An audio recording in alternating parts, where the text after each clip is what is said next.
everybody. Welcome. You know, it's a Friday night show. It's Friday. Hello, everybody. I don't know, Angie, if you do, but I guess I think none of our mics actually turned off, so we heard everything you were saying. Oh, sorry. I noticed that myself. I'm like, mine didn't turn off either. Yeah, so we gotta give Lulu her medicine because she's improving. Her eye's improving. So that's what I was telling my husband. Make sure we give her her medicine. That's good. Yep, it's starting to finally improve. So it's like, make sure she stays on that meds. And they put her on a new med too. So sorry, That's I didn't know good. I was not muted. That's So now good. you all Hi, know that my Sarah friend has Lee. medicine. Hi, Fly Girl. Hey, Sarah Lee. Hey, Monica. girl. Welcome Hi, in. Denise. Denise is Magical Emporium.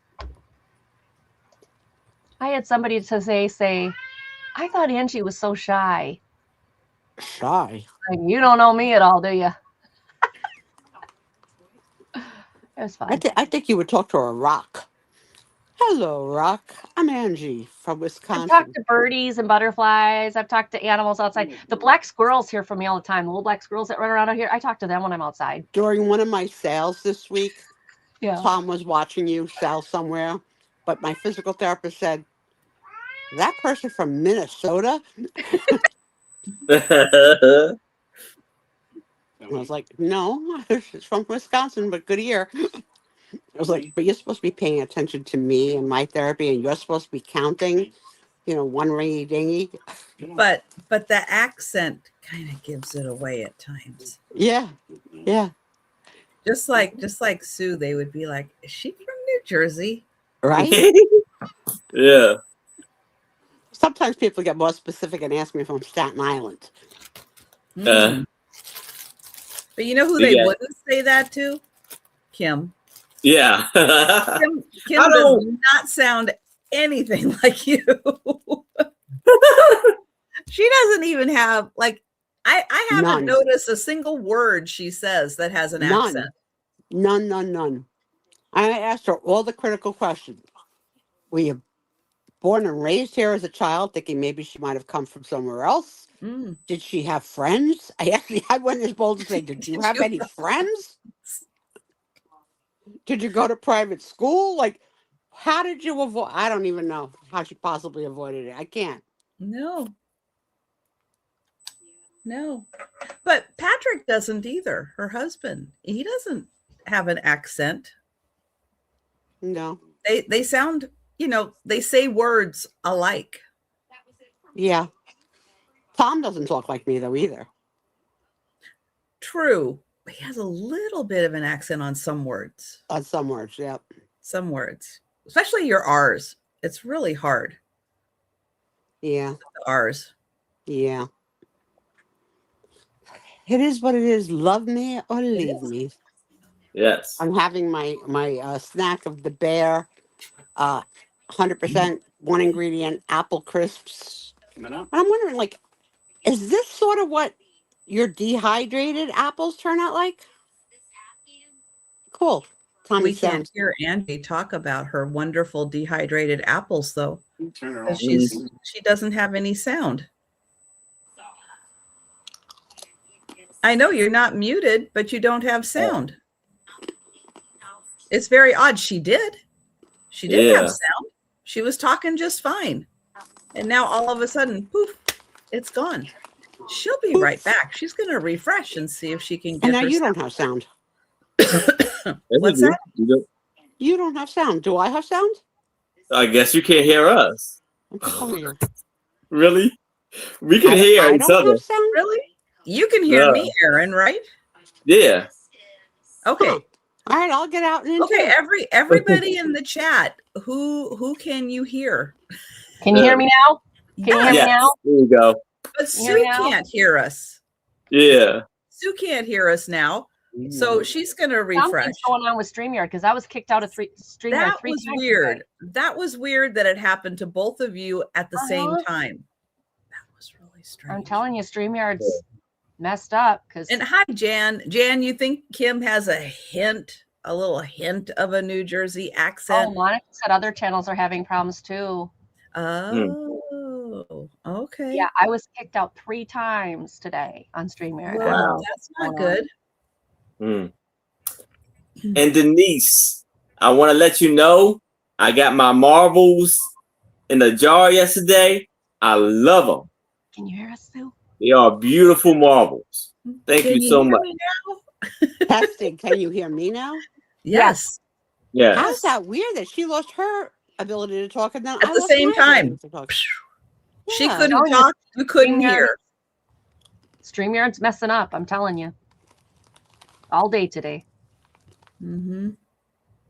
Bad StreamYard. Behave. We will persevere. Yes, we You know will. what we got? We got a sign language interpreter.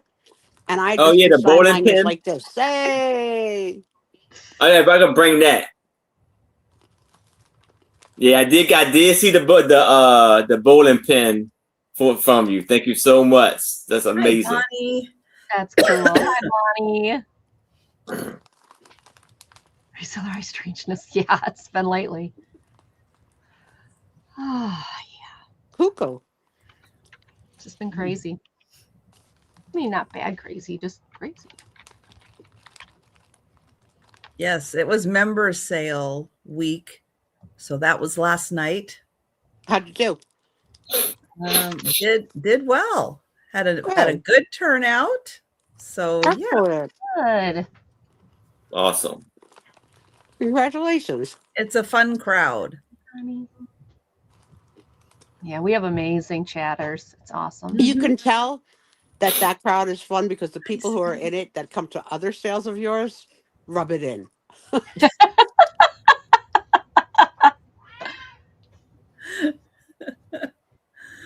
Oh. And I like it. I like it. I like the teasing. Rocks.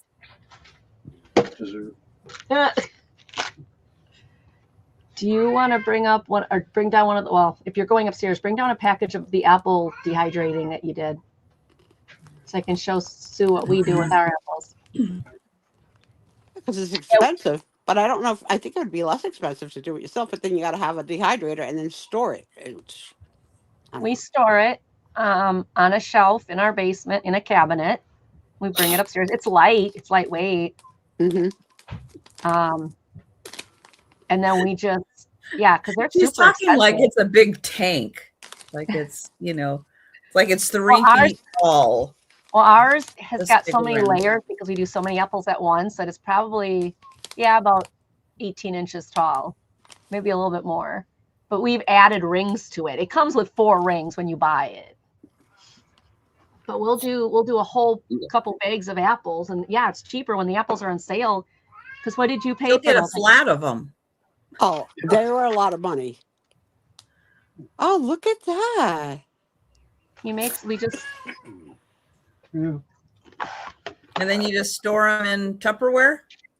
store them in Tupperware. And your only ingredient is apples. It's apples.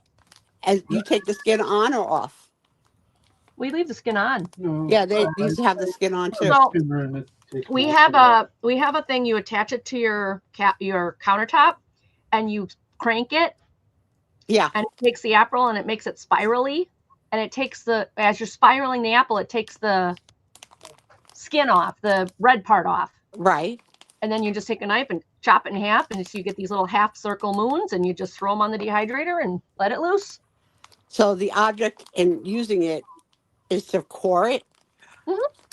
This crank, you'll see them at Goodwill. I know what you're talking about, but I didn't know what. Yeah. I didn't think you would need it to do the next step. But just that's like it what was they a use to slice it. Yeah, it cores, slices, and pulls the skin off all in one crank. How many apples would you say that is in that container? Well, we bought 2 5-pound bags, so we did 2 5-pound bags is 10 pounds, and we did 3 of these plus a little Ziploc extra. Okay, good. It's got to be So- cheaper than this. Yeah, because it was like $3 Those are a very bag. expensive. Very expensive. Yes. I bought a flat. Fuji 24. apples are sweet. Fuji apples are sweet. So are Honeycrisp. Don't use Red Delicious. They're awful dehydrated. This is what kind is this? Have you ever tried pink ladies? Yes, yummy. Yeah, those are good too. But you got to admit, Red Delicious dehydrated is ugh. Red Delicious to eat is not very exciting. They're a fairly bland apple. They are. And that's why it's weird they're called Red Delicious, because they're not delicious. No. That's called marketing that lies to you. Yeah, I have always found their skin a little tough. Bless you. Yeah, Bless you. me too. Bless you. Me too. Yeah, it's like even biting into it. It's like the Mhm. skin is a little tough, a little chewy. But Fuji's, Honeycrisp, Pink Ladies, the sweeter ones. Mm-hmm.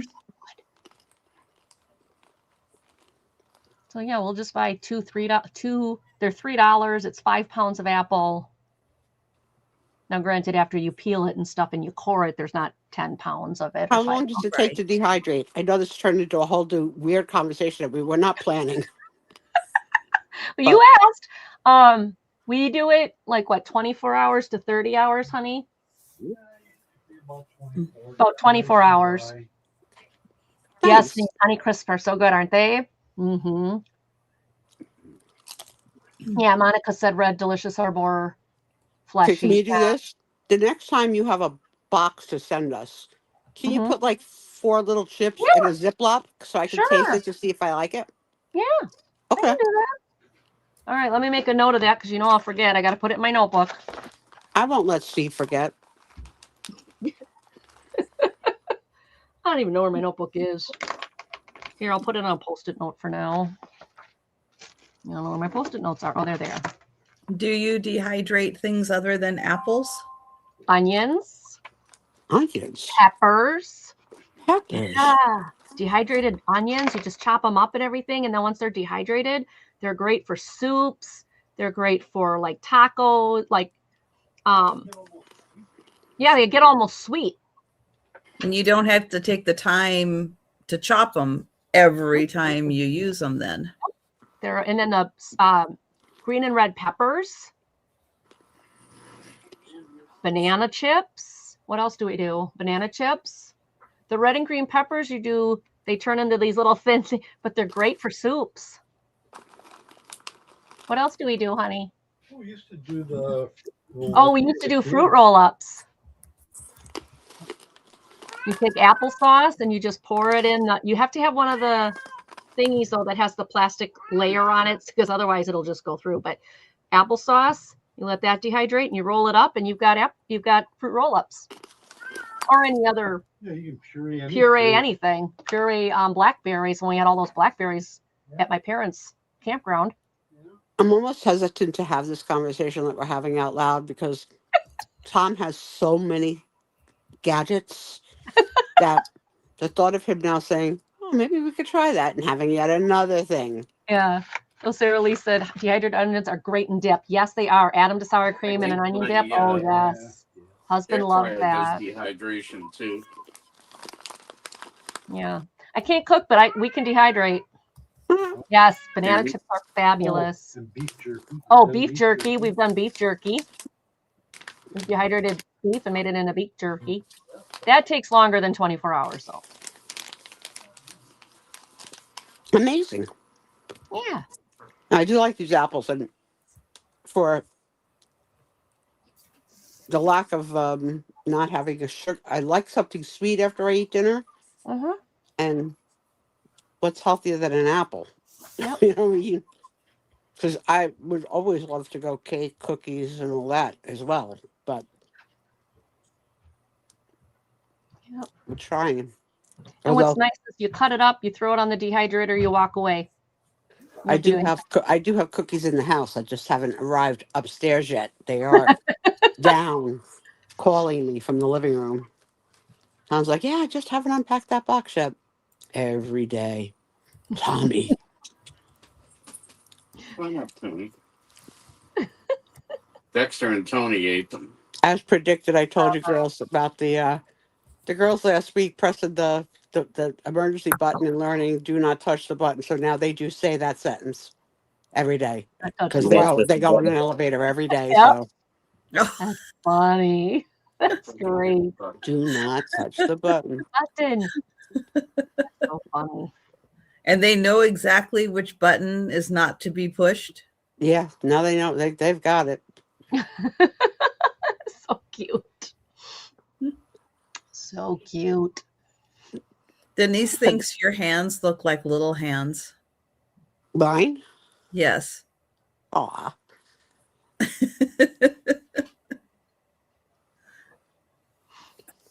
I would let Denise examine me. She is a nurse after all.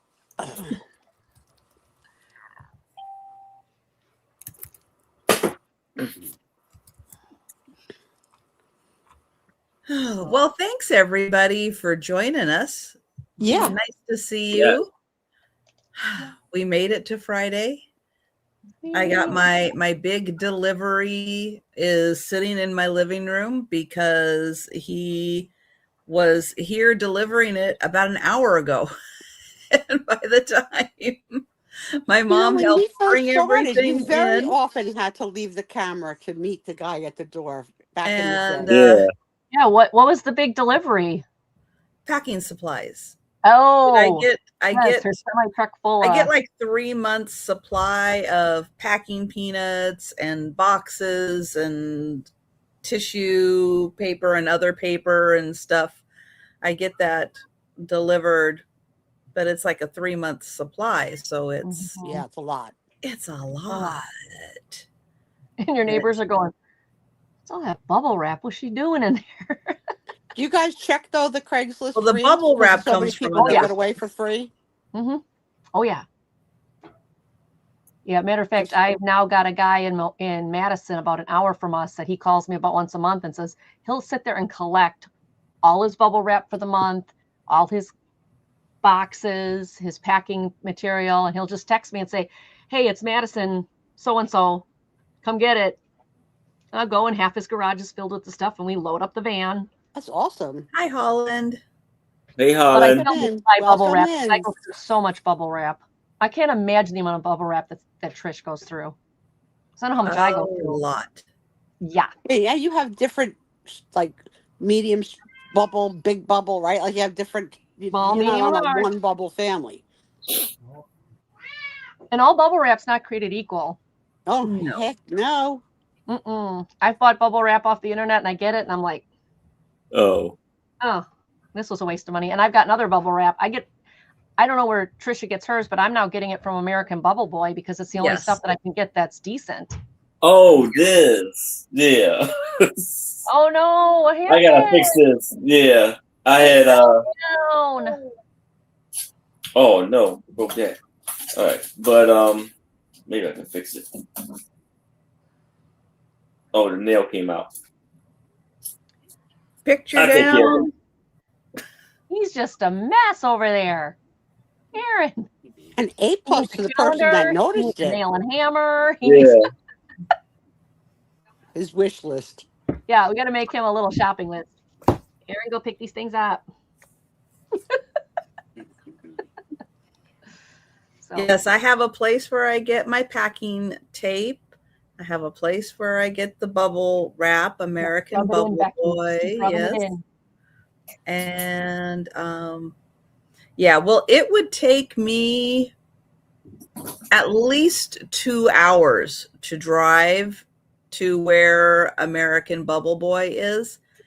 And 2 hours down and 2 hours back is not worth the saving cost for me.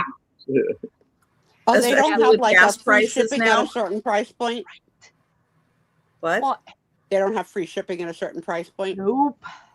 Well, they build the shipping into the price of Got the it. item. But if Got you pick up, you It's do cheaper. save.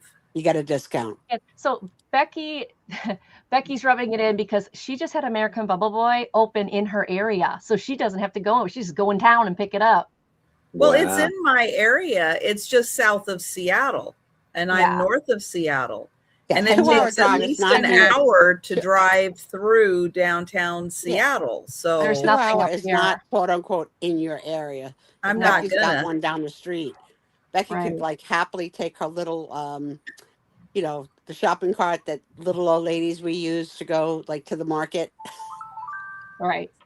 and just go fill Yeah, it up. because Same thing, I just ordered. for my area, we have Everett, Seattle, Tacoma. Just It's around the corner. more important for them to be somewhere in between Seattle and Tacoma, because Mhm. Tacoma's bigger than Everett. So it makes more sense for them to be in the south end, south of Seattle, to be closer to Tacoma. So us in the north end, we suffer. I swear there's definitely some Italian in you because there are certain things that you cannot describe without using your hands. And maps is one of Naps. them. Naps. You have to have the visual aid. You It's have either to. you're Italian or in a past life You have you to. were a French mime. I think I was a French mime. Here, I can hold this up. There we go. Oh yeah, we haven't seen this little guy. See, there's Seattle. Down here is Tacoma. Up here is Everett. So because Olympia, the state capital, is down here, it makes more sense that everything's kind of down here instead What of up image north, is the including image that's IKEA. What have image issues. on that calendar is the image that's closest to where you live? Is it a cup of coffee? The There's pictures images on the next to the magnet. there's images on the magnet. Which image is the one that's closest to where you live? It looked like a cup of coffee. The Space Needle? Oh, No, she to the- sees no right next to it. She Oh, sees the cup little- of coffee. Oh, it's a coffee. Well- Okay. Okay. I am more right here. See how the water comes in? Yes, yeah. Right there? Yeah, that's more where I am. Is that Puget Sound? This is Puget Sound. Yes. That is Oh, look Puget at Sound. look at me learning and retaining information. Yes. Yeah. So Great proud of job. me. That's right. And then is that like the other things that cruise ships? Ferry. Okay, the ferry was like It's a there I ferry. am, the ferry to Yeah, Alaska. because like people live on this side of the water, but they take the ferry to work. That's cool. Like Staten Island. But But they take also, the ferry across. Yeah. also, it's a big place that you need to fly into to go on cruise ships to Alaska. That's why I thought it was a cruise ship. Right. Yeah. So there is a terminal in Seattle and it takes you up through the San Juan Islands. Vancouver Island is here and it takes you then on the inside strait of Alaska, which is protected. It's protected because it has land on both sides. So the sea doesn't get rough or anything like that. It's very calm. Cool. Becky's That's where my Vintage physical Divorce. therapist is going on our honeymoon in May to Alaska. Oh. Oh, yeah. cool. Becky's Vintage Amore said she went to an Italian deli yesterday, Sue, and saw that flaky dessert you were talking about. She got an eclair and cheesecake instead, but her husband got the Aw. chocolate cannoli and cookies. Tommy did get me my Sfingy. Oh, I that's did, it. I did get to have one. Gotcha. And the holiday has now been completed by having the Sfingy. Well, Aaron had a postcard that showed the bridge to Alaska, which he doesn't even remember. He's like, did I have that postcard? Yes, you had the postcard. And from what I remember, it's in Skagway. Skagway is where the bridge to Alaska is that takes you from Canada to Alaska. It's in Skagway. Okay. Yes, that's right. An officer and a gentleman is supposed to take place in like what is it? Oak Harbor, Bremerton type area, which is on the other side of Puget Sound from Seattle. Yes. And you can take a ferry there. I do like a ferry. Yes, that's an officer and a gentleman. Another good movie. Yeah. And she turned out to be like really left acting. She only did a couple things, and she's like, I'm done with this. So there's lots of documentaries and also stories about what the heck happened to Deborah Winger. Because she was on a roll. She did Terms of Endearment, too, which was like she had 2 major starring roles and gave up acting. It was like, what? Turned away all that money? I'll do it. Can you imagine Richard Gere picking me up? And Hi, Paula. he was a handsome young man. Still kept his pretty much his good looks, but was very, very handsome young man, I thought. I can hear my son's voice. He must have actually came over because I hear footsteps and so. And I hear the butterflies in your stomach saying, "My baby's home. My baby's home. I want to." Well, yeah, except that he was like, "You're always on shows. You're never available." I'm like, I didn't know he was in town. Like, I can't guess that. Like, I'm not psychic. So this is an Italian question because I found out from my friend today that this doesn't happen with her and her daughter. Do you kiss your children every time you see them? Yeah, I give them hugs and kisses. Every time you see them? Yeah. Yeah, me too.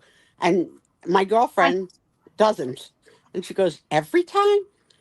I said, yeah, every time. That's how this goes, Sue. I go, "You're home," and I give him a big hug, and he goes, "Okay, Mom," and pats me on the head because he's so much taller than me. Uh-huh. Yeah. He's like, "Yeah, Mom, I know." Okay. Go away now. He pats me on the head. Okay, done. Go away. Aaron, do you kiss your parents every time you see them? I kiss my mom, yeah. Aww. Yeah. Yeah. That's a good boy. Well, more when I leave. When I see them, I don't really try to kiss her then. But when I leave, I do. On the way out. Yeah. I do it when he arrives and I do it when he leaves, and he gets annoyed both times. But I told him, as long as I'm your mother, I'm allowed to do that. So. And he's still the same in girl. our household on a holiday, we had to kiss everybody coming in, everybody going out. And I had an uncle that liked to lick his lips before the kiss. Oh, yuck. No, not that. No, my kids, yes. But no other family. Mm-mm. Do a hug, not really kiss though too much. Yeah, I'll give family hugs, but no. And my parents, I only give them hugs. But my kids, oh yeah. My kids are my babies. I don't care if they're 25 and 23. They're still my babies. Yeah. So you see your mom almost every day, right? Because of the help she gives you. I can't imagine that you're kissing hello and goodbye every day. Is that right? No, we're not that type of family. Yeah, and so I have a lot of friends like that. Yeah. Just I almost lick Nicole. Okay. Okay, I don't do that. Let's just I'm saying almost because I don't give one kiss. I kiss all. Oh, I'll do that to my son just to annoy the crap out of him. Like the round robin. No. 12 o'clock.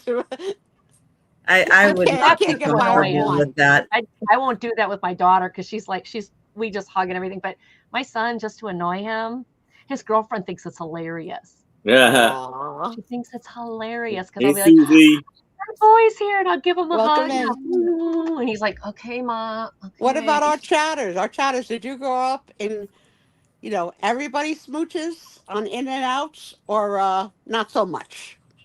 Grandma Paula says she does the same thing with her kids. She smooches.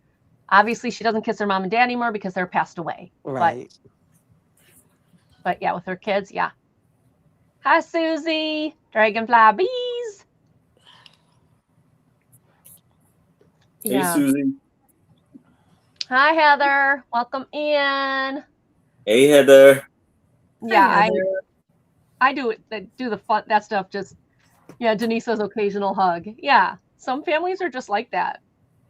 I'm surprised Denise does an occasional hug. I figured her more for a fist pump kind of gal.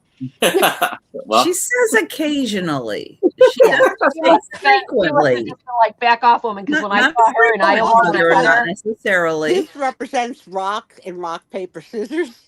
So I sort of associated rock with, I don't know, Denise rock. Hey, hey. yeah.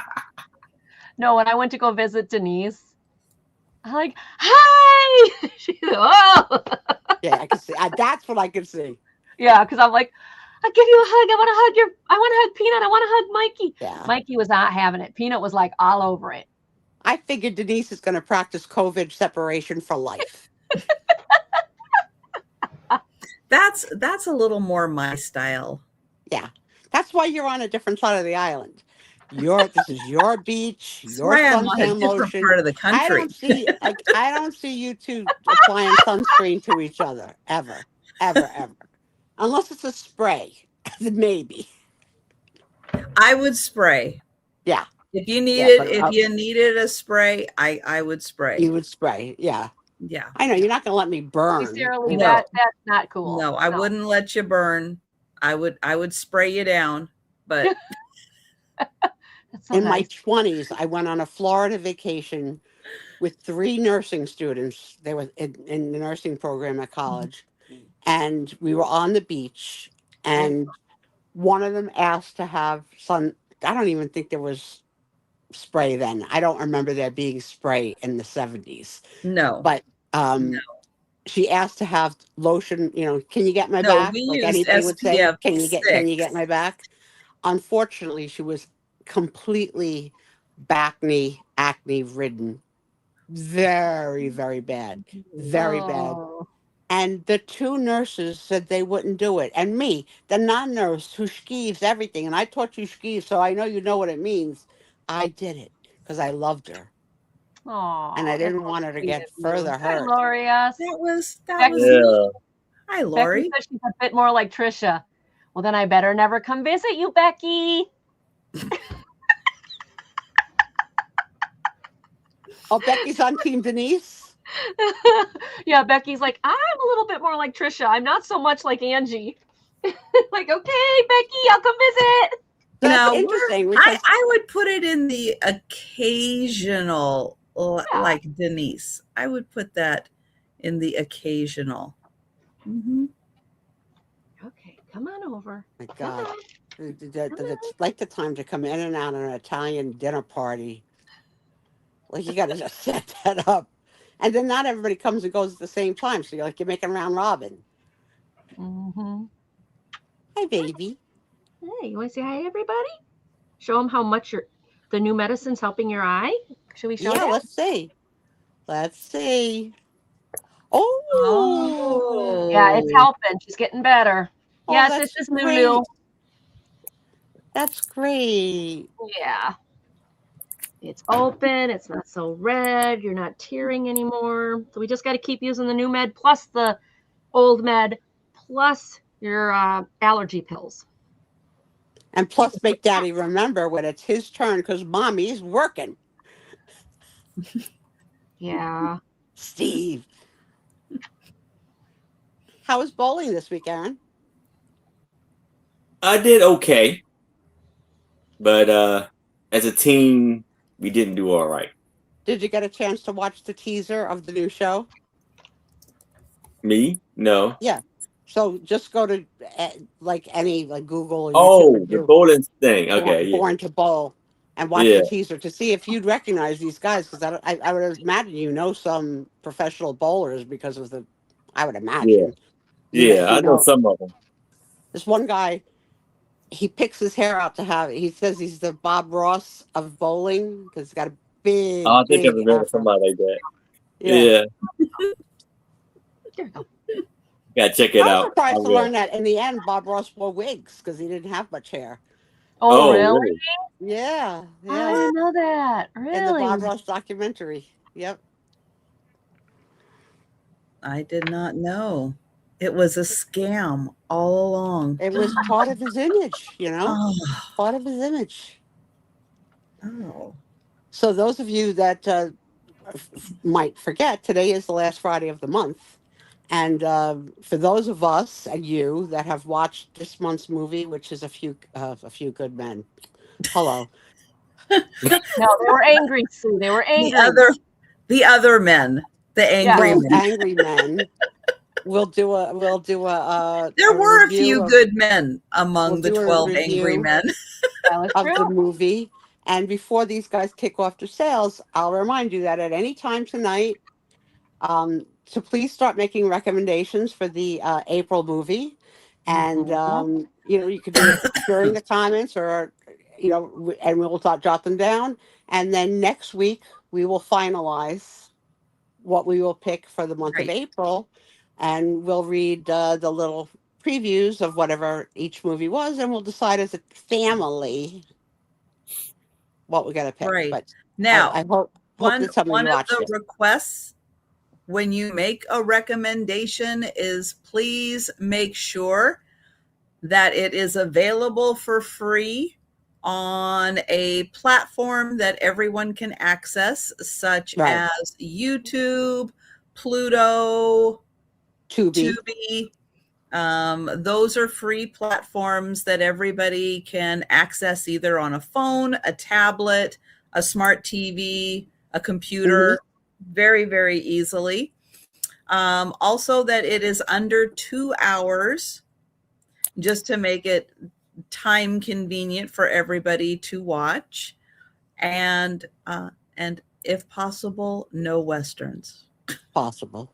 Now, Aaron, even though there are some really, really good ones out there, I know. Well, maybe in a year or two, I'll soften. Okay. Aaron, you know when the police interrogate you and they shine a light in your face and they're like, "Where are you on the night of the 15th?" Why do you keep doing that to yourself tonight? I'm not doing it. It keeps going out. So it's not, my light is not working right now, so I'm ready to get another one. But that's what it looked like you're on the police interrogation with the light shining in your face. And now that I wanted to do it, it won't do it. Right. Now it won't. Ginger's making a suggestion. She says Bell Book and Candle movie. I'm assuming that's one name, Bell Book Candle. Okay, so again, platform. I'm trying to find my list. Here it is. Okay. Oops. Okay. Thank you, Ginger. Thank you, Ginger. Yeah. And just because we don't pick it on a particular month that it doesn't go out of the running. It stays in the running. Right. I have an ongoing list from that has a couple of movie recommendations on it already. So we'll pick the choice of the week every week. Yes. Okay. So that's good, Paula. We can do that. I know. Angie will like that. Sure. You just have to find the movie, find that it's available for free, find that it's under 2 hours. Yep. All right. So we are going to get started with the sale. I'm going to get Aaron up on the big screen. I'm going to share the link to his channel. He's going to tell you about his upcoming sales, and then he's going to show his first item. All right. Thank you, Trish.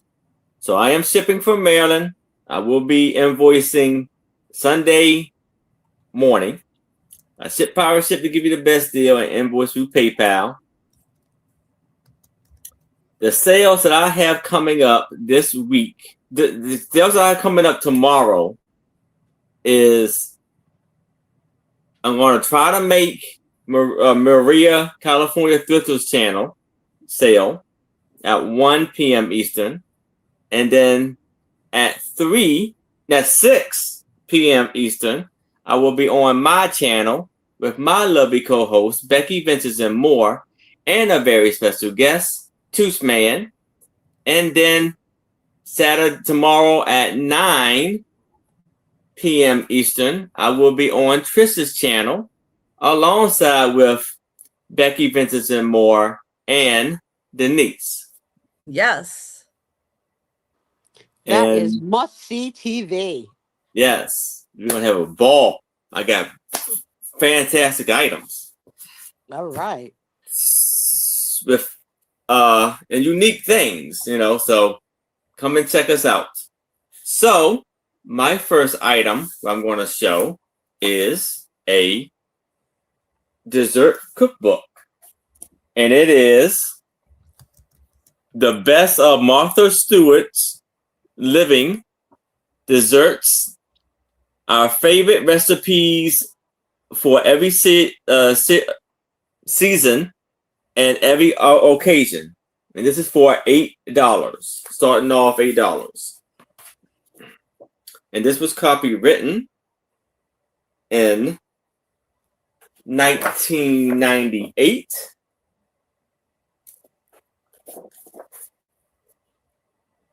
And you have desserts like the lovely lemon cake, layers of goodness. And you have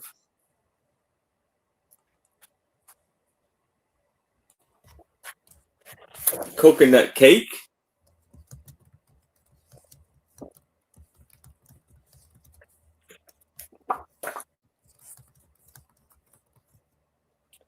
lemon meringue pie, the little cake. Oh, let's see what this is. These are.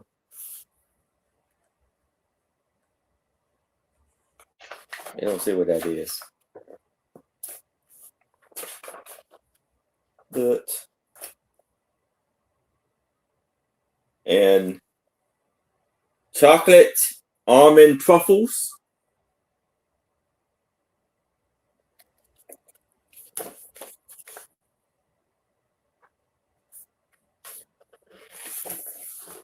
Citrus poppy seed cake.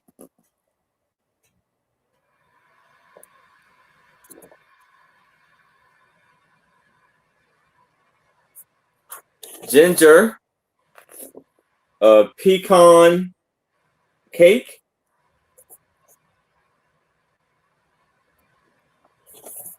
Peaches icebox cake. I have a question. What is the point of a poppy seed? I do not care for them. I don't see what they add to anything you're eating. Honey, that part of your tongue must be dead because they have flavor. Say that again, Sue? I said that part of your tongue might be dead because they do have a flavor. I don't taste a flavor with poppy seeds. That's what I'm worried about. You might want to have that checked out. Tiramisu. What do they taste like? Wedding cake. It tastes like poppy.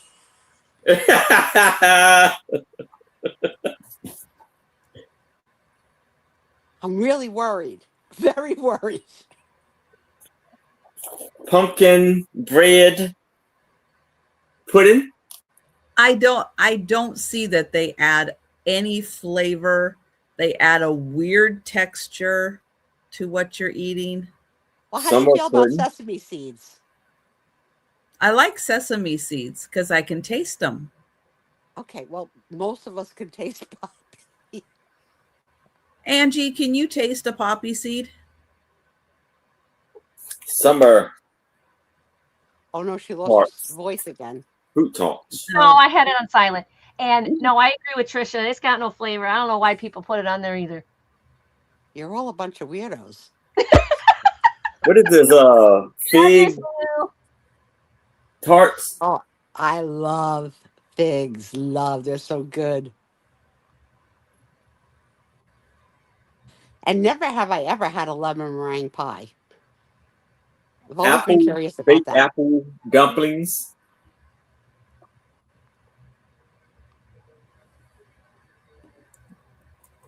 And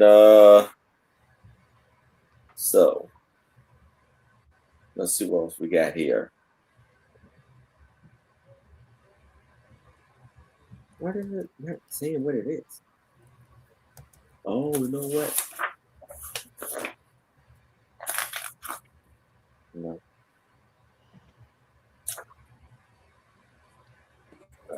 Poppy seeds have a flavor hard to describe. Poppy seed lemon muffins are delicious. Poppy seed just get caught between your teeth and make you not pass a drug test. Some strawberry. Ooh, that looks good.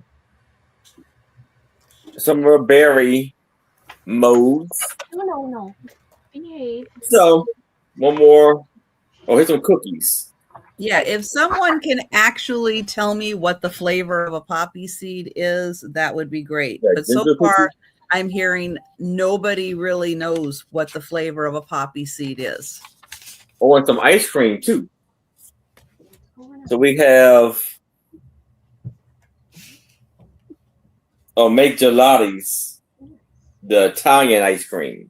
Because saying it's with lemon does nothing, because all you're tasting is the lemon and a weird texture of poppy seed in your mouth. And that's right. I saw that episode of Seinfeld also. And yes, you have to be very careful when you eat poppy seeds. Do not get tested for anything. Well, this book has 144 pages. It's Martha Stewart's, the best of Martha Stewart's living desserts. But if there's no interest in this, I can move it to the side. But if you'll change your mind, please let me know. And that's my item. All right. And yes, if you change your mind and you would like to claim this recipe book at any time, let us know in the chat. Yes. Yeah, it has no flavor is what it's really coming down to, people. Poppy seeds have no flavor. Is you can put the description in, that's fine, but a mild nutty flavor, no. Because then I go back to what's the point? If it tastes like an almond or a walnut, why am I not just putting almond and walnut in there instead? That actually has a flavor. I can't believe. Man, they're fighting in the chat, man. They're fighting in the chat. I know, Monica. You are helping. Freaking rude you are to the poppies. I am so rude. I'm a little anti-poppy seed. I don't get it tonight about poppy. Get it. Okay. Get it. I'll So I am going to get the link to Angie's channel. Angie's going to tell you about her upcoming sales. And no, I still don't see the point of a poppy seed. Well, next year I probably will mistakenly send you something you don't like for Christmas again. Can someone remind me? Can somebody please find a dessert that has hazelnuts and poppy seeds in it? That I could screw her. Maybe Linda Davy will like it. Who knows? I won't remember. I won't remember. It's okay. She enjoyed them very much. She enjoyed them. I would lick my finger and dip it in poppy seeds and suck my finger if I could. And I would, and I have. So don't tell me they have no flavor, because I do gross things. Now I want to go buy poppy seeds just to test it, because I don't think they have a flavor either, but what do I know? All right. I'm Angie from Angie's Oddities. I ship from Wisconsin. I use PayPal. I use Pirate Ship. I do everything that the other sellers do as far as shipping. If you haven't, Linda Davies is like, there's no flavor. There's no flavor. If you are not let me try that again. If you are not subscribed to my channel, please go on over there and subscribe. I'd love that. Thank you. And my upcoming shows. Well, tomorrow I have no shows. Sunday, I am on Becky's Vintage and More at noon Central. I don't know what time it is at her place, but I can only look at Central right now. It's true. It's She says centuries of cuisine have been a waste of time. Absolutely. Wow, I didn't know people were so hot about poppy seeds. Mm-hmm. Why did we bring up a hot topic? We didn't even know we were walking into it. It's a All right. trigger. Even Poppy the seeds are a lurking trigger Linda for people. Davy, who often is in the background, will not take me be yelling at her daughter. and so she may not kiss me when she sees me, but you will not disparage my daughter over poppy seeds. Poppy Love seeds. you, Linda man. Davy. I brought it up knowing it was a hot topic. It is. Okay, so let me go back here. Okay. You know why they sell out? Because people have nothing else to buy. There's nothing else to buy except the poppy seeds. So they buy them. So it sells out. They don't buy them because they like poppy seeds. They buy them because they're used to poppy seeds being in them. But they don't like them. They don't see the point of them. But they buy them. See that bridge to Alaska? Take that bridge to Alaska, because probably there are no poppy seeds there because it's too darn cold, and you'll fit in just fine. That is just so fine. true.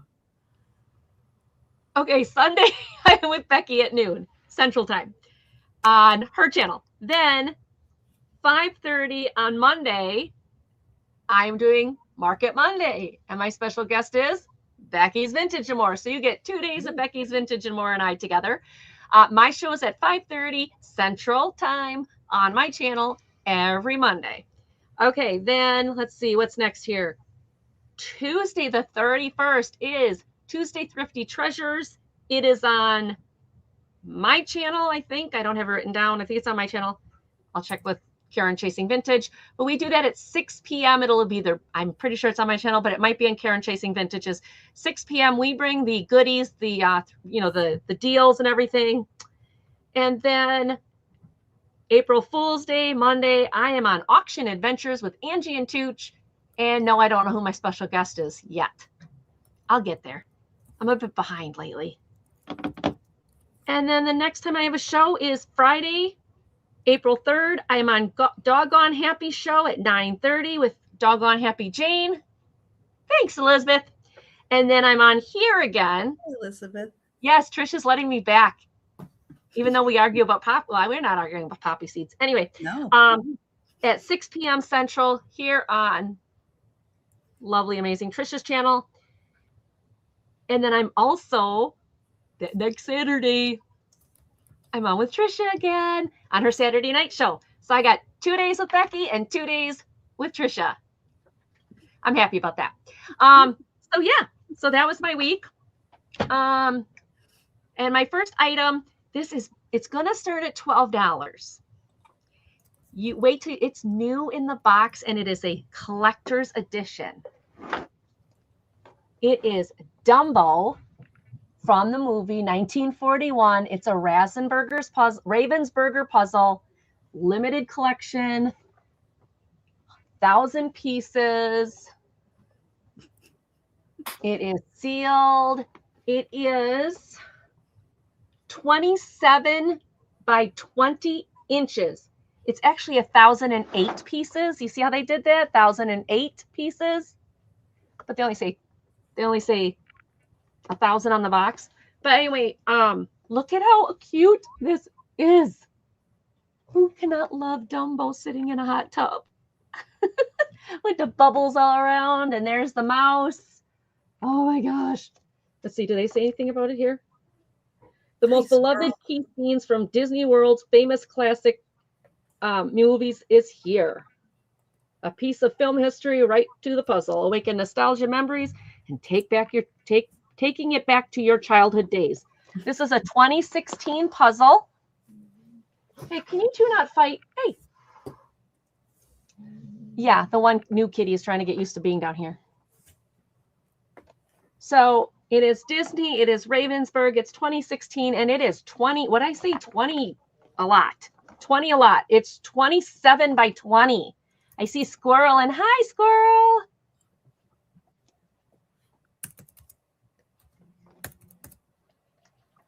While the bidding for this item continues, let me say thank you. I just went and looked at chat, and lots of really great movie suggestions have been coming in. So thanks. Keep them coming. Good. Squirrel, I have your information, right? I think I do. I do. Or you a different name? I think you do, because I think you sent it to me too. What was your name? I think that's a new name for her, though. I'm trying to remember what her old name was to make sure I have it. Squirrel, let me know, because I'll make sure. I think I know who you are, but I'm not seeing it in here. Hi. Do you really need to come over here? Kate. Yeah, that's what I thought. All right, now I got to figure out, oh, what happened there? Yeah, I'm not finding it. Why am I not finding it?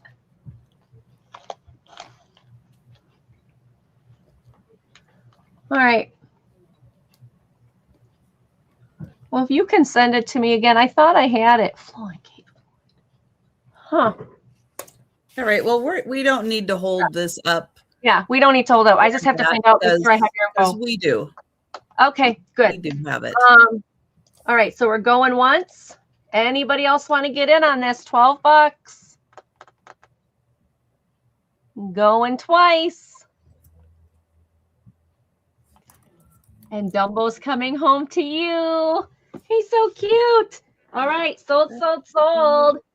Thank you, Squirrel. All right, let me put it in.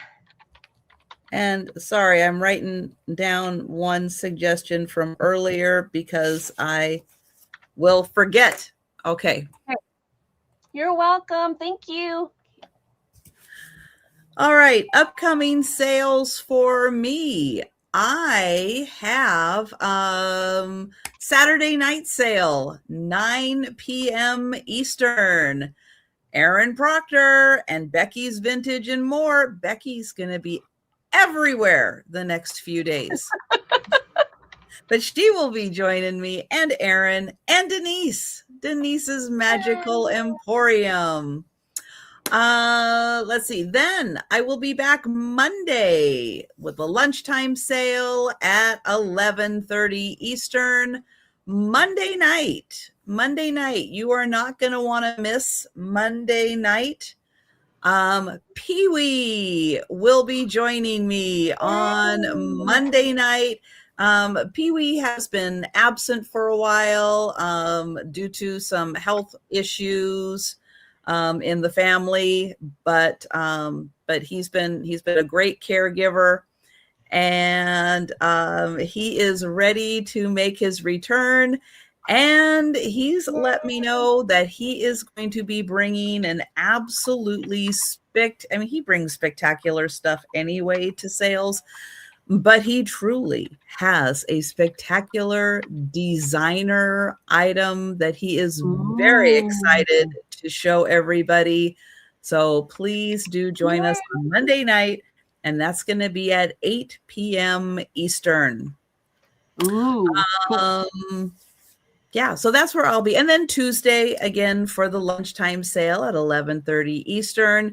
And Wednesday afternoon, Denise's Magical Emporium and Angie? Okay. Not Wednesday. No, next Saturday. I don't know who Wednesday is. Wednesday is... And I never noticed you have such a cute pickle back there, Trish. Oh, Wednesday's going to be Becky. Oh, yeah. Wow. Wednesday. I should have known. No, Becky. No. It's not rural squirrel. No. Okay, but I have her info. All right. What do I have first? I have a $10 start.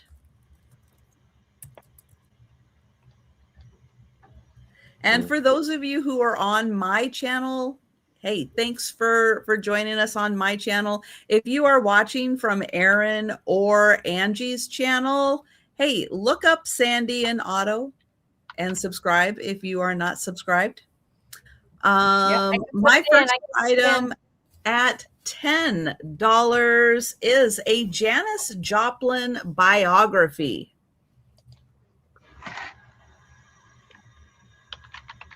Oh wait, not on your channel.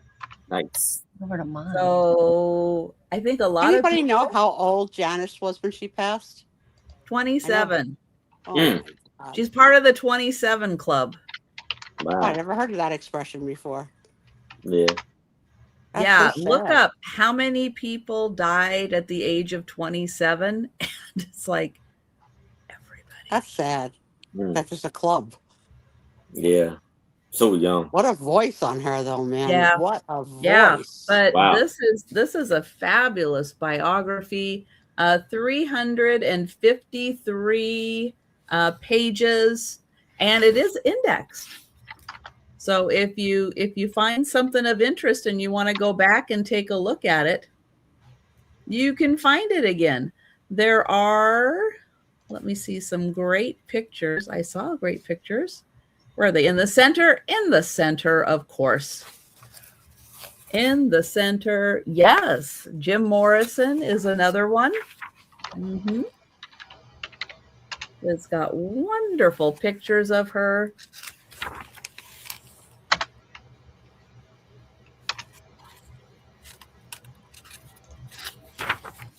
Yeah, definitely an over-the-top personality and I just would put an her in amazing entertainer.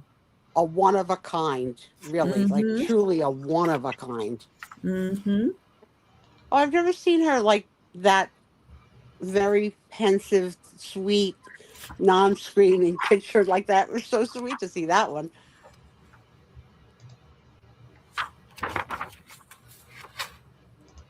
Very, very cool. And definitely a fashionista for the era. Yeah, but a great biography, very interesting person who did a lot of living in a short life and left quite a musical legacy behind. Yeah. And Many it condolences, was, Grandma Paula. Many condolences Yes, on your yes. passing of your son. Yeah. it was nominated for the National Book Award, one of Time's top 10 nonfiction books of the year. So Wow. $10 for Janis Joplin biography. Denise, I saw that young girl's performance on America's Got Talent. Yes, she was the second calling of Janis Joplin. Very much so. She made it pretty far in the show, too. Very unique sound. Very unique. And Looks like a really just a interesting read. reminder, we will be doing a recap at the end of the sale with items that are still available. Yes. So you can check that out. If for some reason you don't make it to the end of the sale, you can always go back and watch that and let us know at any time if you are interested in purchasing an item. And we're going to go back to Aaron. And yes, Jimi Hendrix, Kurt Cobain, and I do believe Amy Winehouse also. 27. Oh, wow. Wow. Okay. So I am. And I did see, oh, sorry, Aaron. I did see your comment, Paula, and very, very sorry for your loss. Yes. And so I have 10 vintage Valentine cards for $5. Here I have Valentine greetings. The young girl, the woman is flipping pancakes in the shape of hearts. You're playing tricks like that with my heart. Yeah, Valentine's. He's on a horse. This one don't have any words, but it's a real cool Valentine.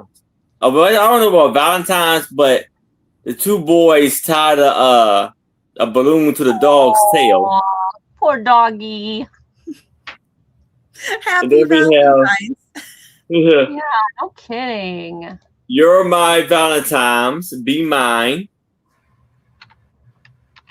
And then it says, on winning I'm firmly bent.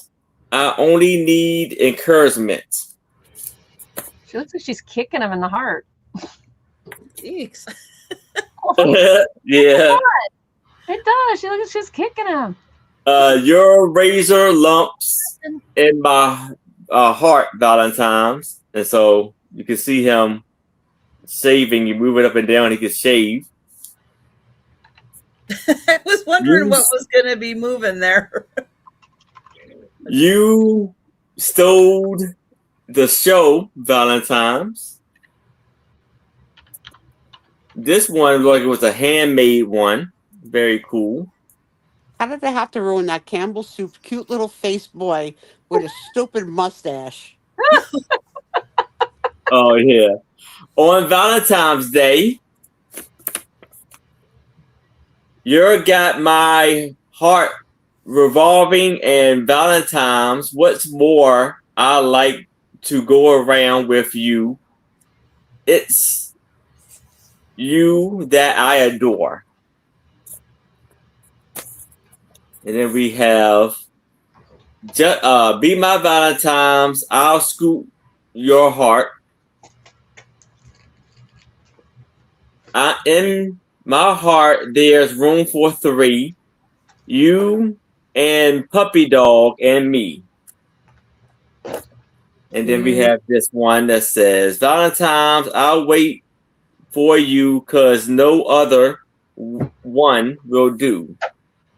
So we have 1, 2, 3, 4, 5, 6, 7, 8, 9, and 10. Now, see, Lori is in at 5. If anybody else is interested, you would need to see 6 or better. But if there's no other bids, we can start the countdown for Lori. Okay. Going once. Going twice. Oh, hold on. Sarah Lee came in at 6. Ooh, a nail biter. Ooh, who's gonna get it? Excuse me. Lori is at 7.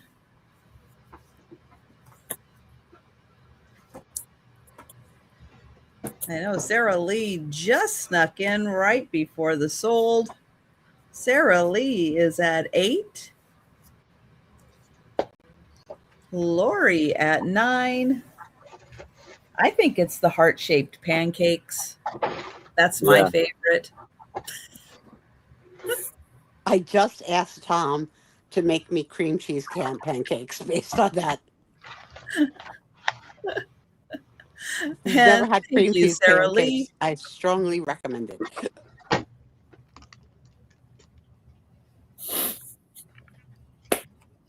Oh, wow. There's another one, 27. I want to say Keith Moon, too.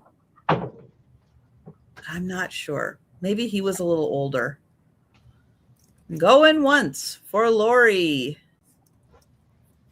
Going twice.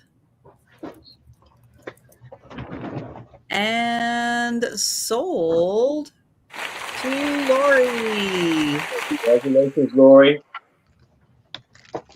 Great buy. I forgot to do the sold for you, Squirrel. I'm sorry. Let me do. The puzzle was sold to Squirrel. And I don't know what I did. Can I get claps when I snark you? So I don't know what I did in my pile, but my number 2 is missing. So we're going to do this one. This is going to be a $10 start choice. It's a $10 start choice. This first one, these are new in the package. And it says Pure Blood Apothecary. I don't know how to say it. presents Mandragora Restorative. And here, can I get this out of here? Yes, I can. And it says, this health tonic made from the highest quality mandrake root can be used as a remedy for many magical maladies and injuries. And it is one of those metal pictures. It does not have the holes in the corner to hang up, but it does come with That's Harry Potter. Things. Oh, is it? Mm-hmm. Mandrake root. Yes. And it comes with these stickies to put it on the wall, I guess, but it's new in package. It is, yes, you're laying up. Can you not lay on my, yeah, I didn't think so. 10 by 8, 8 by 10, or 10 by 8. The next one is the Salem Street, the Nightshade Apothecary, Poisons, Tonics, and Salves. And this is also brand new. This one does have the hole, so you can put it in the wall. And it's, it's got the embossing, and it's purple and white. This one is 7.5 by 7.5. So 7.5 this way, 7.5 from the top of this tip down. So 7 by 7 or 10 by 8. Both very fun if, for decorating for Halloween, or because this is the Harry Potter movie, as Trisha said. I had no idea, but if you're a big Harry Potter fan, this would be cool. But this would be cool for like Halloween, or if you have like a different, like, I don't know, put it in like your vanity room and people will be like, wait, what? Poison. The other thing is, if you're not comfortable with putting tape or nails in your walls, you could put them on a plate stand, and they would work fine. And my vision is so bad that when you held up the first one, I saw an alien bending over playing a saxophone. Wow. Yeah. Wow. Okay. Wow. At first, I thought it was a bird. I thought that the bottle was the wings, and then the top of the bottle was a head, until she got it in the light just right. But yeah, I thought it was a bird. When originally. you took it out of the plastic, it was a little bit more clarifying. Mm-hmm. Yeah. Also, you don't really expect an apothecary bottle to be as ornate and beautiful as that one is. Uh-huh. It is very. Yeah, it's beautiful. So, but yeah, that's a really fun one for any Harry Potter fan out there. Yeah, it's by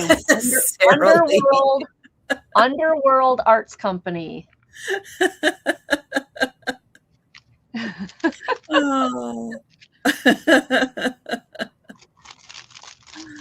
All right. If there's no interest, that is fine. We can take a pass on it. I like what Sue saw. All right. We'll take those a pass are great. Yeah. back. And if you've got a Harry Potter fan in the house, the Mandrake one is really cool. Really cool. Mm-hmm. And I'm going to keep looking for my other one. All right. I have a $10 start. And this is one of those then and now books. But this one is Hollywood, then and now. So this one has the Pantages Theater, and you can see how they block off the street for a big movie premiere. Oh, it was the awards presentation. You can see they blocked off the street, and there's the bleachers across the street so everybody can look. Army, Navy surplus. And then now, which isn't now, it was a while ago. It had the producers, Mel Brooks musical, but that is a newer picture of the Pantages Theater. And on the inside here, I love this one. Back when the Hollywood sign said Hollywood Land. And you've got the horses. working their way up the Hollywood Hills. I never knew it was originally Hollywood land. That was something I learned today. Yep. And then there's how it looks. Now, this was signed for somebody. The author did sign it. And let's see. This came out in 2003. So it is a little over 20 years old. Introduce you to the original Hollywood, how the streets were divided, but with the fun of the then and now books, they show you and talk about how it used to look. Look at that house. And then they go back and take a picture of what's there now. And they try to get as close as they can to the actual, spot in the street where the pictures were taken. So that was then, and this is now. That's nice. But yeah, you get all kinds. There's Hollywood land again. Oh, there's that one. And then here's how it looks now.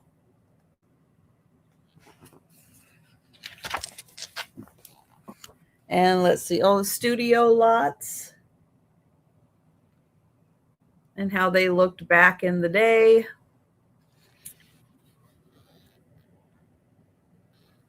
When they were filming a movie.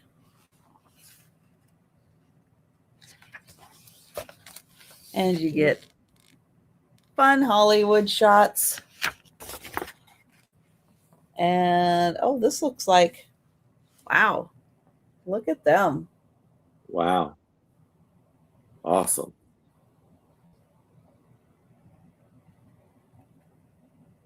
I think the funny one is the woman that's crouching down at the driver's door. She looks like just like a mini me. A shrunken woman. Hi, Christine. Let's see. Welcome in. The Roosevelt Hotel hasn't changed too much in all the years.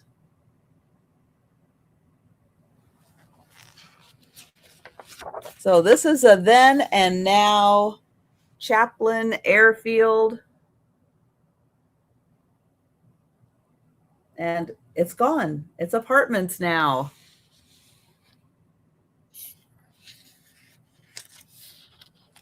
So $10, Hollywood, then and now. Oh, the El Capitan. And that looks kind of like it's like how it is. But you get lots of great old Hollywood pictures and then how the areas look now. So personally, my then and nows are the two places that I got married. The first place I got married is now a car dealership. And the second place I got married is now a Burger King. So I don't know what that tells about my life story, but then and now is incredibly interesting. And that is signed by the Arthur. So $10. All right, we'll pass on that. And we'll go to Aaron. All right. For $10, I have a magazine, a book about Bob Hope. Hi, Black Mamba. Hello. Mamba, welcome in. And hey, Black Mama. And it says, so this is Hope. The early life times of gentleman named Lindsay Towns. And so here you have him, this little me, when he was a kid. Then you have my first dance partner, Honestly, we were sensational. Giving the Brown Derby a free plug. Waiting for my ship to come in. And then he has a lot of the scenes that he played in his early career. What we got? See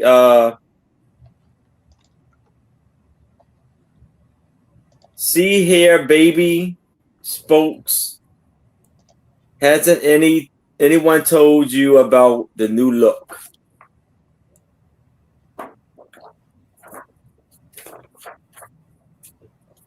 My friend Bob Hope got a quote from Ben Cosby.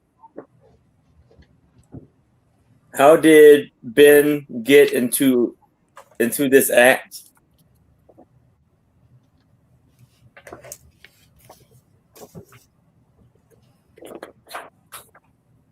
Bob Hope, the sportsman.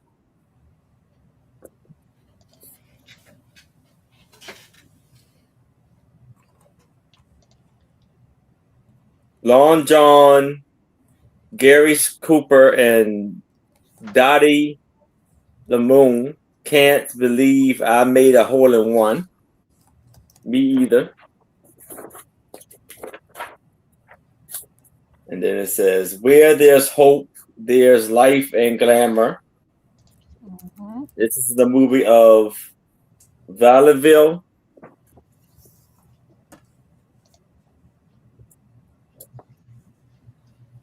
So many of us here definitely grew up with so many Bob Hope movies and moments and traveling to the troops.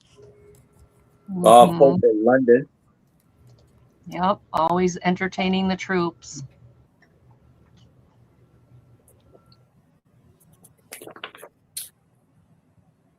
The Norman Hatter.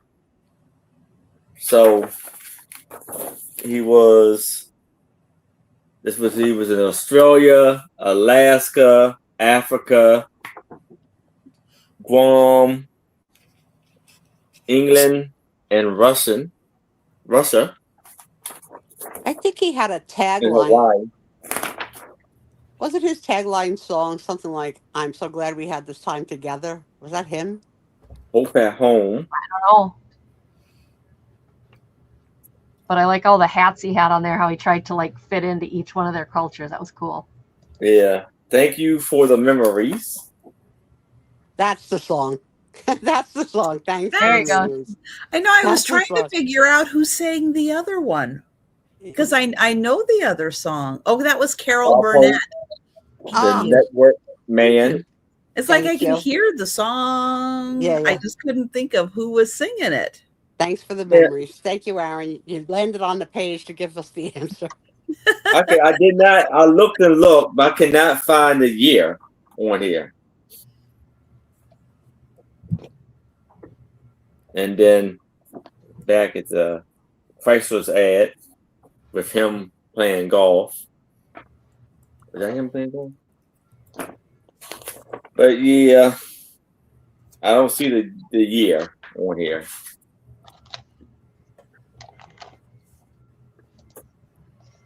But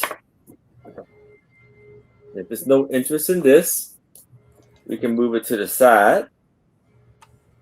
If y'all change your mind, please let me know. All righty. So I'm going to start these at $10 choice. I have 3 of them. And yes, I kept one for myself. These are vintage savings and loan bank kitty. Like how to teach your kids to save their money. It's called a dime kitty. And here you go. It is from 1954, Oak Lawn, Illinois. And then it also is Cleveland, Ohio. And it says on the back, Meow, says Kitty, the easy way to make dollars grow is to save your dimes row upon row, where savings pay. Inside, you start with just a few whiskers, and you put your dime in, and then you go to a few more whiskers, and you go to the head. And as you put your dimes in, you watch your savings grow and you watch the kitty grow. And at the end, it's $3, and you have the entire kitty plus his little play ball. I totally remember this, and it's fantastic that you found these. I can't even believe it. They are in excellent condition. Yeah. The little things that you put the dimes in aren't ripped. I freaking love this, Andy. I got 4 of them. Of course, I'm keeping one for my collection. Oh, absolutely. Kitty ephemera. Matter of fact, you can look right there. You see the little gray kitty hiding? That's it right there. But I'm willing to let go of the other ones. It is choice. You get one. But these are in just, I mean, they're just in amazing condition. They're like brand new. They came right out of the box. And they're like I said, like there is nothing ripped on them. Nobody's put any dimes in them. So abnormally normal is in 10. Squirrel said 11 and then out. Oh, squirrel's in at 10. So squirrel, we're going to go with 11 because we're bidding them up. Is that okay, or are you out? So I know if who's at, I'm kind of confused. Okay, so I think you need to explain and let me, if I can, for you. Sure. Usually on choice, they're a little different. So you're bidding on having the first choice. But in this case, there's only one style. So you're bidding on whether you can have more than one. Or all, yeah. That's the difference. So that's why an $11 bid trumps the 10 in this case. It is a little different than normal. Yeah. But these are just, I mean, 1954 is the copyright. She's in a little red dress. She's got cute little eyes. So we've got squirrel at 11. Abnormally normal wants 1. Well, squirrel's at 11. We'll count it down. If squirrel doesn't want all 3, then abnormally normal would be second for choice. But I love it how you've got the kitty, and then the kitty gets some legs, no tail. And then down here by $2.70, you finally give a cat's tail. So we'll count it down to squirrel.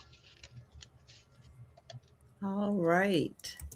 Go in once. Go in twice. And sold to squirrel. Congratulations. Now, squirrel, do you want 1, 2, or 3? At $11, you get 1, 2, or 3.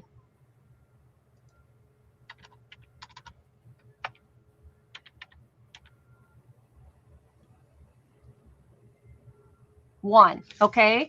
And abnormally normal, you want 1? Does anybody else want 1 for the $11? Why is it not going in? Oh, it really helps if you spell it right, Angie. It's amazing when you spell something right, what happens. Does anybody want, I've got 1 for abnormally normal and 1 for squirrel. Does anybody want the last one? Hey, kids, let me tell you something else about this.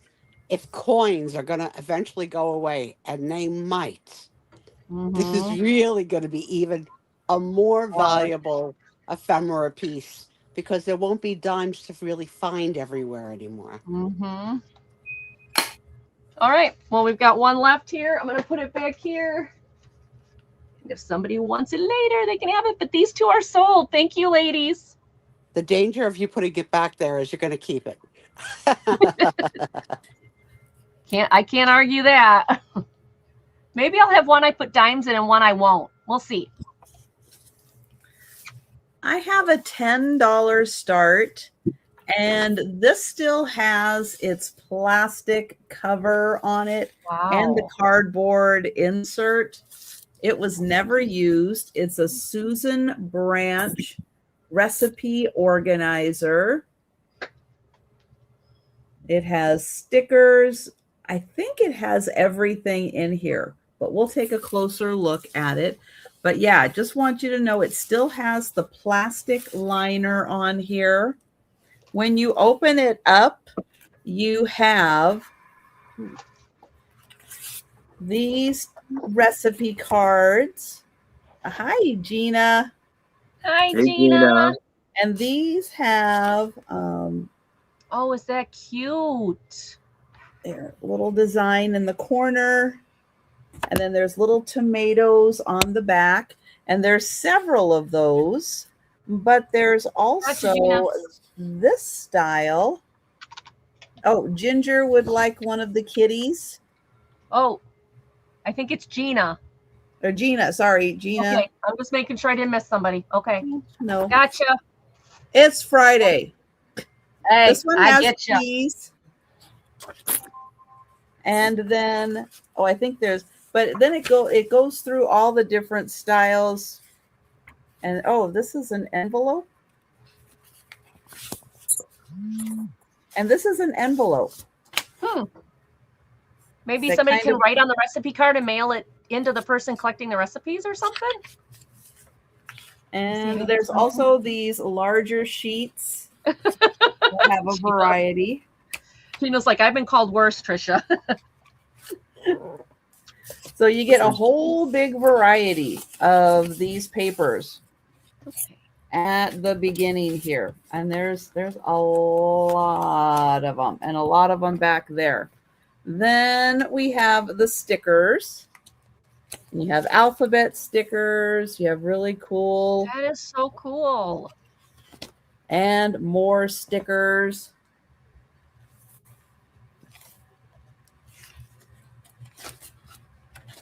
Let's see.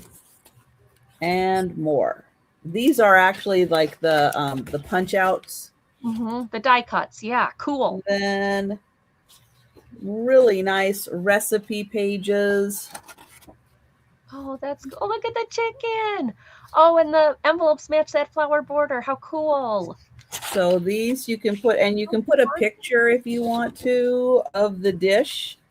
So you have all these great pages, and there's more and more and more and more, all designed by Susan Branch. And there's a few more. Then there's pockets, so you can put the recipes in them. And then your dividers. And your dividers have pockets in them, so they can collect things also. So we have appetizers, soups and salads, main dishes, side dishes, desserts, miscellaneous, and then the little cardboard that keeps everything nice. And then this is also wrapped in plastic. So you get a wonderful recipe set by Susan Branch. Nobody else is going to bid on that? And oh, thank you, Sarah Lee. Oh, Sarah Leeson. Okay. But it's a great set, and it does have the stickers, the embellishments, the pattern sheets, the tab dividers, the protectors, and it includes 10 mailable recipe cards. So, yep, it had everything. Sarah Lee, that's a really cool one. And a thank you, Sarah Lee. Okay, I got to snark Angie on this one. Okay. Angie was a little excited about that she might have gone in on this, which is so bizarre because Angie A doesn't cook. So what legacy of recipes is she going to leave behind? And the first thing she made last week was crock-pot lasagna, which from my understanding from other shows, she made twice. Yes. So Okay, Sue, so I'm trying 2 recipes a week. Oh, 2. I've done that, yeah. 2. So I thought, oh, this would be cool. So I could write down the recipes I did, take a picture of them, and be like, okay, these I know how to do. So then I have them all. Right now they're on printed paper off the computer. I am very impressed that it perked your interest because I starting never to thought cook. I never thought I'd see that day. We're starting. Yeah. I am learning slowly to cook. Good I've for done you, girl. We're all lasagna. so And proud she of can you. dehydrate. Yeah, That's that I've known how to do forever. That's right. I've known that for a while. I made the root beer pulled pork roast. Sold. Hang on. Congratulations, Shirley. Congratulations. Thank you. And this is another place to solicit Country that. mac and cheese. Please email Angie easy recipes because she is taking suggestions. So I am trying. while Well, while they I'm gave me thinking the of it, meatloaf recipe. I haven't gotten to it, but I do want to try the meatloaf recipe they got. I did write it down. I just have to find the sticky note because I have we sticky are notes very everywhere. proud of you. I'm trying, but everything I've made, my husband's loved so far. All right. So for $10, I have in this bag high clary castle jigsaw puzzle, and here is the picture of what it's supposed to look like. So here it says on the inside the house of the real downtown Abbey, and the 750 pieces. Assembly size. This is in millimeters. 600 by 435. And a glimpse of inside. So it's pretty cool and neat. It comes in a bag. Lulu's watching you guys. She's watching you. Hi, Lulu. He's moving the white bag around and she's watching it. You might get So that here back. is again the poster of it, and here's the puzzle pieces in the bag. Yeah, you see that, don't you? Yeah. The best bag. That is a pretty amazing house. It's not been That opened. is really neat. Yeah, that's a mansion. Yes. Castle. It's a castle. Hey, Sherry. And when you're done and you leave it for a display, you can use the bag for a bottle of wine when you bring it to my house. Gift. Yes.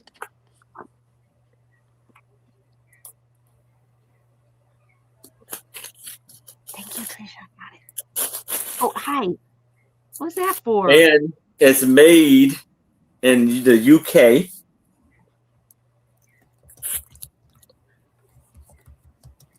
(2014). So first time I seen a puzzle in a bag like this. So it's a cool bag just by itself, you know. It is a nice bag because it has the house on it. Castle. Yeah. House. I wonder how many rooms you have in here. I'm so surprised with all the Downton Abbey fans out there that no one would want the puzzle with the house on it.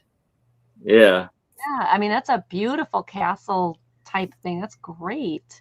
Mm-hmm. Yeah, you can hide your wine in the bag. That's true. People think it's a jigsaw puzzle and it's a wine. That's true. Yeah. I just can't believe, I mean, because it shows the inside too. That is so cool. Yeah. They have people in there. And that's a good price. Something that you might have learned today, Angie, is that prohibition is over. We don't need to hide our wine bottles. But if it's drink. open, she does need to hide it. That's true. Hide your wine bottles. We have to okay, let me say this. Renaissance Fair, I hope you're not listening. We are not allowed to bring alcohol into the fair. That does not mean that we do not know how to hide alcohol in our dresses. And they're not going to look for it in places that the women hide it in their dresses. So yes, there's alcohol at the Renaissance Fair that is not purchased at the Renaissance Fair. You dirty, dirty Renaissance It's You not did woman. wine. not I'm hear allergic to that wine, so- here. What's under that petticoat? Unbelievable. Hey, Shocking. the guys do it too. They've got surcoats and they've got, yeah. You just we hear wear this like- we wear slosh, lots of slosh, layers. slosh as she goes walking. There's a lot of layers in those petticoats and those bodices. Yeah. Shocking. But they do All right. sell like beers, probably. Oh yeah, yeah. Beers They at- do all that there. Yeah. But But it's we've always got our expensive. own little. We've always got our little nip that we bring in. We all have our Yeah. own little nip. Yeah. All right. These are what? If it's no interest in this, I can't believe nobody's interested in that. That's so cool. I know. I'm What's very that? surprised too. Yes. All right. I'll say we'll if a pass certain on that someone for comes now. to the speed round, it might get sold later. Not Yep, mentioning any I can names, see but them. we all know Yeah. who we think might be That's interested. right. that is true. Okay, you're sitting on my mouse, honey. I can't get to my. Thank you. All right, what was this? $12. Okay, Oh, beer this isn't started- alcohol. Who's got the 6-pack under their dress? I will say that there are certain gentlemen at the Renaissance Fair that have their leather layers on, their leather Outlander. I don't. It's called a jerkin, but I don't know what people call it that are not Rennies, that can literally tie the bottles in by the string things that they used to. Yeah. Anyway, okay. This is a Disney Classics puzzle. It is unopened. It is 1,500 pieces, and it's 32 by 24. This is big. We're going to start it at $12. It is sealed. You'll see the little plastic seals here. It's on both sides. And this is Disney Classics. You've got Alice in Wonderland, you've got Fantasia, you've got Cinderella, you've got Peter Pan and Lady and the Tramp, you've got Aristocats, you've got the 101 Dalmatians, you've got Pinocchio, and Snow White and Bambi. You've got all of those, and the frame that you see there, that is the frame of the puzzle. So it is beautiful. This is, does this one give you the exact pieces too? Is it all fancy? 2019. 2019. And it just says manufactured by Seiko.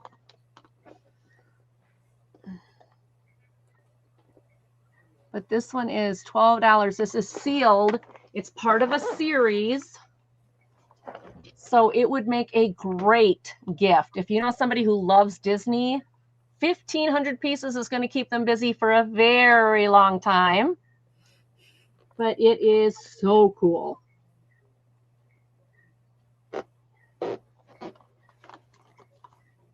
So It has That's all amazing. the favorites in it.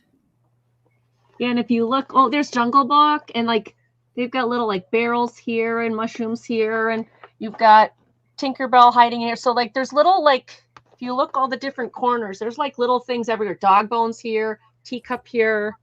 So there's all, oh, Dumbo's hiding. I don't know what that is. Those are roses. So they got a lot of little things in here that as you look at it, there's more and more to see. And of course, it's got the Disney ears and circle. Who wants to do 1,500 pieces? This will keep you busy for a while, but it's really nice. I mean, it's cool. And a lot of All you right. guys are getting into the super, super hot weather early where it's better to stay in the air conditioning and do a puzzle than go outside, sweat. Yep. And there is a series of these. This is the number one. You'll see here, series number one. There's actually 5 or 6 in the whole series. But good luck finding them all. So, all right, we'll take a pass on that. If anybody's interested in it later, I'll show it on the speed round. Thanks everybody for looking. All right. I have a $10 start, and this is for a game that you can play with any movie, and it's still sealed in plastic, and it's from Blockbuster. Oh, cool. Woo-hoo. And it's called the movie game.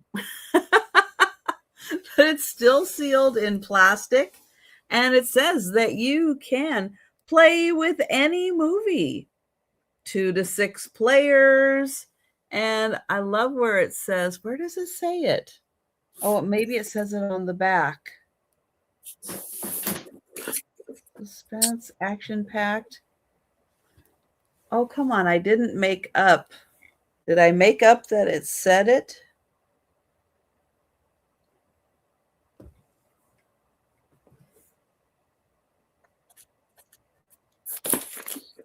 Oh, here it is. What you need to play. You need a television, a VCR or DVD player, Or and your Netflix or favorite Tubi. movie. Now you can just stream a movie. You Right, don't now need you can a stream VCR or Like a $10 is a player. steal. So what this game is and why it works with any movie is you watch a movie and then the director will yell cut and you stop the movie. And the director's been watching and taking notes. And then the director is going to ask you questions about what you just saw. It says, when the producer yells cut, time's up, and players have to correctly answer questions about the scene that they've just viewed. The first person cool. to travel around the game board and collect all 4 movie tokens wins. And the movie tokens are popcorn, candy, drink, and movie token. Yeah. I wish there was a way that we could mimic 20 questions on the movie of the month. I don't know. I got to think about if I could do that for a future movie, that we would, in the movie of the month review, say, Monica. do you remember who, Now it's movie school. like, you know, Quizzes. I don't know, Right. something about tonight's movie that we're going to watch. Like, do you remember who opened the window first? Something like that. Oh. Like, I have to think about it, because that might be a fun twist. That would be fun. But I thought this was great because you can play with any age. You can play with any movie. And it's something the whole family can play because everybody remembers different details about the scene that they just watched. And it's still sealed in plastic. So perfect for gift giving. And that is $10, and it's Blockbuster movie game. And people can go, who's Blockbuster? And oh, thank you, Gina. But I like ones where it's not necessarily specific to any genre, because everybody likes different movies. Everybody likes watching different things. And if you're playing with kids or something in particular, you can pick their favorite movies. So that's a game that can last a lifetime. That's right. It can adapt to anything. And I wonder if there are suggestions in it of questions to ask, or if it's up to the director to pick the questions or make them up on the spot. That I don't know, because I think either way is fun, but yeah, I'm not sure. I'm not sure if it guides. I like this. I like this, Gina the Youper. I like it. Yeah. So, but you pick the movie. It's great. It's great. I love that idea. Because, you know, a lot of times it's like, what if they ask Sue a question on a Western? Sue's going to be like, I don't know. I don't want to play anymore. I don't know. I don't know Westerns. Can you repeat that in my accent? No, I can't. I don't want to play. Okay, I don't want to play that. Oh, and I'm going to count that down for Gina. Going once. Going twice. And sold to Gina. Thank you. Congratulations, Gina. Back to Aaron. All right. So here I have 4 etches. Prints of exits from Wiscox, and these are scenes from Annapolis and Baltimore. So I think this right here is Fort McHenry. And sorry, what was your start? Oh, $15. Sorry. This is Fort McHenry. Then you have look at the scene from the docks of Annapolis. And Annapolis is Maryland's state capital. And this is, it says here, Maryland with pride. So this is the plastic it came in with. Then we have like a river going over a bridge or going under a bridge. And they're all done and signed by Wiscott.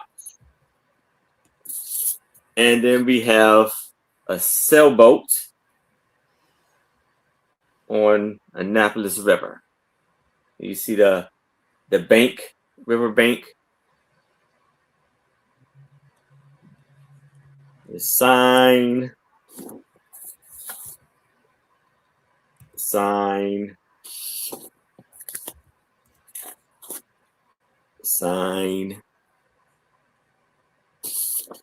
And sign.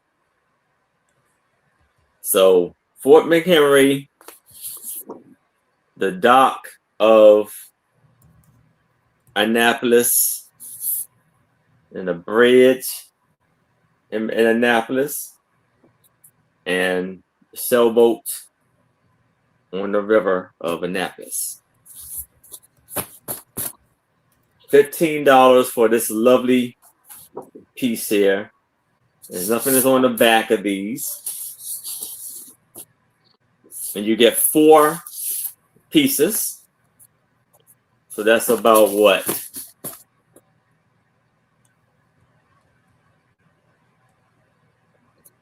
$3 and some change.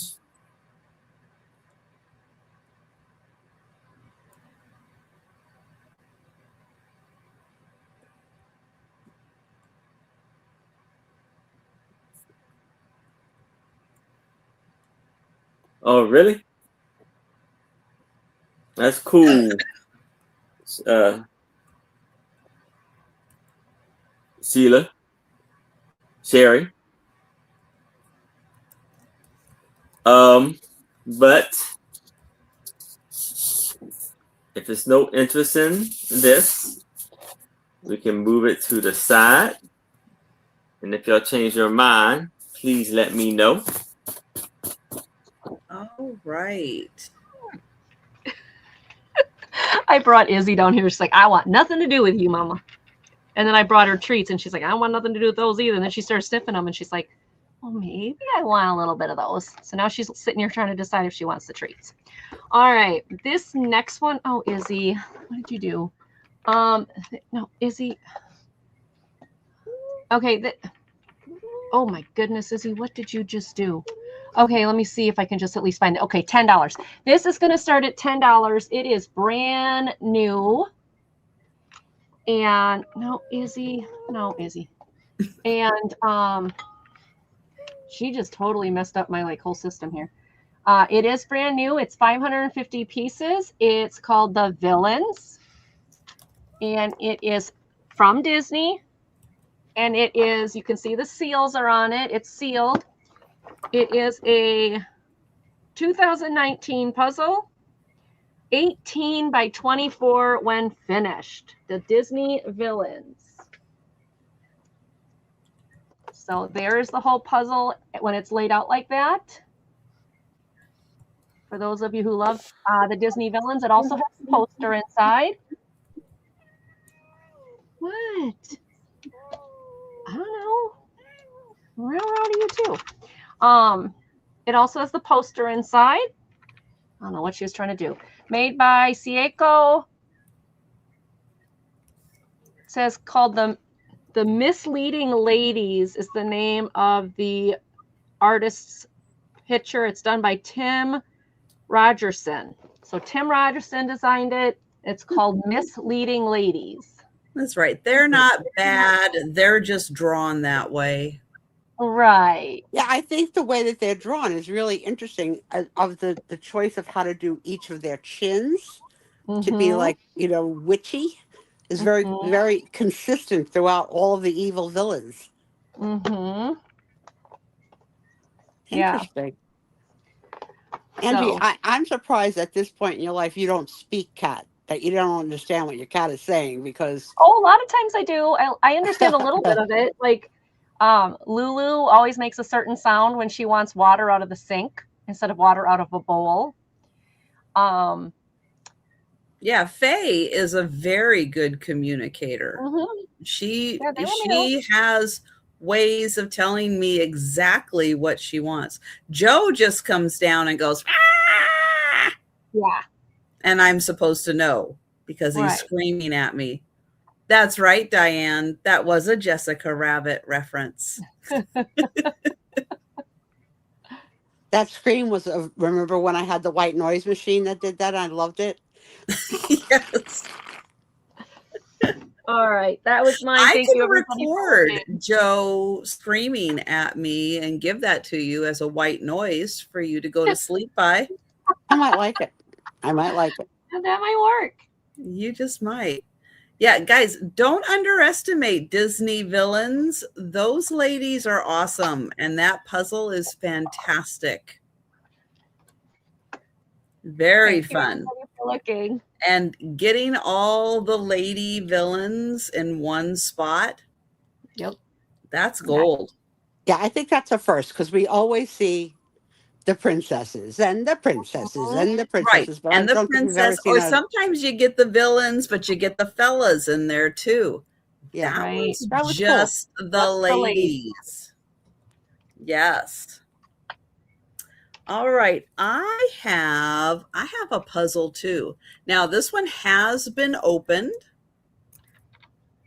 but whoever had it did a very, very nice job of putting everything. They've been watching Denise and they said, you know what? I'm going to put everything in a Costco Kirkland Ziploc bag. And all of the pieces are here, which is fabulous. They did a brilliant job with that. And what is the puzzle? Well, I'm going to get it back in here. It is a 1,000 piece puzzle, and it is Grimm's Fairy Tales. Wow. I'm going to show you the back. It has all the fairy tales on here. You can shout them out if you recognize them. That one I know is Snow White. And hi, Patty. Oh, Patty, did you just see Angie's puzzle with the lady villains in it? Oh, Patty says she's 12. There you go. This is so well done. Goes all the way over here. Then we'll go up and we'll do a little bit. And no, I'm not even going to try to pretend I know what all of these are, but Let me tell you, there is a helpful guide in here to help you identify all of your favorite Grimm Patty, my fairy last two tales. round, my first round and my third round. Or fourth round, or Do whatever. puzzles come with difficult levels like that? Some do. Yeah, because this one looks freaking hard.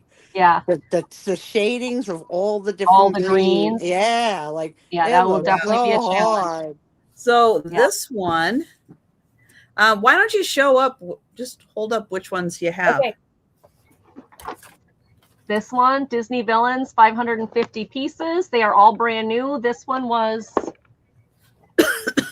$10.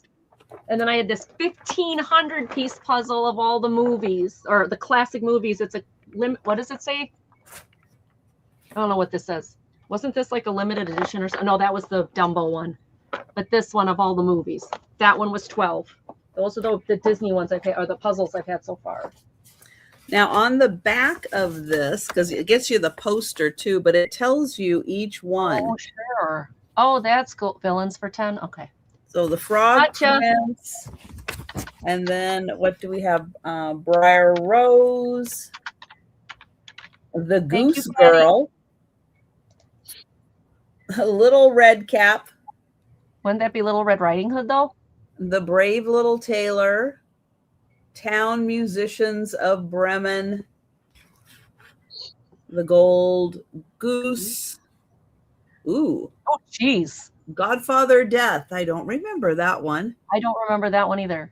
Snow White and Rose Red, Uh-huh. the 12 Brothers, the Fisherman and his Wife, the Elves and the Shoemaker, Little Snow White, Rumpelstiltskin, and it shows you the pictures of each one. So yeah, so if you don't remember what each one is referencing, you have the poster to help you identify all your favorite ones. And not to leave Aaron out, Aaron also had a 3D puzzle that Patty might be interested in if you want to have him show I that don't know now. if it was a 3. It wasn't a 3D one. Oh, it was though, a no. flat?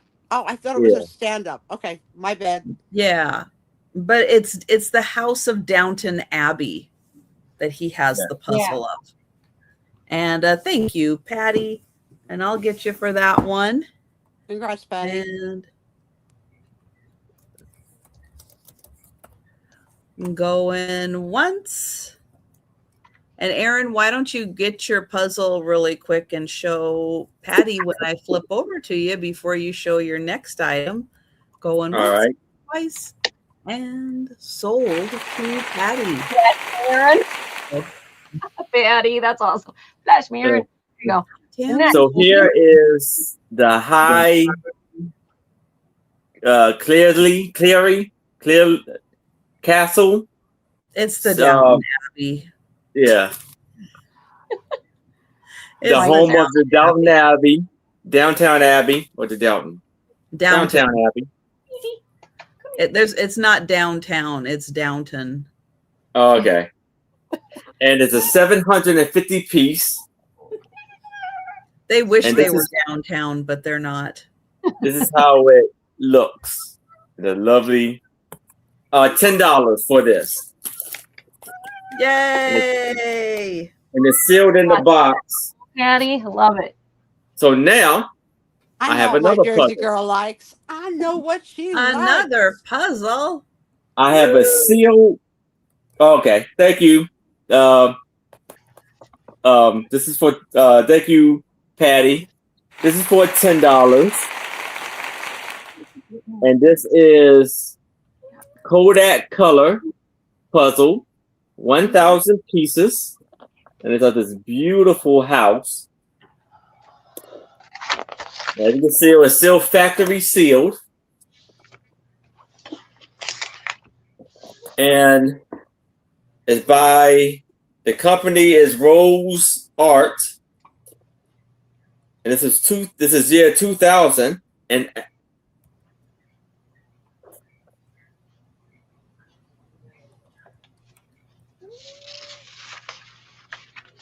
Hold on a second.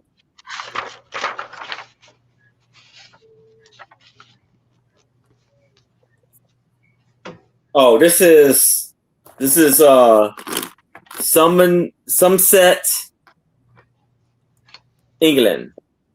This is a house in Somerset, England, and this is 18 by 26, fully interlocked pieces.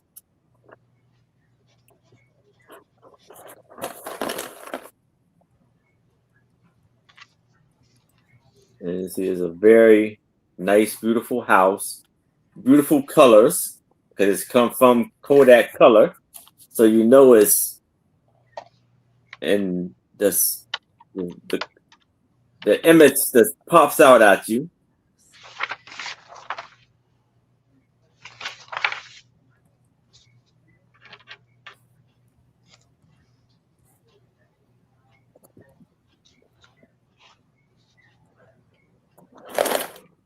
And it has the beautiful flowers in the yard. The house is real. The roof is really awesome to me. It says something there. The national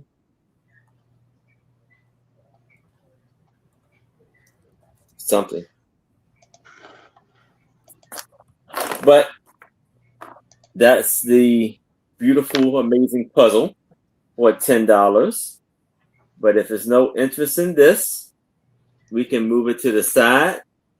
But if you change your mind, please let me know. That's my item. Okay.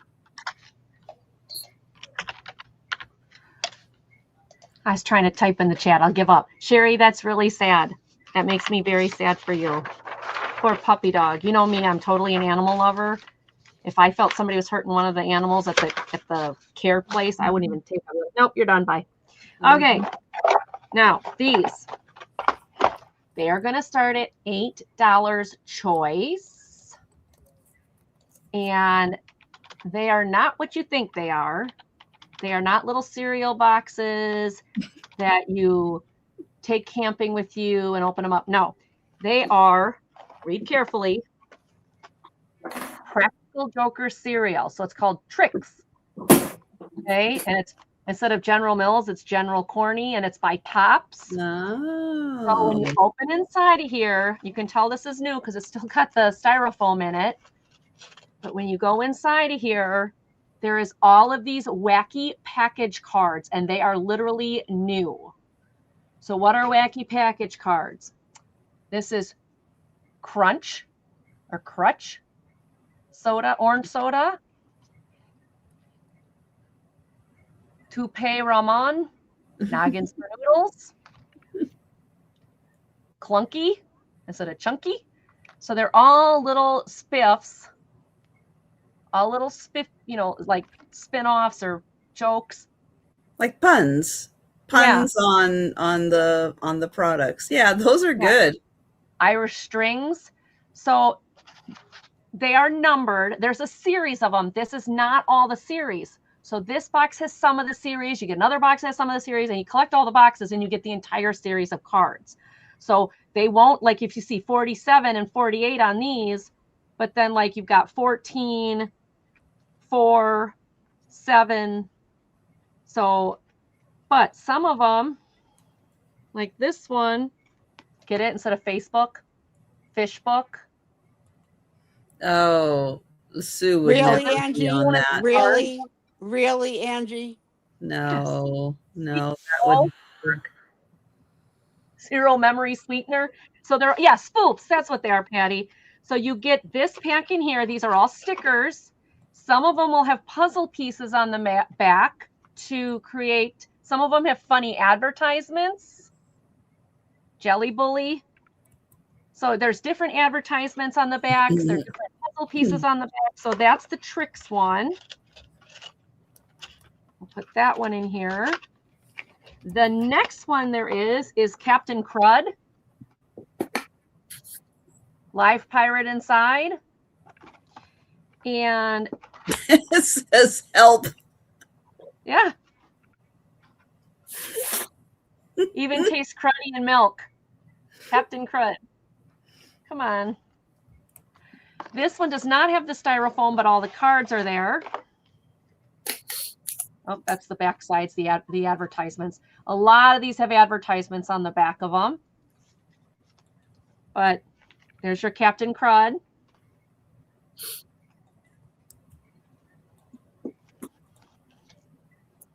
Pre-K. It says special K, pre-K. Chickless. Gums for nerds. So there's just tons of stickers in here. Instead of Ritz, it's Ditz. So it's just funny spoofs, stickers off of different cards. And then the third one is Cookie Crisp, or Crookie Crisp. It's a steal, breakfast for burglars, served in the 8 finest jails. This one also has its styrofoam. Mountain Dude. This one has Mountain Dude. My kind of guy. You're going to have a beard, though, Sue. Creepy He Creams. would I not be was my kind of thinking guy. that too. Not my kind of guy. Mountain Dude. Stupid pretzel. And he Or showers with glue. pine needles. Great. Yeah. Sushi cues. So it's just funny.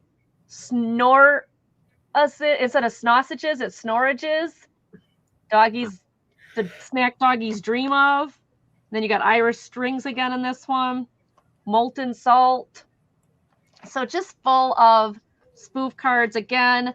Bunch of advertisements. Here's some no, not that one. No, wrong way, Angie. Here's some puzzle pieces, some more advertisements. There's the Mountain Dew ad. This backward. There you go. I hope not, Ginger. So you get those in this one. So it's choice, and I see Monica in for 8. So anybody wants to come in for 9. And like I said, these are in fantastic. Look at the boxes; they're in fantastic shape. A lot of times you find on these the side there. Yeah. Does it show other boxes that are available? Weekies, All Brain, and Post Awful Bit. Let me compliment Ginger's very quick wit again. You are one funny lady, and we enjoy your commentary every week. Yes. That was so funny. Yes, I love having her in here. I love when she comes into my channel, and it's okay. You can make fun of us when you're on my channel. You can make fun of us. Yeah, you can make fun of us. We're okay here too. So those are your 3 choices. The card. So help me what they're doing up there. All I hear is clunk, crank, boom, bank. Leave 2 men alone in the house. They're, and you know they're moving stuff around, reorganizing. I know, that's what scares me. Yeah. Yeah. All right, I don't We're see anybody making else it coming better. in. So we can count it down to Monica. Going once, going twice.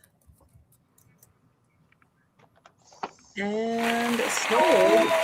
Monica, one or ones would you like? Because I haven't done it in a while.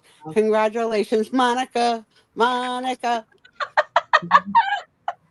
Captain Crud, Tricks, or Crookie Crisp? You let me know which ones you would like, Miss. Oh, that's okay. Which one or ones would you like, Miss Monica? You tell me, and we'll move on to Trisha. Thank you, everybody, for looking. And yes, She's would like, you like? heaven's sakes, I've got important business to take care of. The tricks. Okay. Yay. Thank you. Congratulations. All right. Sue is not going to approve my next item, but I'm still bringing it. And It is what it is. Ooh. It is 15 John Wayne movies. 15 John Wayne movies. Well, if I'm wrong, then this will sell. Okay? But if I'm right, it won't sell. But for the price that you have Strong, it on, I silent, think it's and going to sell, stoic. which is going to make me sort of wrong. And I don't like to be wrong. Can you You imagine? get Blue Steel, Lawless Range, The Dawn Rider, The Lucky Texan, The Man from Utah, Texas Terror, Rainbow Village, The Star Packer, The Desert Trail, Riders of Destiny, Randy Rides Alone, The Trail Beyond, West of the Divide, Winds of the Wasteland, and Paradise Canyon. All right, let's make this more interesting. Okay? Imagine doing those titles as a goof like Angie's Last Sale. How would you rewrite any one of them? Winds of the... Paula Grandma says cases. I've already got this one. And it Blue gives Steel. you an idea of what it is. 1934, 35, 35, 34, 34, 35. He was busy. Yeah. Huge star. Huge. 35, 34, 35, 34, 34, and 33. So a lot of these are very, very, very early. Sue, I would definitely say we could adjust the names of some of those. That would be very, very good. They were making them so fast, they didn't have time to name them. Yeah, No. don't even get when you're doing 5 movies a year, yeah, they don't have time. Same wardrobe, same hat. Reruns. Denise, that's how they reruns. Denise, they're 90 years old. But it took I don't know how long it took. I would think it would take a month to make a movie, right? They made movies really fast. I gotta tell you, the most interesting John Wayne fact I have is that for many years, Tom and I would get gas at a gas station when the gas attendant was obviously from some other country. Like I couldn't tell you what country, doesn't matter what country, very thick accent guy. And he had a pin on his coat saying, "I love John Wayne." Now that was weird. That's a brooch I hadn't seen before. And it was like a star shape, like a badge. And yeah, you're right, Diane. I would imagine they're probably fairly short movies, not a lot of dialogue, little bit of action. I wonder who's the person that said, "I got to see a guy about a horse," because that's such a famous, good line. I wonder who said that. Somebody Google that tonight. What is it? I got to see a guy about a horse. Famous line. $8. You get 15 movies on 5 DVDs. It looks like from 1933 to 1936. Very, very early John Wayne. Okay, so the Hell We Raised movie. I can't read who the heck. Oh wait, is that the movie? Anyways, it's I gotta talk to a man about a horse. What movie? It's a euphemism. It's not from a movie. Okay. It means that the guy has to go to the restroom. Yeah. What? Yeah. Okay. So instead of saying like draining, did you know it meant that, Sue? It doesn't mean that in New Jersey. Everywhere. It means that everywhere. Yes, I have to see a guy about a horse means I have to go to the restroom. Okay, it doesn't. It doesn't.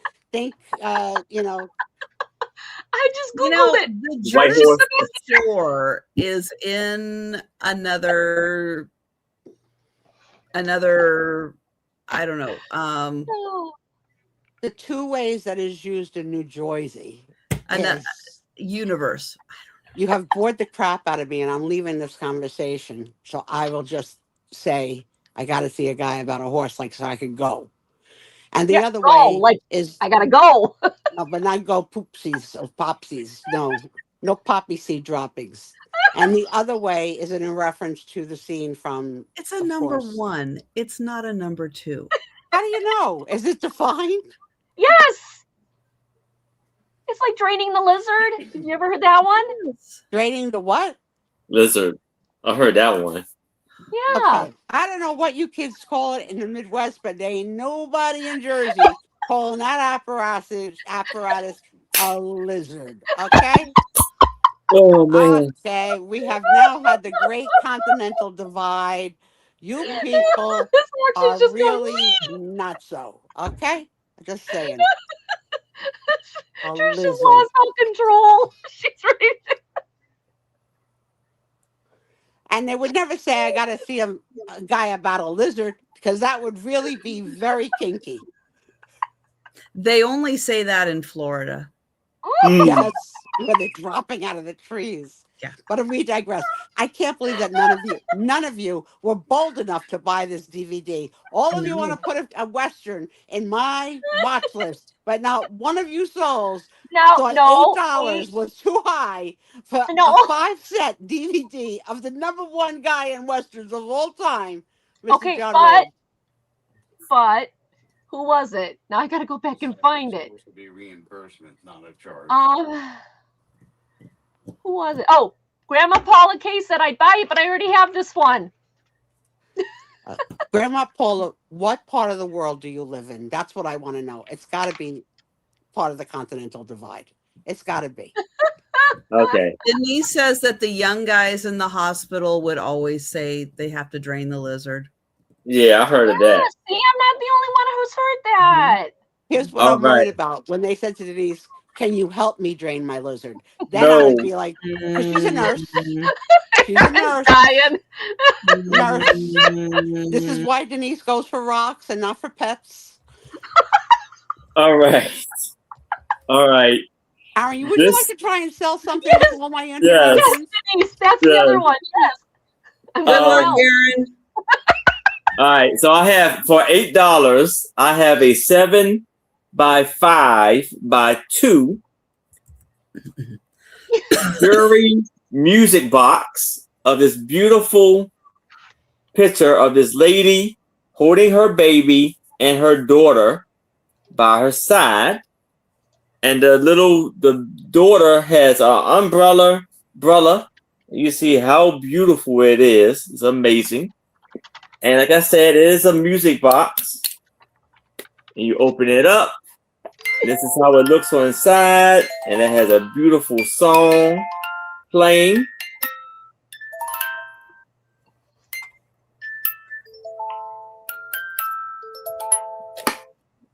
And then you see the beautiful pink. I don't know if if it was an issue of me playing it, have it play too much longer.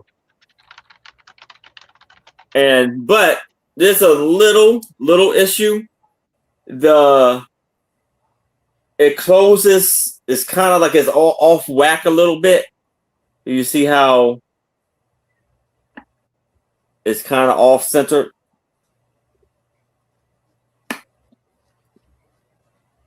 And it just has a little black mark right there. And it has these beautiful gold feet. It's very pretty. Aaron, do we know what the song is or we don't know? I don't know. I mean, you tell me. I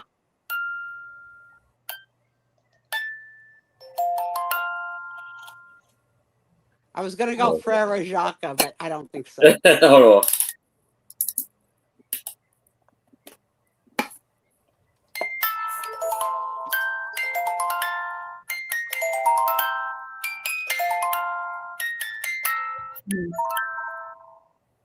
Don't know, but it's very pretty. Yes.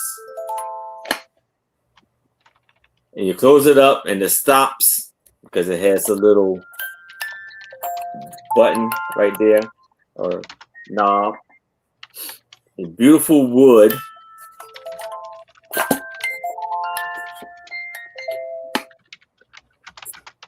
A very, very beautiful picture.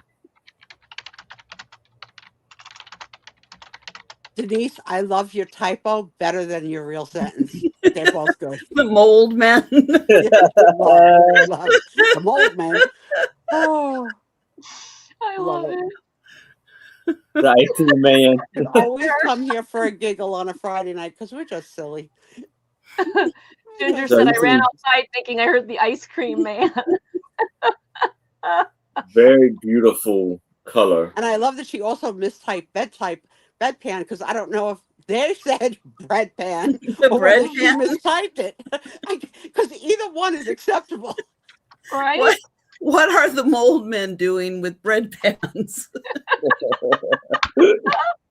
Oh my gosh. Oh. Did you catch him, Ginger? Yeah. Oh my. Oh. But if there's no interest in this, we can move it to the side. But if y'all change your mind, please let me know. All right. Do you guys still have ice cream trucks, or do you have really strange men in minivans now driving around? Selling Well, I haven't seen an ice cream truck in a while. Yeah, We I have haven't an seen ice one in cream a truck, but while. it's very rare. Now, where I used to live in, at my old place, there was a gentleman who had the ice cream bike. He'd have the little cooler on the front of the bike, and he'd be in the little white uniform, and he'd go around to all the parks and the water, the pool and stuff and sell. But around here, no, nothing. Nothing, not even the minivans. We have the minivans. They have stickers on the outside. Yeah, the minivan thing would be scary to send your kid to the minivan, right? Like, you don't know. Especially if the kid was walking out there with the cat with the dimes in it. Like, you'd never see the kid, you'd never see the dime thing again. Right. Oh my gosh. Okay. So this one is starting at $8. It is a sailor, black and white picture of a sailor in a beautiful frame. Well, hello. Yeah, I thought he was very handsome. No hair on his face there, dear. No mustache, no chin hair, no nothing. Right up I even think that this is my favorite uniform. The Navy uniform is my favorite. Yeah, isn't that awesome? So this frame has never been actually punched or used or anything. It's still got the sticker here. Ginger.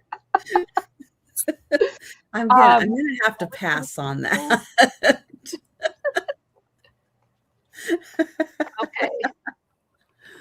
I don't know if there's anything written on the back, but we're going to find out maybe if I can get this out without hurting it. Yep. Well, she's doing that. Do you guys remember the Eddie Murphy first comedy special when he was talking about being a kid and hearing the jingling of the not the bedpan, oh my God, of the ice cream truck like 4 blocks away and all the kids screaming, ice cream, ice cream, ice cream, and like running home for their 50 cents to get their ice cream. Like that scene out of his comedy show is so funny because it was so true in the 60s of running home to get your quarters for the ice cream truck. And you would hear it 3 or 4 blocks away and you knew it was coming. It was such a good day, especially if it was Mr. Softy, which who would name themselves Mr. Softy? I mean, really.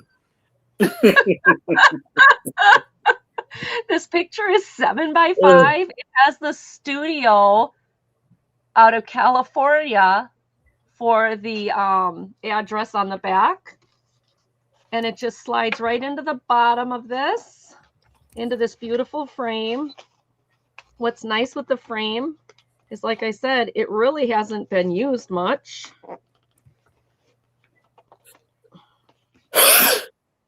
It's a beautiful frame. And the back of it has never been punched out. So it doesn't have, like, the hanger hasn't been used. The easel hasn't been used. Angie, How in nice the 1980s, I went to Hawaii on the island of Oahu during Fleet Week. And all the sailors were all on land enjoying the island. And I was enjoying them. Thank you, Patty. So any interest, $8? One of the buildings I worked with in Seattle, we had a really good view of the ships when they were coming in for Fleet Week, because and they would really like accentuate Fleet Week on the ship, and like you could see all the sailors in their white, all lined around all of the ships as they all came in. It really is spectacular to see them all on the deck coming in. And when they come off the deck and are in the bars, it's a whole nother party. They're everywhere. They're everywhere because they're free. They've got a Everywhere. week of freedom, and it's just, it was, we didn't plan it that way, but it was a ball. It was a ball. All right, let's get. All right, thanks everybody for looking. $8 start.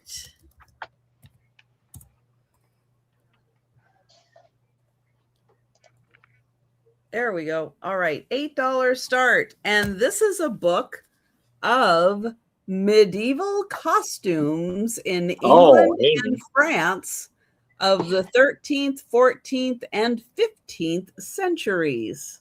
Woo-hoo. That's a great book. Yes. Her French outfit there. And it is Sherry. Hey, Sherry. Hi, Sherry. French. So yeah, lots of pictures, lots of information, lots of diagrams, what everybody was wearing. How it got bigger and wider as the years gone on. This has Men in tights. 226 pages. Yeah, lots of men in tights. But really, really beautiful diagrams in here and lots of information. I love the patterns that they're showing. Yes, you can. Ooh, nice. Thank you, Sherry. And Sherry, I did get your email and it's all yours. The other item that you asked me about. Congratulations, Sherry.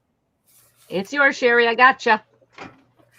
So yeah, lots of great diagrams in here. And this is the 13th, 14th, and 15th centuries. And that is $8.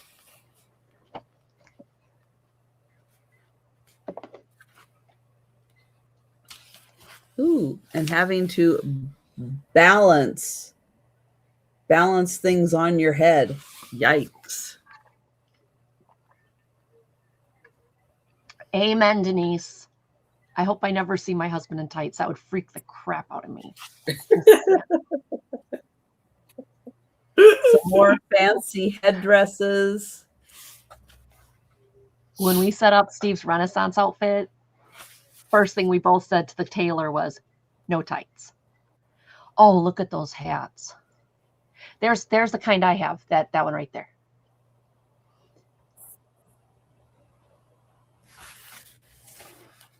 All right. Well, I am not seeing any interest. Oh, well, wait. There. And then depending on. Oh, the monks, yeah. There's some very fashionable gowns in there. And that monk haircut was like, who thought of that? So weird. Oh, but you know what, Trisha, I wanted to say before I forget, because I'm going to forget it. I think that Al collects John Wayne stuff. Does she? I think Very so. possibly. But you know what? She probably already has it. She might, but just to keep it in the back of your It mind. might be good for a new collector of John Wayne. I think somebody she does. who's interested. Ooh, here's a knight Oh, chainmail. and all the I wore gear chainmail once. That was it. that goes on a knight. Yeah, that whole period is so fascinating. Good book. Yeah, So that chainmail. there That you go. chainmail. I wore it one time. It's heavy. I'm just saying. It's not light. I'm pretty sure that's kind of the point, right? Yeah. All right, One Aaron, you're up. Not doing it All again. right. So here I have Great Desserts cookbook featuring over 200 recipes from the world's leading food experts. And this is designed by CSA. And this book was copywritten in 1987, and it's going to be for $8.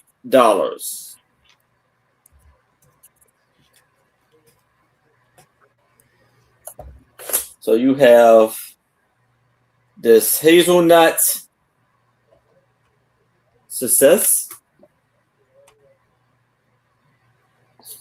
Hold on, what's this? Something fell out of the book. I'm gonna take what it is. Oh. Happy holidays. But you have the American chocolate cake with fudge chocolate, fudge frosting, mousse, white chocolate mousse,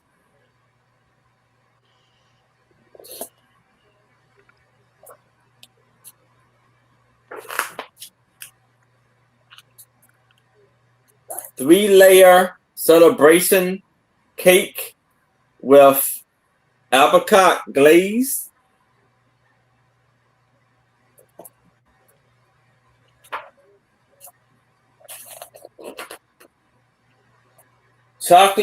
chocolate chip fudge cake,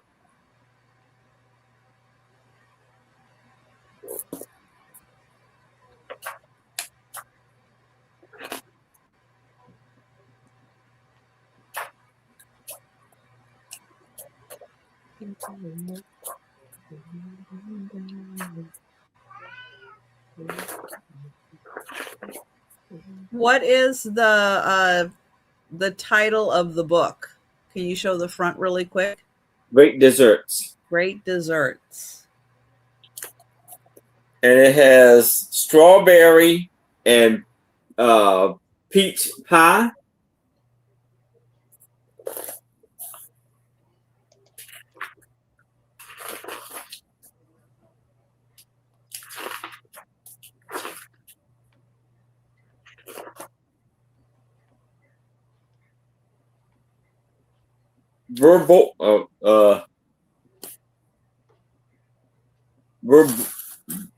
Rhubarb. rhubarb and Rhubarb. Yep. Strawberry pie, pear brandy tart. I feel so sorry for the first person that was so hungry they ate rhubarb. Uh-huh. I'm right there with you, Trisha. Berry custard I pie. understand that. And then went, maybe if we cook it, it'll be better. Because I imagine they probably tried eating it raw or something at first. Now, some of these are in different languages, so Yeah. I just want to show them. That's the name of it. Yeah. So that's that. I know sugar makes everything taste better. Arts of Work. Yeah, what is this? Another Zai. Yeah. But I don't know. that's the cover. That's the one on the cover. Ooh, chocolate leaf cake.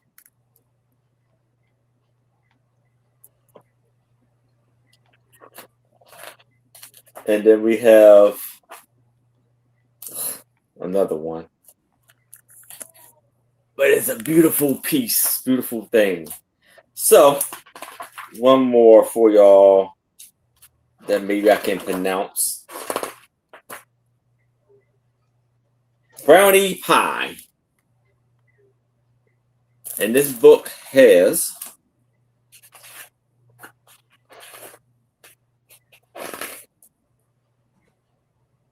247 pages.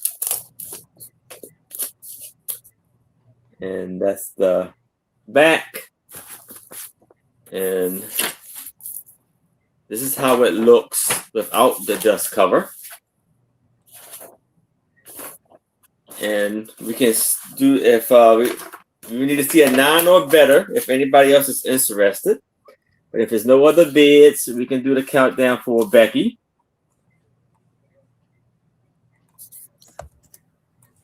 So it says the one book designed to guide you to the perfect dessert for every occasion. Going twice. And sold to Becky. All right. Congratulations, Becky. All right. What am I doing? Okay. This next one, where is it on my list? This is also $12. This is brand new and sealed. It's 1,000 pieces, and it is Harry Potter.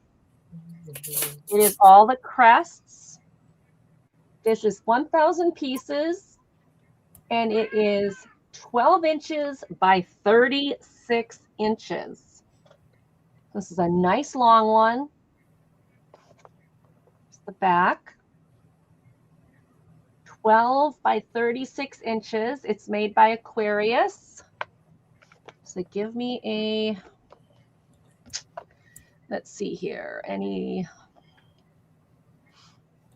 it's really bad when you have glasses, but you got to take the glasses off in order to see, you know?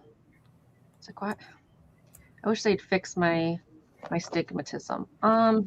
Okay, I don't see a date on this. I don't see a date on it, but $12. It's got all the houses. It's in great shape, 1,000 pieces. It is sealed. Would make a great gift for a Harry Potter fan if they got a birthday coming up. Ages 14 and up. And I don't know. I don't know what the date is on it, but I think it's really cool. I mean, 36 inches. Wow. It's that big. I can't even show you in the screen. That's a big puzzle. So, Harry Potter, all the Harry Potter houses. This 1,000 piece slim puzzle pays tribute to the 4 houses of Hogwarts. The average size piece, look at this, where is this? This is the average size piece. Not as, like, just twice my fingernail. So if you want one that's a little challenging, this will do it. All right, if there's no interest, we can take a pass, but thank you for looking. I'll bring it back on the speed round. Speed round time. Thanks, everybody. I have a $9 start. And this is a book about the women of the old Wild West, the Gentle Tamers. And in here, we're going to follow a few of the women from the Wild West.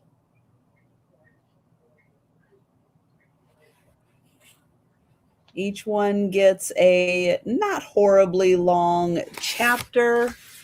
And there's some great pictures in here. See if I can find some of them. Where'd they do? Put them all in the middle? I think they put them all in the middle.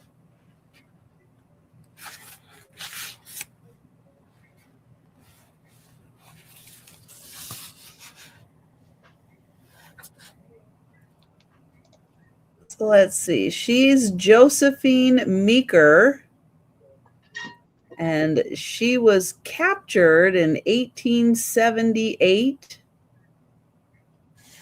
which did happen. Wow. And then we've got, maybe that is a picture of when that happened. Here's a house. Brown's Ranch Stop, a primitive hotel.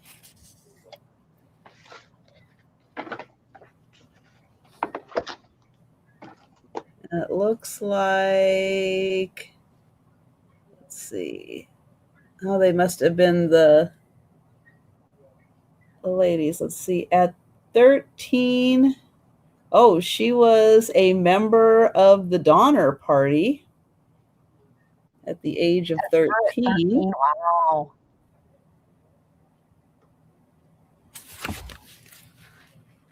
Amazing what those people went through. And some of these pictures are like really old and grainy, but it's the Old West. Yep.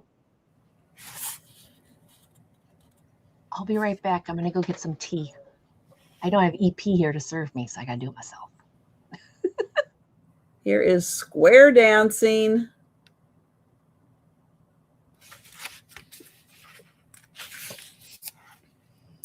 Let's see. These are, pink tights and red velvet skirts. California Gold Rush. These were the Darlings, who I'm sure did some entertaining.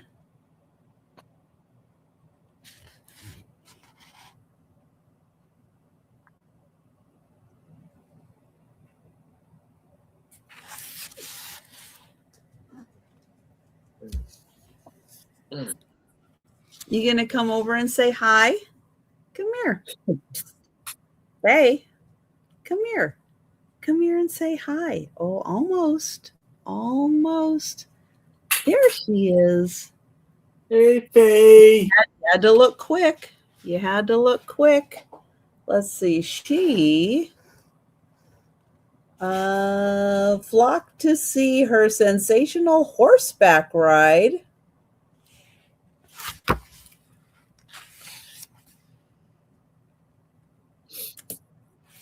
And then we've got some more ladies. But yeah, it's amazing. You know, actual stories of these women in the book. Pioneers. Then we get into the suffrages. Wyoming Tea Party and women's rights.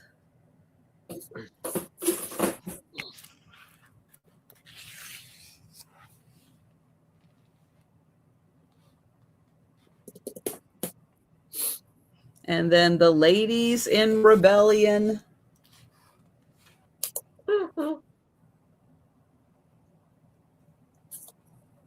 That's neat. And oh, here we have, what's that, a cattle drive?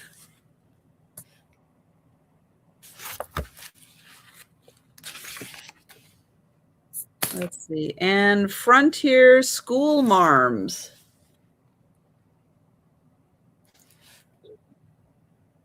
So fascinating book. The Women That Tamed the Wild West. And that is $9. All right. We're going to pass on that and go back to Aaron. All right, for $8, I have a 10 by 8 shiny, almost like a 3D picture, and it is of a black shop, AJ Weber, black Smith shop, and that is the name of the photo, and it's made in the USA. 10 by 8, beautiful, shiny foil art, and it has a beautiful, clean frame.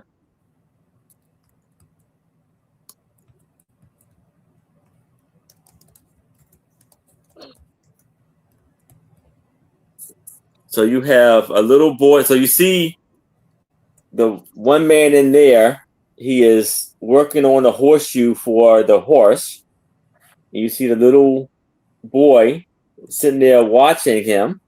And then you have the other guy who's putting the horseshoe on the horse.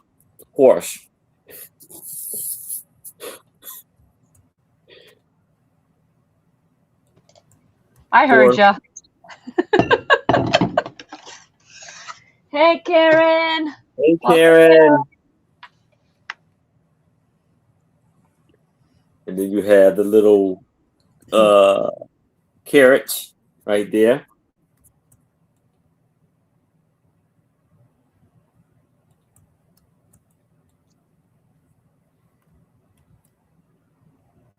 So it's J big, looks beautiful, perfect, hanging on the wall.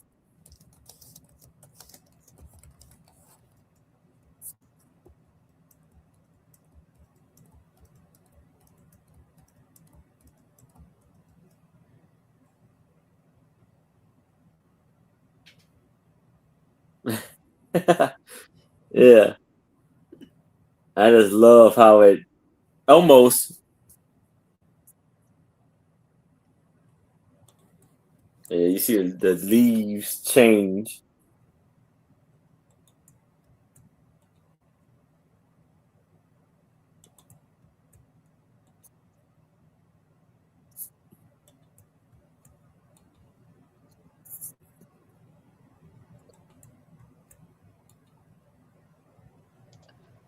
Yeah. Yeah, Probably Monica, would that be. would remind me of that too. I can see that totally. Yeah.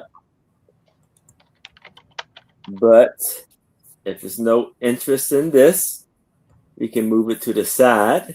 If you change your mind, please let me know. And that's Okay. my item. All right, this is going to start at $8 choice. $8 choice. Guess what? They're puzzles. These are Disney Thomas Kincaid puzzles. They're 750 pieces each. They're 24 by 18, and they have a poster inside. So they come like this with the plastic cover on top. This one is Alice in Wonderland. She's pointing into the water where she sees the white rabbit. There's the whole poster.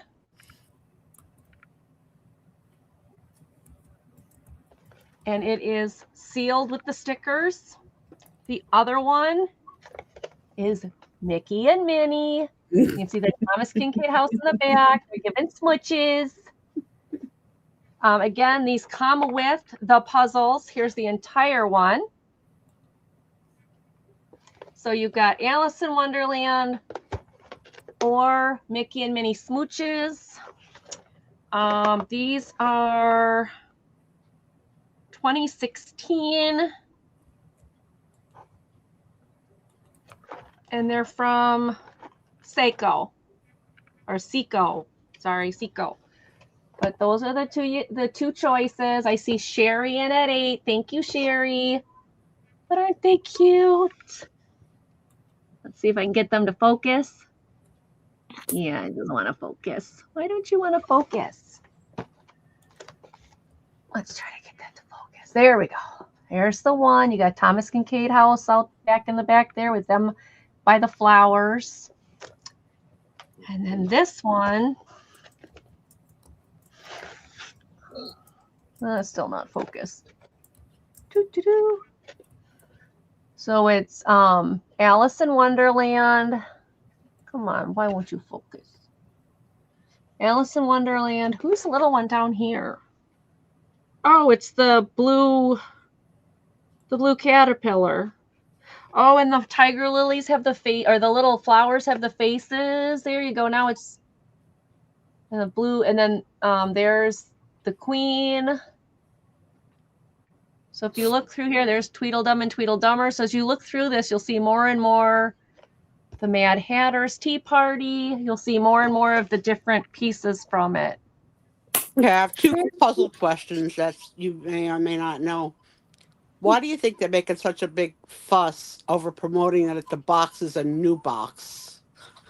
Because they now stack like this instead of piling on top of each other where you have to pull one out. These are like this. You can pull one out like a book. Don't knock over all the rest of your boxes. And second, I know when I was a kid, there were no posters inside puzzle boxes. So Right. when do you think that became a thing? And it is a cool thing. Yeah, I don't Very know. cool. I don't know, but I think it's a great idea because then you can look at it. Well, we only had the cover. We only had the covers Yeah, before. we all looked at the cover. The cover. That's all if had. we needed to, yeah. Yeah, that's all we used. But I think that the idea, like, because since we've been doing so many puzzles on Friday nights now, I've been noticing, and there's a poster, and there's a poster, there's a poster. So there had to be a period of time. Maybe it was an alternative instead of having to glue it together afterwards, that you could just have the poster. If you really, really liked it, you could just have the poster and put that up, and you didn't have to go to the trouble of gluing it together. Well, whoever came up with the idea, it's brilliant. Yep, I like it. I think it's cool. All right. So we will count it down to Sherry. Sherry going once. Going twice.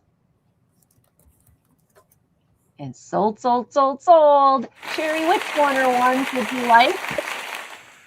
Congratulations, Sherry. You'll take both. Okay. I gotta go like this. Come on. Thank you, Sherry. I have a $10 start. And this is for a game. And it is based off of the game Clue, but it's an escape game. It is a one-time solve mystery series. So I think it's just for like one-time use, but it's pretty extensive. And it's called The Midnight Hotel. And I don't know if you really go through like everything, but it does have the Clue, an updated version of the Clue cast of characters. You actually put together and build a hotel. As you go through the game, you put more and more of the pieces together to build the hotel. And so it does have the instructions in here on how to play, how to use the cards. And each card has a little different problem to solve on it that leads you closer and closer to finding the clues. It has instructions to help you build the hotel. And you actually can see you're actually building a little hotel. That's cool. So it's almost 3D. Around. And then this gives you additional hints for each of the cards that are in here. So you have these fun little playing pieces depending on which character you are. You get the matching color. And then here are the characters: Professor Plum, Miss Scarlet, Solicitor Peacock, Chef White, Mayor Green, Colonel Mustard is still Colonel Mustard. And then these are all numbered. And on the back, you find all of your clues and little things that you have to do along the way to put the pieces together as to who did what. So you have one deck, which is a pretty good sized deck for going through. And then you also have this other deck, which starts off with a little tutorial of your first clues to kind of get you started. And then you can see there's other cards, again, to help you solve the mystery and send you to like your next clue. Then there are the pieces so that you are building your hotel and which clues you're supposed to grab. And then this one has the holes on it. So that's where you use the other parts to connect to it. And then you are building your, and then you have these other clues. Here's pack A.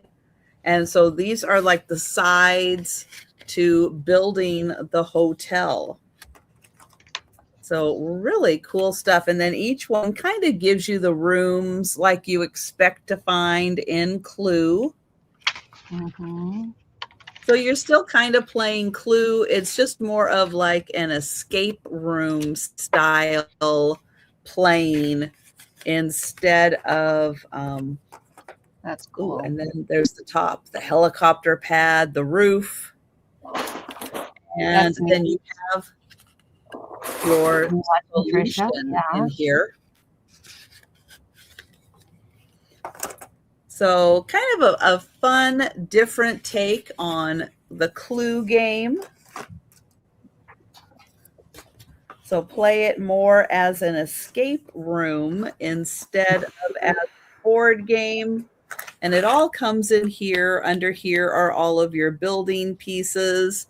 And then your cards are in these two stacks. And your little character pegs down there for moving around. And so this one is called the Midnight Hotel, and it is a Clue escape game. And that's $10. Good price. That's really cool. You can build. Isn't that neat? Very cool.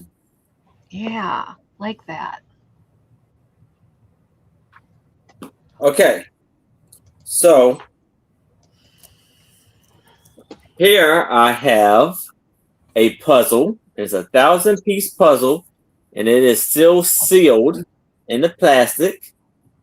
And it's called Great Outdoors. And it says precise cut puzzle, precise cut pieces, gap-free, secure locking, puzzle guide included. And it's this is by T.L. Turner Licensing. And now this is where it has me thinking, because it says 29 width and 20 height. So I'm like, because normally you don't see the height or the width or height on there. I'm not 100% sure if this is made, but it would have said it, right? If it was a 3D piece, a 3D puzzle or something, or yeah, it would have said that. Yeah. Right, Abnormally Normal? We just all had puzzles tonight. I'm almost and done. this is And this was in 2000. This was made in 2020. I only had And one. for $10. Did I say the price? No. Oh, for $10. Does that say Lang on it? Lang Company? Show that again.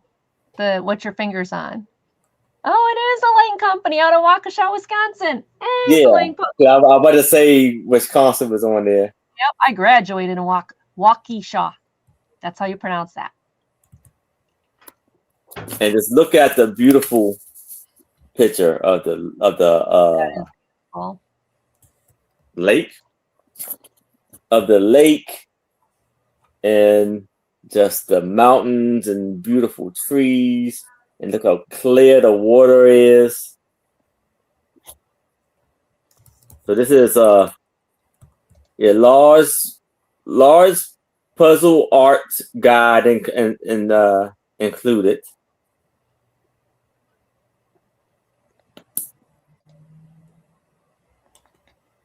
A 1,000-piece puzzle.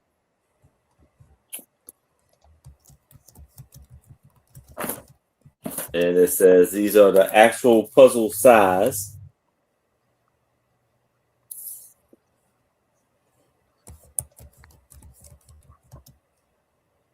Still in plastic. Beautiful puzzle.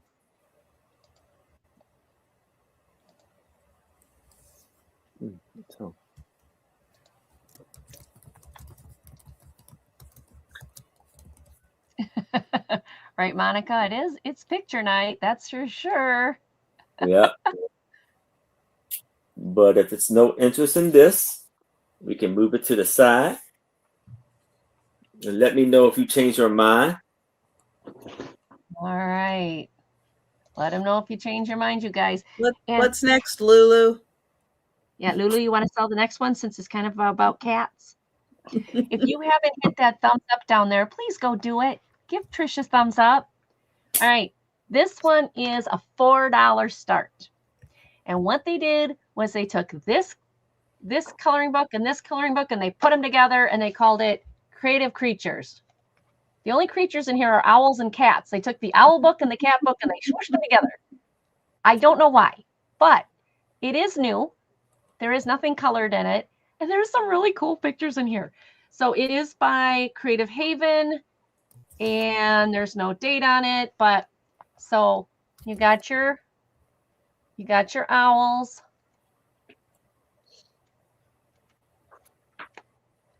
And then after the owls, it just kind of goes right into kitties. We're almost done with the owls. Come on. There's the kitties. Then you go into the kitties.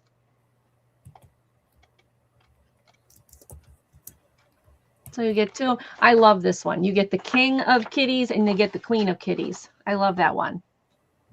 The other weird thing. What, Lulu? You fall asleep? Huh? You fall asleep, girl? Are we boring you? I'm sorry. Do you want to see the king? So you got the king of kitties. And then you've got the queen of kitties. Now, the other weird thing about this is the last page of the kitties. You have this one. Okay. The maybe second, third, oh, maybe 10 in, maybe. You have, now I gotta find it. You have this one. Do you see something? Isn't that a little odd? Well, speaking of a little odd, Angie's Oddities, and while you have a bid in and others are thinking about bidding, you want to share what odd thing you bought involving a kitty that you put a short out this week? What My kitty painting? glasses? No, the portrait of the kitty and what was he wearing? Oh, okay. So in my craft room, I have got the portrait of the kitty dressed as a queen. I have the portrait of Kitty as an astronaut. And I went to a thrift store. I walked right in to their back area. And what do I see? I see a kitty in that same series, brand new with the corners on it, of a cowboy. I'm like, oh my gosh, that's like another piece of that series.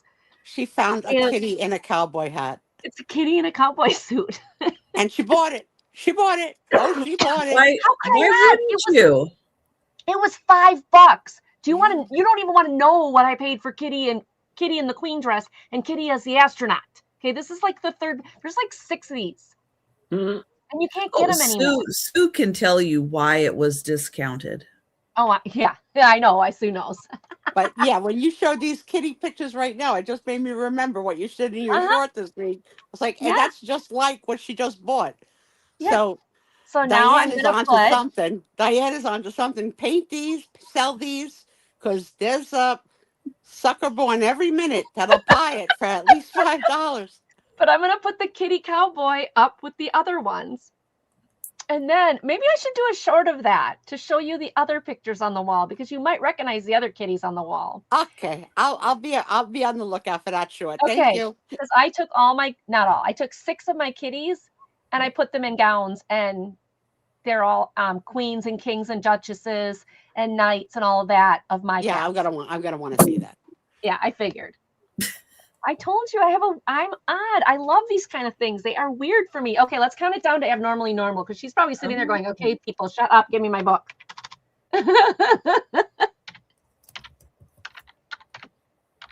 Going once, going twice. And so to Diane.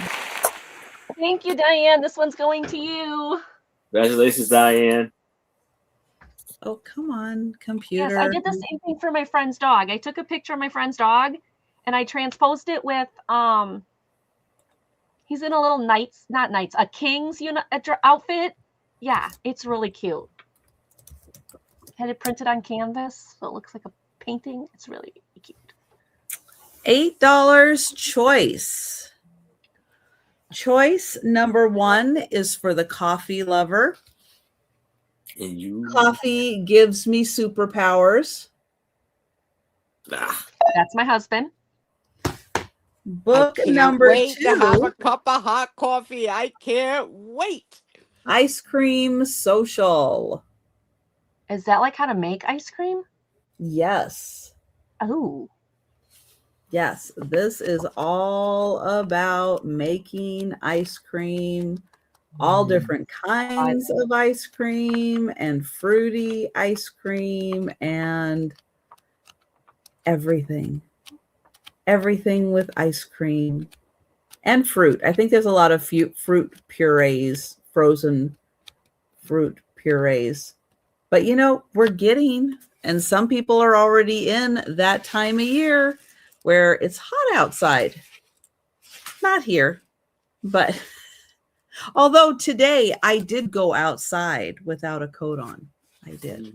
Because the sun was out, but we were like barely in the 50s today. So I wasn't going crazy. Now this gives you techniques on how to make ice cream. It gives you basics, sherbet. And see, I'm not a big ice cream person, but I do like frozen fruit. So frozen yogurt. So I am a little more down with that. At your next ice cream social, it gives you little recipe guides for kids, for the family, for adults only. Little suggestions. And then it goes into the classics, which does include vanilla, Madagascar vanilla, strawberry. Mint chip. So yeah, you get all of the whatever hokey pokey is. I don't know what hokey pokey is. Don't know what the hokey pokey is. Page 53. Where's 53? The hokey pokey has butter, salt, chocolate, almonds, cream, egg yolks, half and half. All right, lots of egg in the hokey pokey. Then you get into chocolate.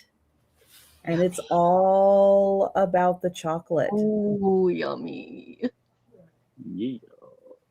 That looks really Pints of good. ice cream have gotten to be so Expensive. expensive. So expensive. I Sue, wonder if it was a big savings if you made your own. I don't know. That's a good question. I was And over at then Walgreens the other there's day. Fruity. Pints were $1.95 on clearance. I bought them all. What was?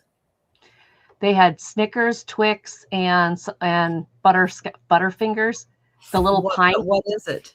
ice cream in those little pint containers. They were clearancing them for $1.95. That was a smart purchase. What do you Really That's what smart. Look at that one. Ooh, that Kumquat. looks so Whoever thought good. of making ice cream out of a kumquat? Denise Next was page is going to be poppy seed ice cream. rhubarb cake ice cream. Ew. Oh, Let's know what? girlfriend. Next section. Oh, nostalgic. You Rock started and to say roll. no, and I got Oh, excited because I yummy. thought you were going to say Nutella. No, Root beer floats. Oh. no, I'm not gonna get into the whole Nutella thing. Mm-mm. I suppose that has no flavor. I know. Hazelnut, hazelnut, hazelnut. Has all the wrong flavors. Surprising. Rice ice cream. Eggless ice cream. What's a London fog? Oh, we'll look that up. Yeah. Sicilian breakfast ice cream. I'd have ice cream for breakfast. Do you know what Sicilian ice cream is, Sue? I wouldn't even venture to guess, but I hope it has olive oil in it. Where is page 30? Oh, here's London fog. Let's see. The Sicilian ice cream. Where is it? Yeah. And then it's not there. Oh, weird. 140. It says 140. I do have the London fog right there. Okay. Oh, it's called. Nope, that's African. Oh, 140. African One ice cream? more. Sicilian breakfast Okay. is traditional morning for millions of Sicilians. Cappuccino and a flaky pastry, espresso brewed. Let's see. Frothy steamed milk. And so this ice cream is espresso and cream. Oh, that's the main thing is espresso and cream. All right. Okay. London fog is heavy cream, egg, half and half, Earl Grey tea. Oh, wow. In ice cream. I've never thought of Earl Grey tea and ice cream. Yeah. Which That's gives you a interesting. little bit of bergamot, a citrus hybrid of the Seville orange and the sweet lemon or lime. Wow. So it's going to have a little citrusy and tea scent to it. Then Many of our there's Chinese restaurants have green tea ice cream. festive. We get baked Alaska, watermelon, ice pops, prickly pear, hibiscus, eggnog. That's different. So those are the festive. And then there's breezy. Oh, boozy. These are the adult ones. Boozy. There you go. So Let's those see, have Angie, try and sneak that in alcohol. under that petticoat. All right. So That'd be a little bit more difficult. I Oh, wet. forgot to highlight my price. Sorry. Forgot to highlight my price. You So have, that Sarah is Lee. choice Oh. number 1. Choice number 2 was coffee. Coffee gives me superpowers And this is really just a book all about coffee and all different kinds of things about coffee, but it does have some recipes in here also. Diane is at 8. But it teaches you, oh, thank you, all about coffee, different types of coffee, what caffeine does to you.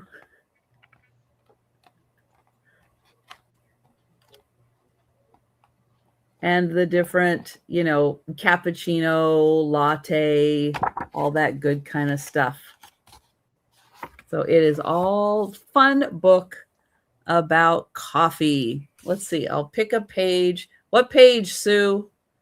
Oh, Sue's busy. All right. I will just pick a page by 34. All right. 34. Let's see what fun facts are on 34. Oh, the top 5 coffee producing countries. Colombia. Brazil. That Colombia is Yeah. number 3. Oh, okay. Aaron said Brazil. Brazil is number 1. Hey, way to go, By Aaron. a lot. By a lot. Yeah.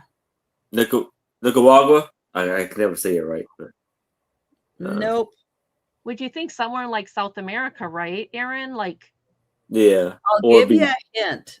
The other 3 start with a V and an I. So Venezuela. India. Venezuela and India. Oh. India, yes. Oh, India. Really? Not Venezuela. Not Venezuela? Venice? No. Mm-mm.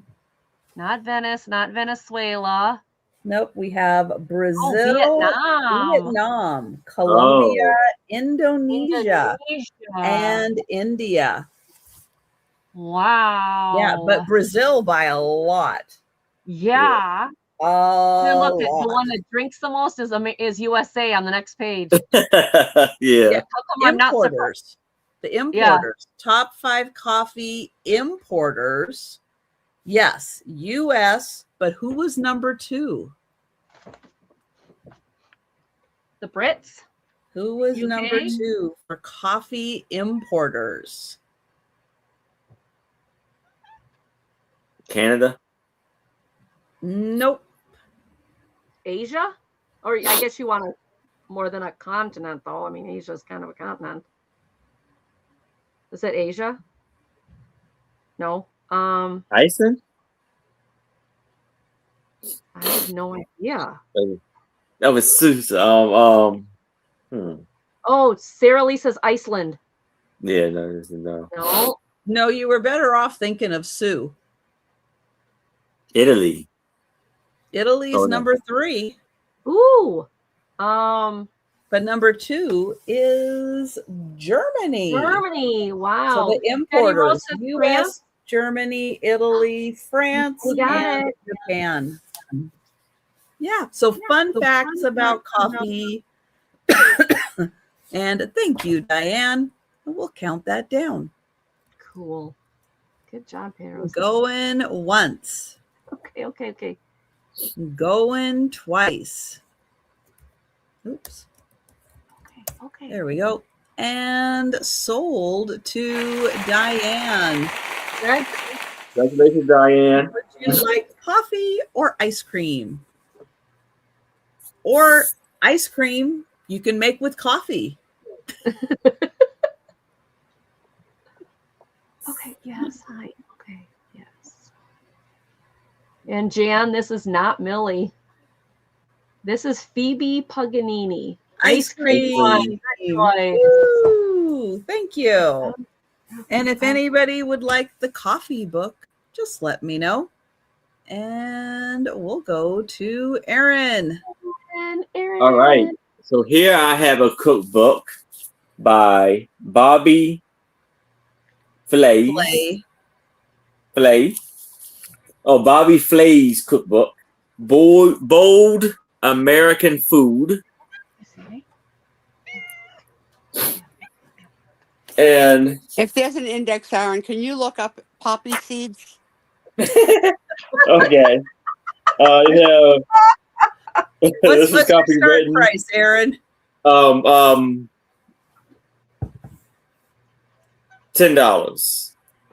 This was $8. Let's do $8. And this was copywritten in 1994. Okay, hold on. Look, it's okay. Oh, Let's see. I got it. okay. It's okay. Hold on a Stop. second. FYI, the ice cream book does not reference poppy seeds. So it is a fabulous book. FYI, I was not paying attention when you did the Sicilian. Was there olive oil? No, it's just espresso and cream. Affogato, they call that. So you get some. You got tomatoes and tortellini soup. Yeah.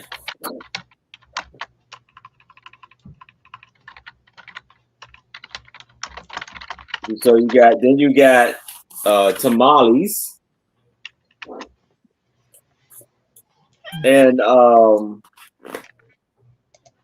quesadillas. It's okay. Let Aaron sell. So you have how you feel about here we got potato about pumpkin to me tomatoes with spiced butter. I don't know how you probably get for everything, but okay. You have one with shrimp.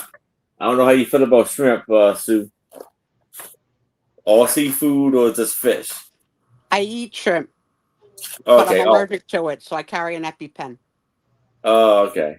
Seriously? I'm allergic to it. You can't get me anywhere near it. Corn and zucchini quesadillas.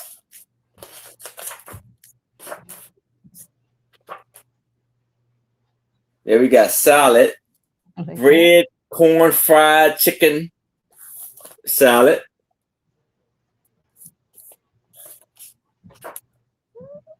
Yeah. Red chili crusted sea scallop.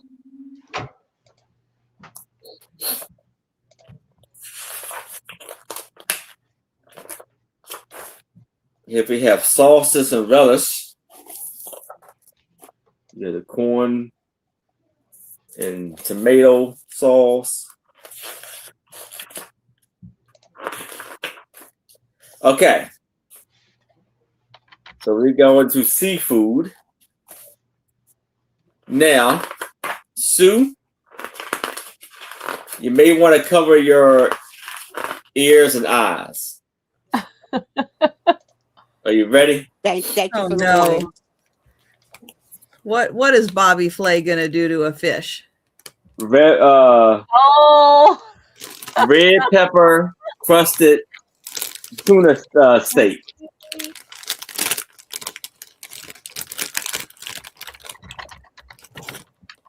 I Sue, you're good.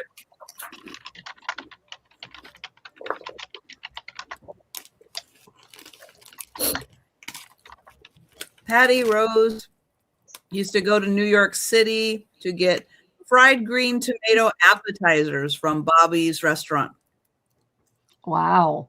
That's a lot of seafood. I'm trying to get away. A lot of fish. Yeah, I'll pass. I've never been to a Bobby Flay's, but I have been to Mario Batali's. Here is red chili crusted filet mignon. I would like an order of that, please. Barbecue ribs with peanut chipotle sauce.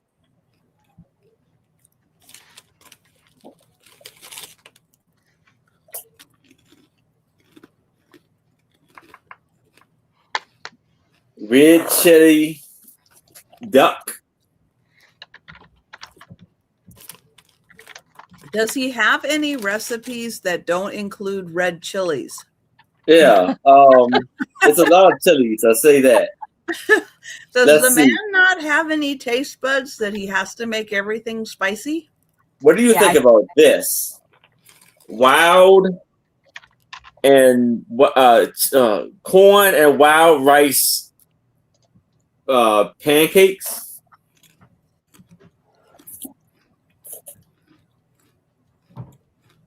The picture looks like a plate of garbage. Yeah, Yeah. no, Literally, it was not an it does appetizing not picture at sound all. great. And it probably tastes good, but it was not visually appealing. Mm. Then we have Chipotle, Brasserie, for show, bread, blue corn flat bread. So this book has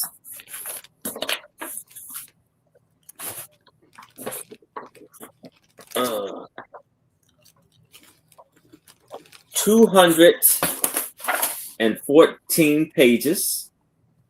I like all the pictures in it, though. They did a good Yeah. job with that. Yes. You can think. Mm-hmm. Hold on.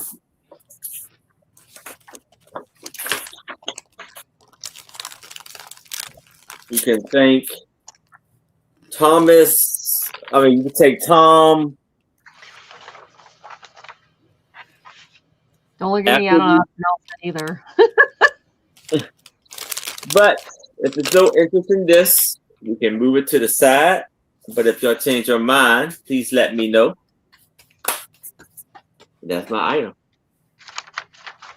Okay. Okay, I promise this is the last puzzle of the night. I promise. By Angie. By me. I don't know about everyone else.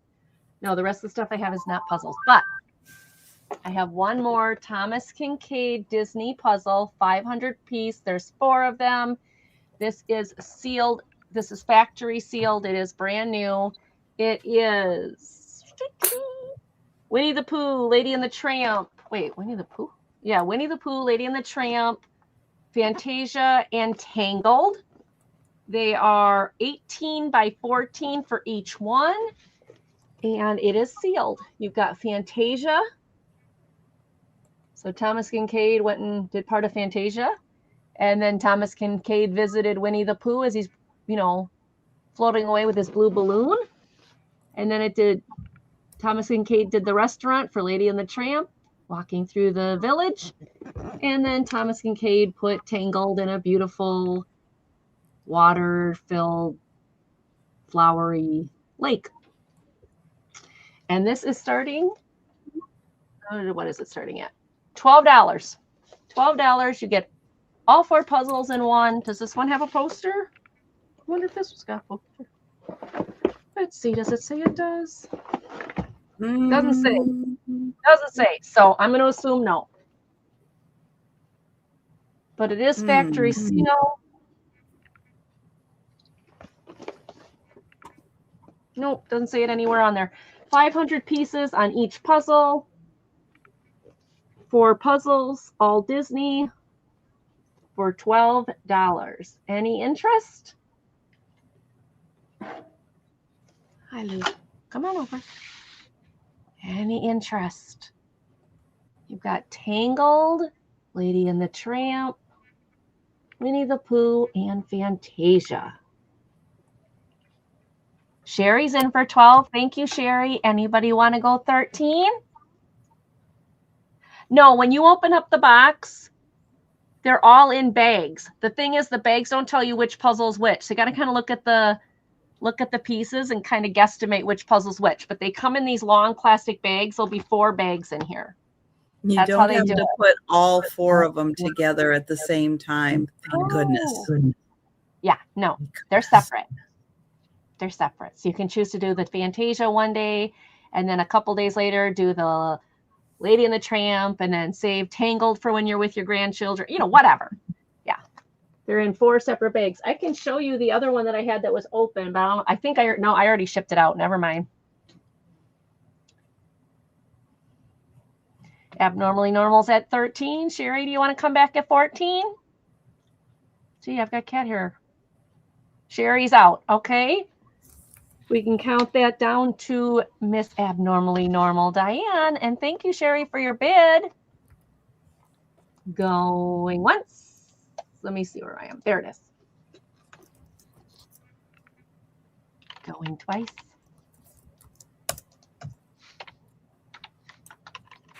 And Diane. Thank you, Diane. Lily, you gotta move, honey. I can't see the screen. Okay. All right. Thank you, everybody. There we go. All right. An $8 start. And I would imagine this book probably had a dust jacket on it, but it no longer does now. And it is orange. It might look red, but it is a little more on the orange side. But if you like girl groups from the early 60s, this is a book that is all about them. Oh, wow. And not like, it doesn't look like it's them separately, but it looks like it's kind of like all of them collectively together. But it's got all these wonderful pictures and stories about the girl groups. And this was a discarded library copy, which apparently they had to stamp on about 10 times on the book, which I don't quite understand. It came out in 1982. And it kind of covers some of the way it's presented, kind of the songs of the era and the groups that did them, the women involved in the groups. And it's just got fabulous pictures. See if I recognize any of the groups. I don't think I will, but I'll try. Let's see. The Chantels.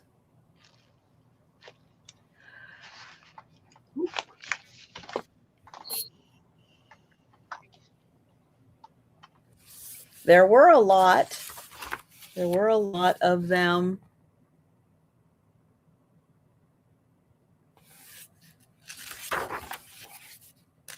There were a lot of great songs. Let's see. This is the Shirelles.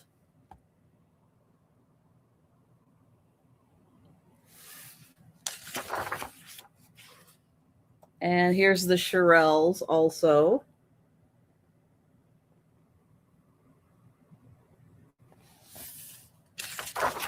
Wow, no comments from anybody about the girl groups. Oh, here we go. Wait, I was like, that's the girls. The teddy bears. Yeah, somehow that doesn't, I don't know. Let's see, the Paris sisters. Does anybody in the chat know these groups? Or I'm like, because I don't recognize any of them, but then I wasn't born in the 60s. You would recognize their songs if you heard them. I bet I would. Yeah, I bet I would. The Crystals. You would definitely recognize their songs. Cool. Yeah, because I like 60s music. I do listen. My mom sings it in her band, and I do listen to it. So I'm sure if I heard the songs, I might recognize them. I know that song. The Locomotion. Yep, they do that song. Cool. Yeah. Like I said, if you heard the songs, you would totally recognize them. Yes. Hi, Joe. Awesome book. Yeah. Let's see. This is The Chains. That one I don't think I've heard of. Hi, Jojo. Jojo, are you asking for mommy's attention? Mommy's showing a cool book. He just He's a ate. bad boy. He's good. Yeah, you're good, aren't you? You just ate. Say hi to Lulu. Lulu, say hi to Jojo. There's your future husband right over there, Lulu. And there's Hitsville, USA. Love the history. And here we have, Mary Wells. Would I know some of her music? Huh. Yeah, Motown. Chew. Hi, Chew. So, so you get a little bit of Motown. Motown was a big part. Yeah, I love Motown music. So here is the Marvelettes and the Supremes. Oh, the Supremes I've heard of. Oh, yeah, my mom, her band does a couple Supreme songs. Yes, hello. I've seen Diana Ross in concert many times. Terrific Is it show. good? Yeah. Terrific. All right. Wow. Not a peep from anybody. Wow. Not even, I love that music. Nothing. Yeah. So we'll pass. I do love that music. We'll go back to Aaron. Angie likes it. Thank you. All right. So for $8, I have Life photographs expose the scene behind the image.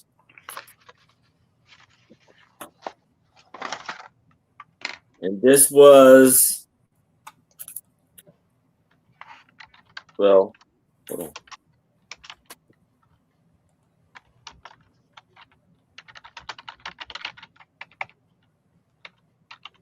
May 16th, 2005. Look at those penguins. They're so cute. Yeah. Oh my gosh, those are so cute. So we have the arts.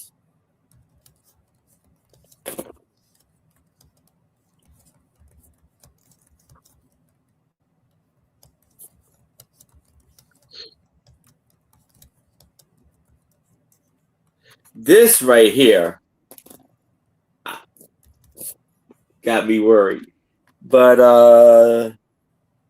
okay, the young boy, a hopeful, innocent, and admitting trust in a certain for his brother. One day, Meat Yard came across a store that had hundreds of masks. But yeah, just interesting. Yeah. Then we have The Pursuit of Beauty.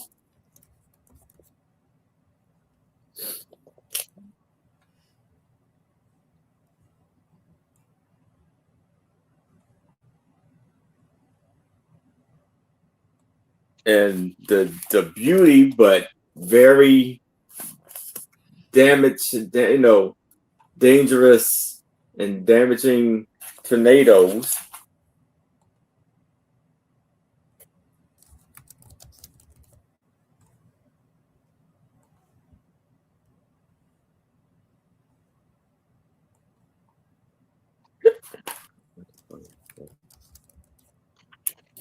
And you got a lion, like he's above like a glass or something. He's taking a picture of it.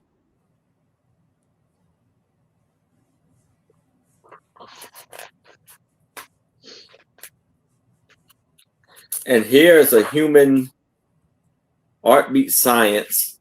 So it's like a X-ray, of a human's skeleton.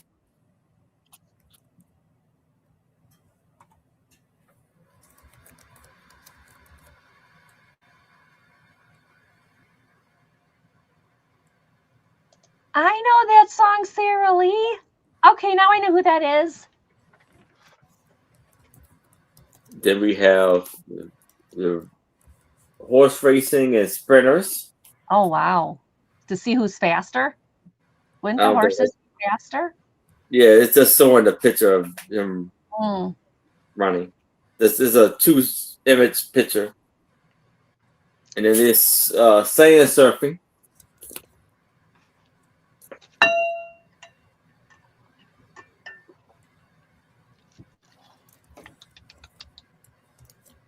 I gotta give you some medicine. You need your medicine round. Oh, here's some surfing. He is really under the tidal wave. Then you have the elephant with some gymnastics. Wow. Maybe like circus acrobats or something? Maybe. Acrobats, yeah. Then we Yeah. have Oh. Princess Diana Diana. Princess and Diana. Queen Elizabeth. So sad what happened to her. She was an amazing woman. And here, this photo is profound exercise and formerly deep-rooted in a radical sense of compassion. This is 1944, where, I don't know, they're trying to escape a rubble.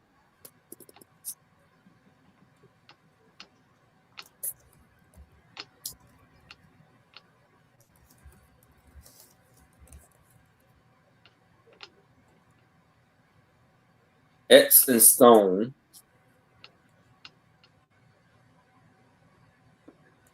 These are girls in Canada. I wonder how old that picture is. Do they still all wear uniforms like that at school or something? And that's a picture of Or Churchill. oh, Winston Churchill. Now, Sorry, I never wrong saw a person. person that needed a beard.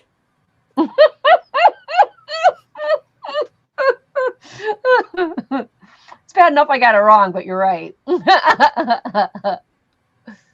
Oh my gosh. Yeah. So that's some of the stuff I can't show. And this, yeah, creatures of the night. That's what it says right there. So this magazine has 126 pages.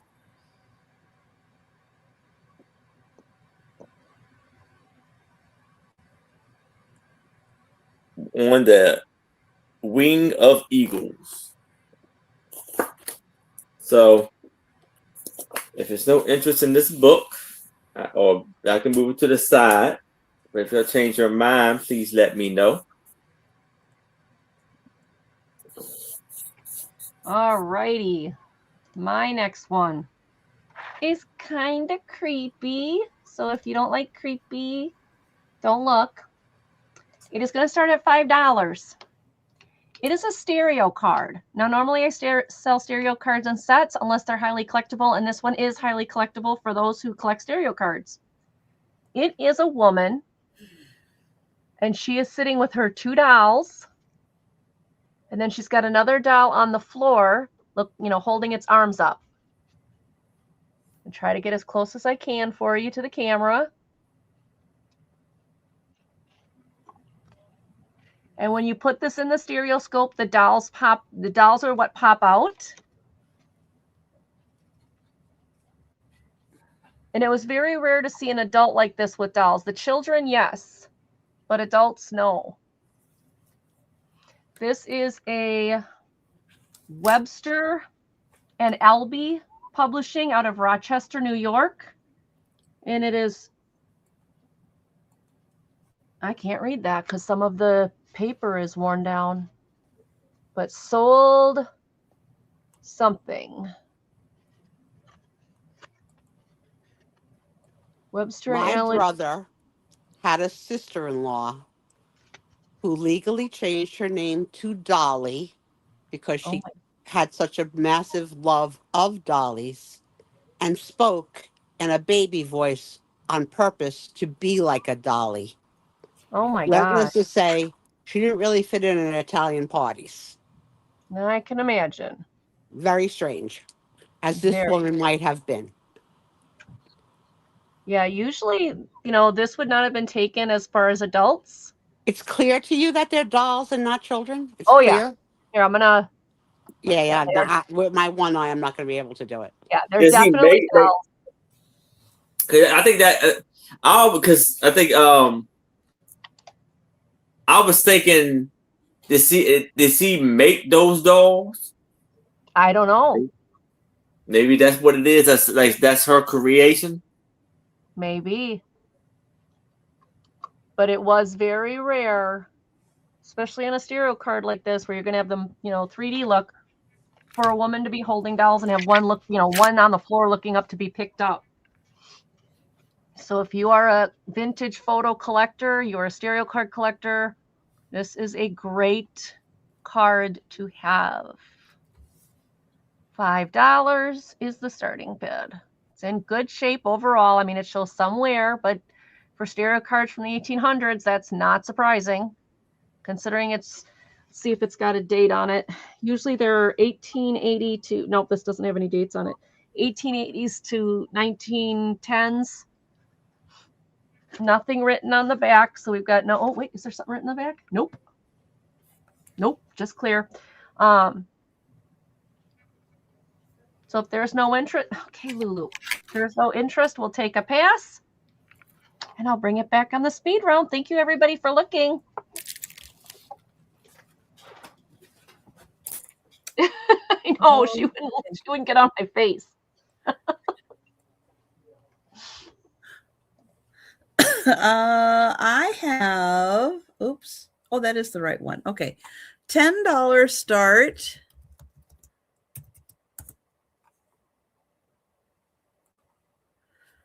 And this is a companion novel for Outlander. Now, this is an older book. It came out after the first 4 books were written. So it's a full synopsis of Outlander, Dragonfly in Amber, Voyager, and Drums of Autumn. So those 4 books had been written, and this is a whole big outline of not only the books, but like a really deep dive into what everything means, what's going on, and like additional information about Outlander. Let me find it. So let's see. So first it goes through, like the first 100 pages are breakdowns of the first 4 books. So you get those. Then you get in-depth character reviews, the family tree, and then information about the kind of the world that they live in. Does it have the toys? What is the toys? I don't know. Me either. I don't know, Jan. What is the toys? Joe, can I get you just to move just for a second, please? Okay. Thank you. Then it gives you like information about like the Outlander world that's out there. Research. Dogs and beans. Okay, that's interesting research. I still don't know what the toys are. Outlanders versus Cross Stitch. Okay. Like I said, it's got a whole bunch of information about the world of Outlander. So Trisha, did the Outlanders cross stitch a lot? Oh, Mary H. Mary takes a Mary H. Hi, Mary H. Stereo card. Mary H. And then it teaches you about the 18th century, Scotland, medicine, literature, and kind of Thank the you, areas Brenda. that they spend time in. It's a really, really in-depth view of the Outlander series based on the first 4 novels. All right, really I'm cool. taking it off. There. I'm not battling it anymore. I'm taking it off. That's an awesome book. So I'll thumb through it a bit so you can see tons of information here. So you can really do a deep dive into the series, understand it a little more. You really want to kind of immerse yourself in that world. And there's a lot of pages. Let's see, altogether, including all the indexes and everything, 580 pages. Let's see. Oh, Jan was lagging. Okay, so that's funny. So I wonder what she was asking about. What kind of toys do they have on Outlander? Right. So that is $10. She was looking at that music book. 500 and some pages. Fabulous reference book if you are a fan of the series, which I guess there are none, because I can't even get Sue to say anything about Outlander, and that's one of her favorite shows. One of my favorite shows. We'll go to Absolutely one of Aaron. my favorite shows. But I didn't All read the right. books, so I don't have any comment on this. So for Just $10, because you don't want it doesn't mean you can't comment on it. Honey, I'm trying to chew gum right now. Look, so here's $10. get a whole bubble for you. I have the high quality collection, 1,000-piece puzzle by Clementoni. Now, Sue, can you No, guess don't ask where? her. She's chewing gum. Do you guess? Do you guess where this puzzle is made in? Montana. In Italy. Wow. Is that like Mount Etna or something? This is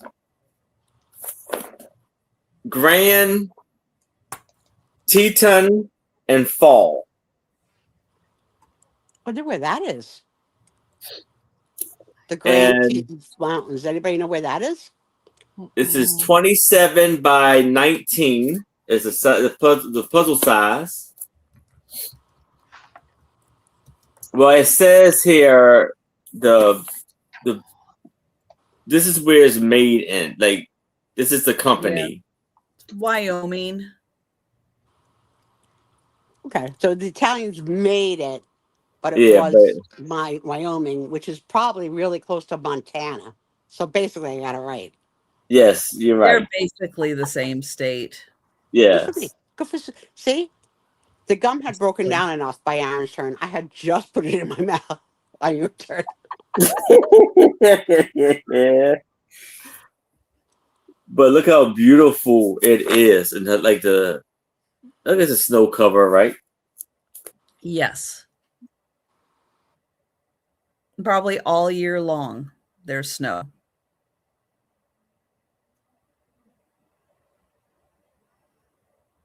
And then it has instructions in English. I guess that's Spain, Italy, France, and German. And it's still sealed.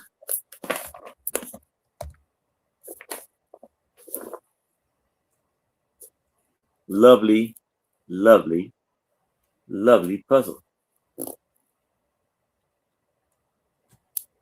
You see all of the beautiful colors with the leaves changing.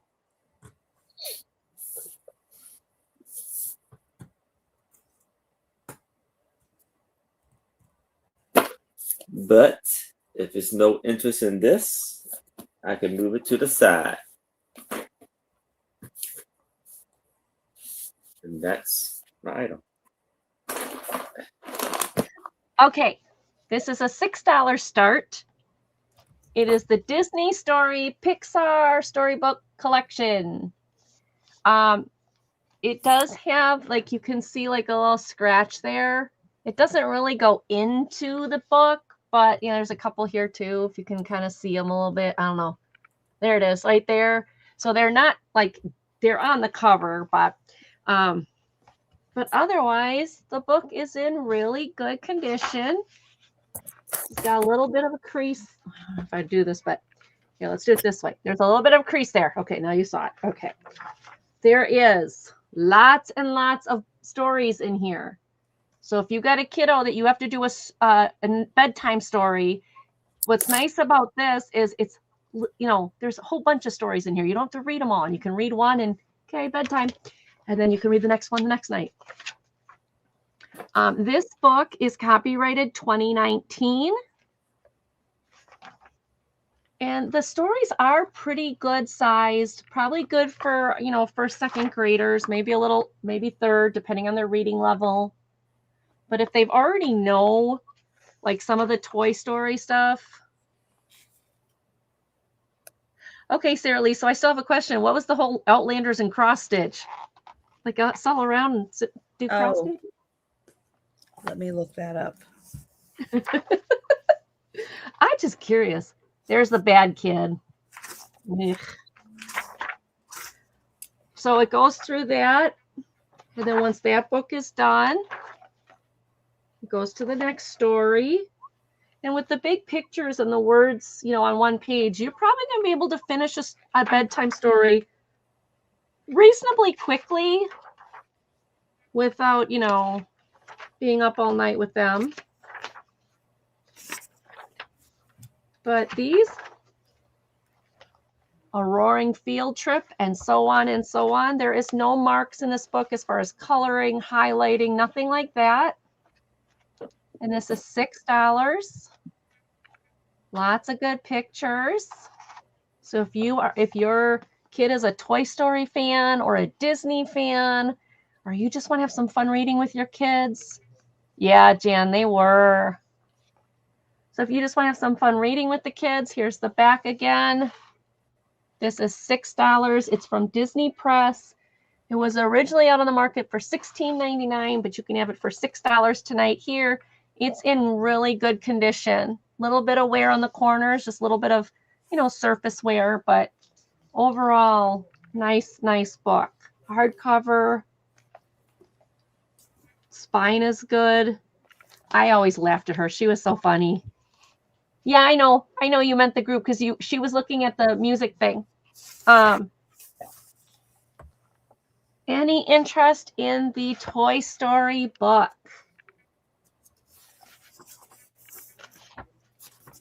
The aliens. I love the aliens. They're so funny. All right. No interest. Well, thank you all for looking, and they'll bring this back on the speed round. Thank you, everybody. All right. Question number 1, Outlander and cross stitch. Yeah, I need to know. It's because in America, the first book is called Outlander. Yeah. But if you're in UK or the Commonwealth, the first book is called Cross Stitch, which was her working title, which was a play on A Stitch in Time. So cross stitch, stitch in time. I'm thinking craft. You know me. Yeah. But that makes more sense. What that is. That's a very cool fact. I like that. Me. Move. Who came up with it? Who told us? Who taught us tonight? Now, I don't know because this book isn't set up by group or anything. It just has like song references, and then they kind of do talks about the groups and others. So I'm not sure if the toys are in here anywhere, but I can tell you there is a reference in the back for the toys. There you go. So there is a reference in the back. I don't know if because they reference it in the back that it is then referenced somewhere in the book. That I am not sure of. And that's them. Jan says that's them. But yeah, I don't know if there's a picture of them or an article of them. Because it just, the way the book is set up and there's no index quite like that, unfortunately. So there you go. Thank you, Trisha. That's about all I know. My curiosity. Because all I can see is a bunch of guy Outlanders sitting around cross stitching, and I was like, that picture doesn't make sense. That's what they did. It was long, cold winters, so they all cross stitched. That's why I said it didn't make any sense. Enough, fun fact, I think those kilts are sexy as heck. Oh, then you would love my group of men. You would love my group of men at Bristol. I think they're so sexy with the knee socks, the little tassels on the side. So you would sexy. love. But you know, when you're out walking about and you see a guy in a kilt, it's a little strange. Yeah, out of place. Definitely out of place. Because a lot of guys here wear them. The Highland Games. Oh, really? No. Yeah, I know. They wear them. Right. No, we only see not on two Highland Games. Right. They just wear them out. A utility kilt. Yeah. I have a friend that does that. I have a friend that wears a black one all the time. But if you go to the Highland Games, you would love it, Sue. Yeah, I like it. DVDs of Walt Disney's Silly Symphonies. This has the whole collection of Silly Symphonies. All the old ones, huh? This has the 31 uncensored cartoons released between 1929 and 1939, including 6 Academy Award winners, and provides an astonishing look inside the evolution of animation. And thank you, Angie. I remember all those from when I was a little girl. My grandma would play those. They're very vintage and awesome and sweet, and yeah. And it tells you, you guys can bid against me. Please don't think that you can't bid against me. Let me see. Oh yeah. Yep. It tells you what's in them and a little bit about Walt Disney. He has the record of the most Academy Award wins of any person ever. And then there is the second one. Awesome.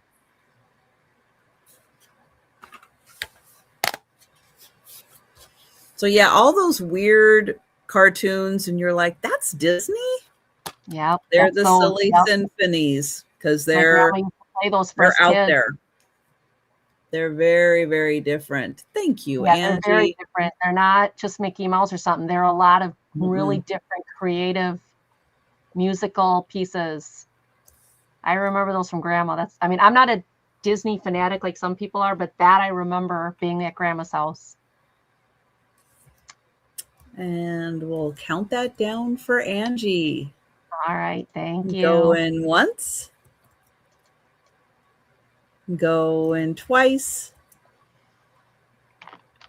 And sold to Angie. Thank you. I'm going to enjoy that. Just listening to those old songs and remembering Grandma's house. I'm going to love that. Thank you, Trisha.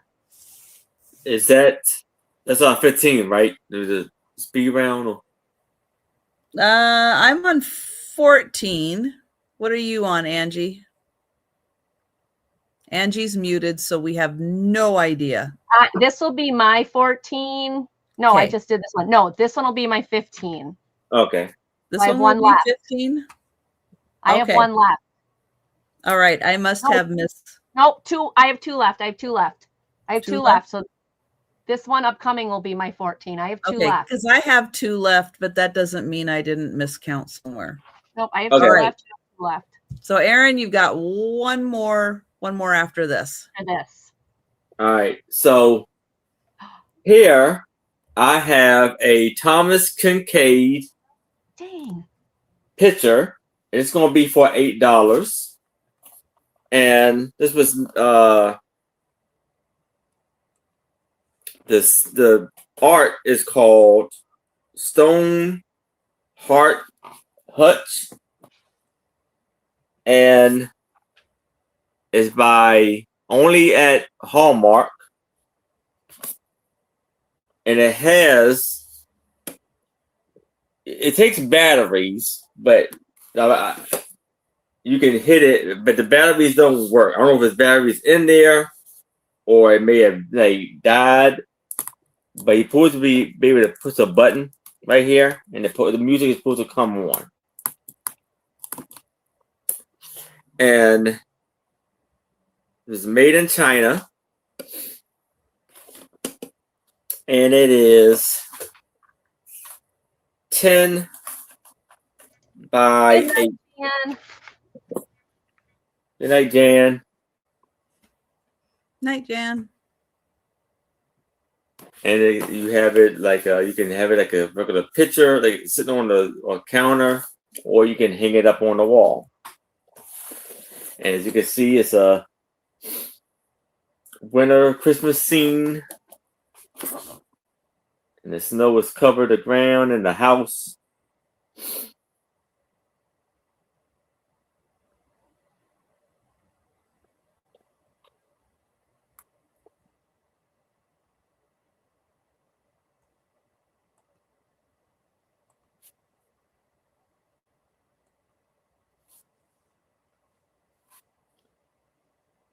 But if there's no interest in this, we can move it to the side. That's my item.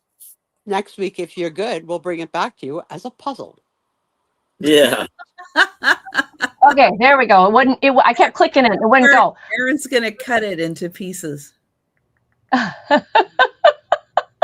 Yes. All right.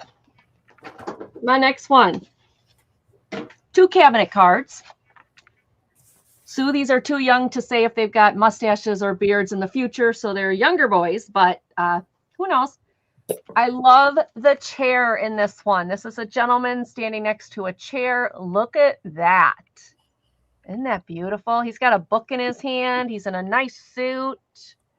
Nothing written on the back. You know what's interesting about the chair? Look at how wide the openings are for the arms.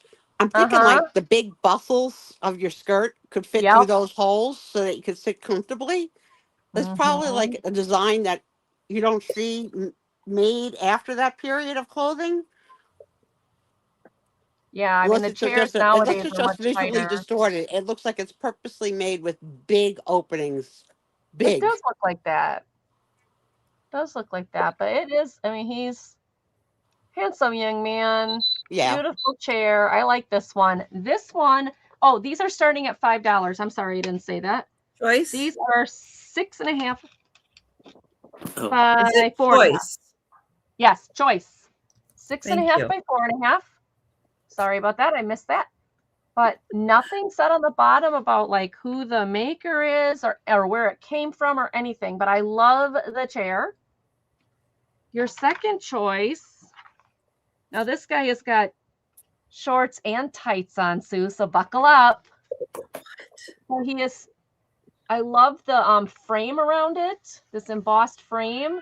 It's a gentleman and a young man in a suit, but then he's got the shorts with the tights and the boots. And he is sitting next to a column or standing next to a column. I wonder if that's the same background. That sure looks similar. So this might, no, it doesn't. Never mind. I said maybe it's from the same place, but it's not. This one is a larger picture than the other one. Oh, this one says it does have a name. W.C. Dr. Maysville, Wisconsin. have a photographer named a doctor. That's kind of fun. 8 by 6. 8 by 6. And it says CW Doctor, Mayville, Wisconsin. I love the edging on this. It's very pretty. But either one, $5. They're in really good shape. No water damage, no peeling. Really, really nice. You got the guy with the chair or the guy with the column. $5 choice.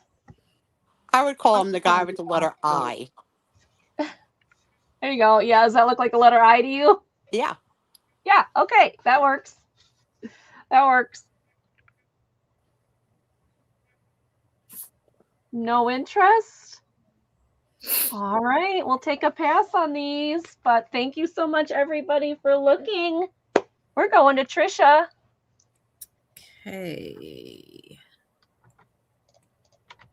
There we go. All right, $8 choice. And this is for a book.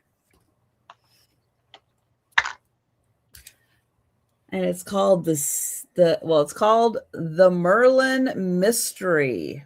Oh, neat. And the secret lies inside.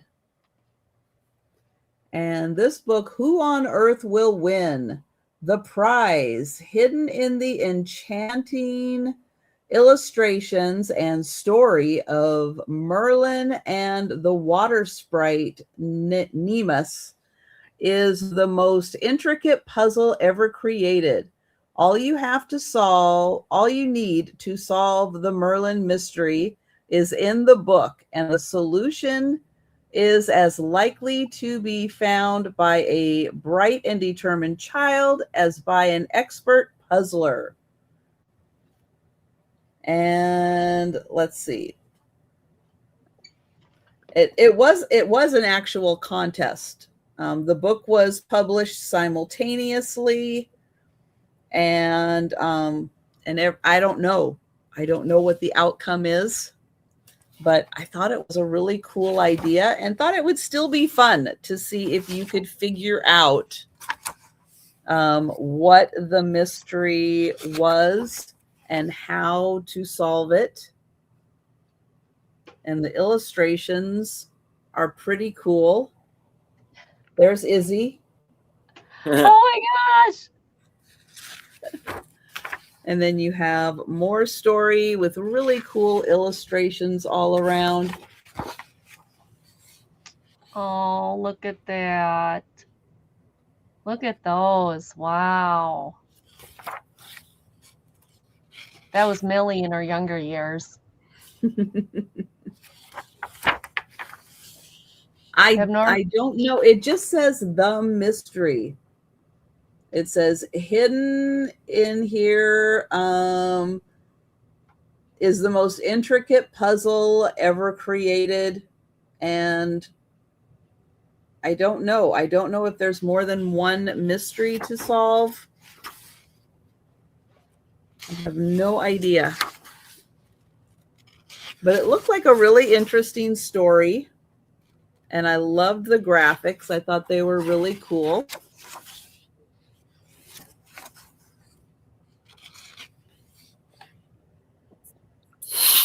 And it looks like you're following the owl and the cat as they are trying to solve the mystery. The artwork in here reminds me very much of Moon Chaser stuff. Mm-hmm. Yep. And then at the end, you get the legend of Merlin's wand, the alchemist's bracelet, other parts of the story, and then how to solve the puzzle and win the contest. And again, I don't know anything about the contest or anything. Does it say when this came out? Oh, over here. It came out in 1998. So I would imagine it has been solved. But still, it is fun to think of trying to solve a puzzle that you didn't know existed and don't know what the answer is. It's really neat. That's a really cool book. So $8, really cool illustrations in that. And we'll go to Aaron. All right. So here I have a 10 by 8, another foil art for $5.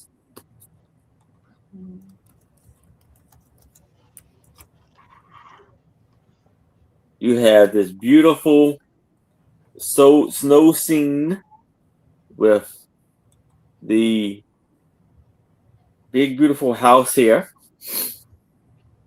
And there's kids. So you see there's people coming in maybe for like the holidays, and you see the kids are slaying on or slaying down the hill with the sled. And you see the beautiful, there's a 10 by 8, and you see the beautiful frame around the picture. And you see you move it, it's a shiny and changing picture. Very beautiful.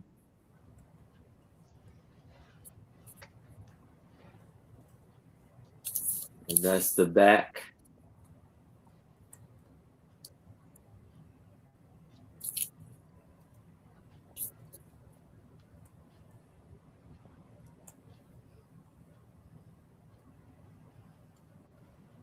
I like foil pictures, how it plays with the light, depending on how the light hits it.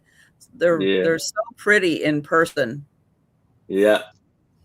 But if there's no interest in this, you can move it to the side. And that's my item. It's kind of like the lenticular, when they go from like the couple to like the scary couple or something. The foils kind of do that because the light bounces off of them. So one thing looks a different color in one light, and then as you walk past it, it can kind of change colors. Mm-hmm. They're really fun. Yeah. All right, my last one is starting at 15. It is a smaller, compared to the big one I had last time. This is a flat glass, not bubble glass, flat glass, vintage picture. There's a gentleman. Yes, he has a mustache. I'm sorry, Sue. It's the lead singer of Queen. What's his name?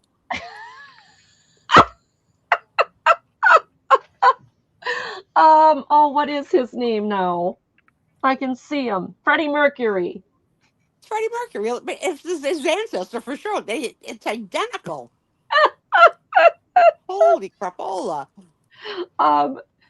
This is a gentleman. It is, I believe, like maybe a drawing, or I'm not sure. Maybe it is a real picture. It does need some cleaning on the glass, but it is a beautiful picture. It's got the old wire, a little bit of old wire, the old nails on the back. Nothing to tell me who he is or anything about the history of it. But beautiful frame. Little bit of wear here. But when you think about old frames, this one is in really, really good condition. Really good. Hi, Kitty. Yes, you want to help me?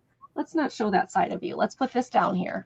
But it is in really good shape. Isn't this nice? Now, this picture, minus the wires. Where's the, here it is. Top to bottom of the wood is 16 inches top to bottom, and across is 13 inches. So 16 by 13. And like I said, there's a couple minor little, things on the wood. That's where it's the worst, right there. But I mean, really, for this old of a picture, this is amazing. It is in good condition. You definitely probably want to tighten the wire up. I don't know. Was this hanging somewhere in a house like this with the wire that long? Maybe. I see Lori in for 15. Thank you, Lori. Come on, wire. Definitely is old wire. It's all frayed, and yeah, let's try to keep it down so it doesn't scratch the wood. But yeah, you can see, you know, just little bits of things missing. But overall, what an amazing picture. 16 by 13. Like I said, you probably could use a little cleaning. Yeah, definitely dust is free, but it definitely is dusty. So we'll have to, you know, do some cleaning on it. But I mean, it's not amazing that this is hanging on somebody's wall. It might have been a grandpa or a, you know, just think it's awesome. Look at the tie, even a striped tie. All right. Lori is in for 15. Would anybody like to go 16? Right? Right, Diane? Here we go. And you can see it without so much glare. Maybe you spray. Yeah. All right. Let's count it down to Lori. Going once. Going twice. Sold to Lori. There you go, Lori. Thank you so Lori. much. Going to you. I have a choice of $6.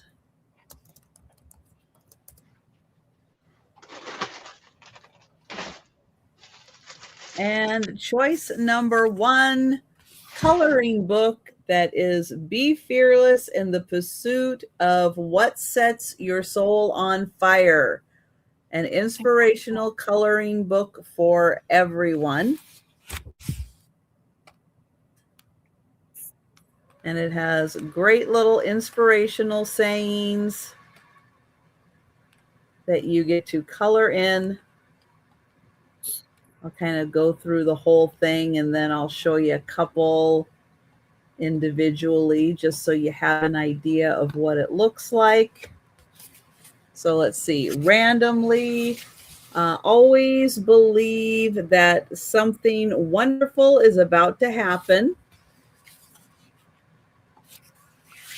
Kindness is a language the blind can see and the deaf can hear.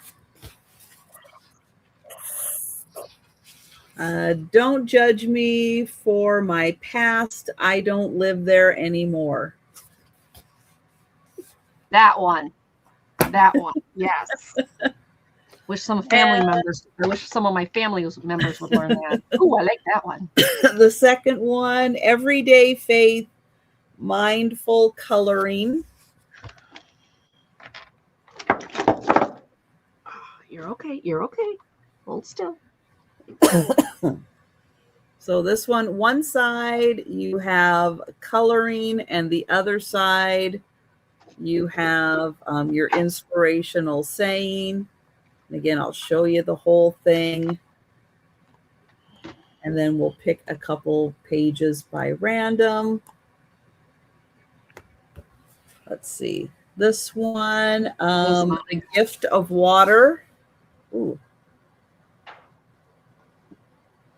There we go. And then you have the water and the tree.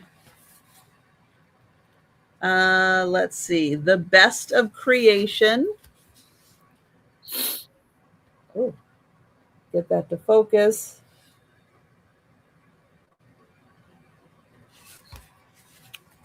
So there you go. A Hope That Grows.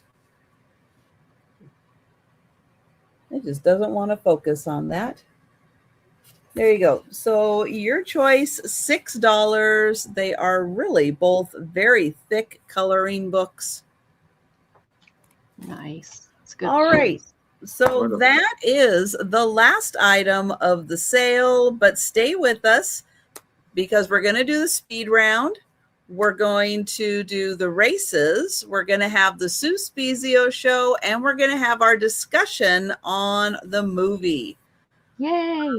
So let me get Aaron up here, and he's going to show his remaining items. And there we go. All right. So here I have for $5 the foil art of the Christmas scene with the snow and the kids going down the hill with the sled for $5. Let's type in Christmas.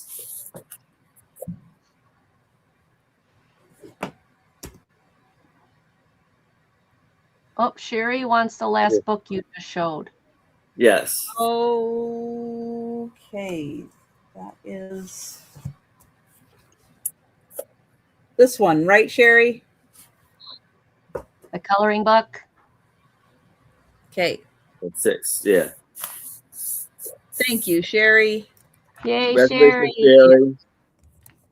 Then we have a Thomas Kincaid picture and a photo album that's close to probably play music. You just need batteries for it. Just type in Thomas, and this is for $8.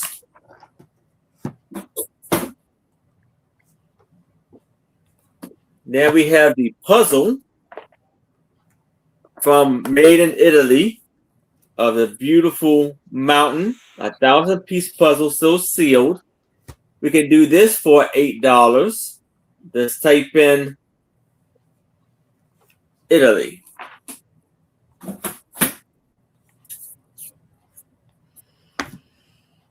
Now I have the Bobby Flay cookbook for $8. Just type in Bobby.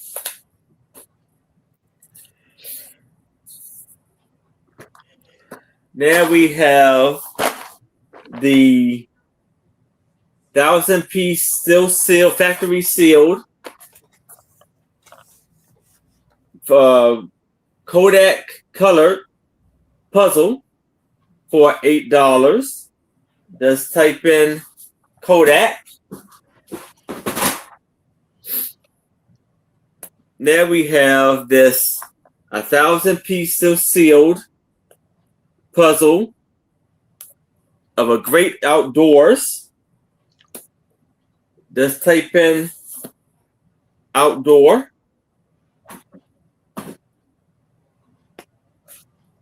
Then we have the life photograph expose life behind the scenes for $8. Just type in life. Now I have the 4 Wilcott X's drawings for, let's do this for $10. Just type in drawings. It is all of in Maryland.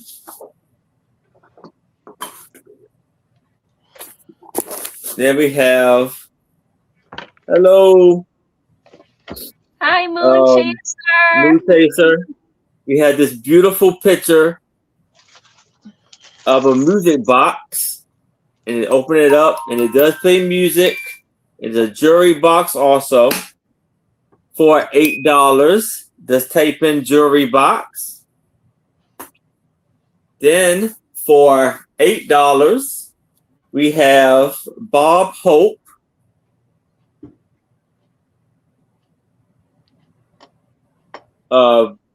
About his career. Oh, no worry, Moon Chaser. Take care of yourself, dear. That's for $8. Just type in Hope. Now we have Martha Stewart's dessert calendar. Just type in $8. I mean, this is for $8. Just type in Martha. And last on the list we have this beautiful foil painting of a blacksmith with the horseshoes and making horseshoes. Let's do this for $5. Let's type in blacksmith. And that is all of my items. Thank you. All right. And we'll go to Angie. Okay, everybody. Here's what I have. Oh, nope. This one sold. This one. Okay, never mind. This one was sold. I just didn't move it over. Okay. So the 2 signs. I have these really cool tin signs. This one says Salem Street, the Nightshade Apothecary, Poisons, Tonics, and Salves. It is 7 inches by 7 inches. It is brand new in package. And it says the Salem Street, established 1207. And it's got the these are the words here. And some of this is embossed to give it a little depth. It's got the holes. And this is $10. Then I've got the other one, which is the Mandragora Restorative. This is from Harry Potter. It's also new in packages. It's got the stickies to stick it on the wall, so there's no holes in it. And this one is a healing tonic made from the highest quality mandrake root. $10. This one was 8 by 10. Then I had the funny stickers. So you've got Captain Crud, and you saw the different cards and stickers. It's all products that spoof. They spoof products, and they're stickers, just like baseball cards. I've got Captain Crud, and I have Crookie Crisp, Breakfast for Burglars. And again, all the stickers inside these are new, unused. The packages are in amazing condition for their age. They're like 2000 or something. They're pretty, okay, I don't know what age they are, but I thought they were like 2000 or something. Anyway, very fun. These are $8 choice. So $8 for Captain Crud or $8 for Cookie Crisp. Then you've got the Harry Potter puzzle. This is 36 by 12. It is all the shields of the Harry Potter Hogwarts school, all the different houses. Again, 36 by 12. It is sealed and brand new. It is 1,000 pieces. The pieces are small. That's the size of the actual pieces. This is $12. Oh, Lori's in for 8. Lori, which one or ones did you want? Did you want Captain Crud or Crookie Crisp? I can't say it. They're those fun, silly stickers are inside. Both? Okay. Yep, they've got the, you can get Mountain Dude and Crispy Crawlers or whatever this is. Creepy Creams. There's all different funny spoofs. So you want both? Okay. Let me get those in here. Okay. 8 and 8. And that is for Lori Sasbo. Thank you, Lori. Let me get that in. They're yours. They are funny. Kind of like along the lines of the Garbage Pail Kids, but not quite. But they're kind of cool. Okay. Then we have, again, this was, nope, this way. Yep, this way. $12. It is brand new, 1,000 piece. Okay. Then you have the sailor in the picture frame. This handsome dude is $8. Not only is he a sailor in his uniform, but this cool frame with the embossing and everything, this part has never even been taken out to use. There's a spot right here, but it's never been taken out to use. So if you want to slide, the picture just slides out the bottom. So if you just want to put another vintage picture in here of a family member or something, it's very easy to do. This was $8. Sailor, $8. Then we have the Disney Toy Story storybook, Disney Pixar storybook. This was $6. And it is chock full of stories for the kids. So it makes a good quick bedtime story because there's a lot of stories in here. The only thing that I noticed was a couple little scratches on the back. And this is $6. Pixar. The last one is the cabinet cards. I think this was, I don't remember the measurements, 7 by something, 6.5, something like that. You've got the gentleman in the chair, which is, the chair is just cool. I love the chair. Gentleman in the chair, or gentleman with the column eye. They're both young men. He's in shorts and tights, looking stylish, and he's in a suit. So either one of those are $5. And that is what I had. Thank you, everybody, for looking. We're going on to Trisha. All right. I have the Janis Joplin biography with some pictures of her somewhere in here. There they are. Pictures of her, Janis Joplin. This is $10, number 1. Hollywood, then and now. It has great pictures from old time Hollywood and what is in its place now. This book is $10, number 2. A collection of John Wayne movies from 1933 to 1936. 15 movies on 5 DVDs. Here's a list of the movies. And this is $8, number 6. Medieval costumes from the 13th, 14th, and 15th century. Great diagrams of what everybody was wearing. This is $8, number 7.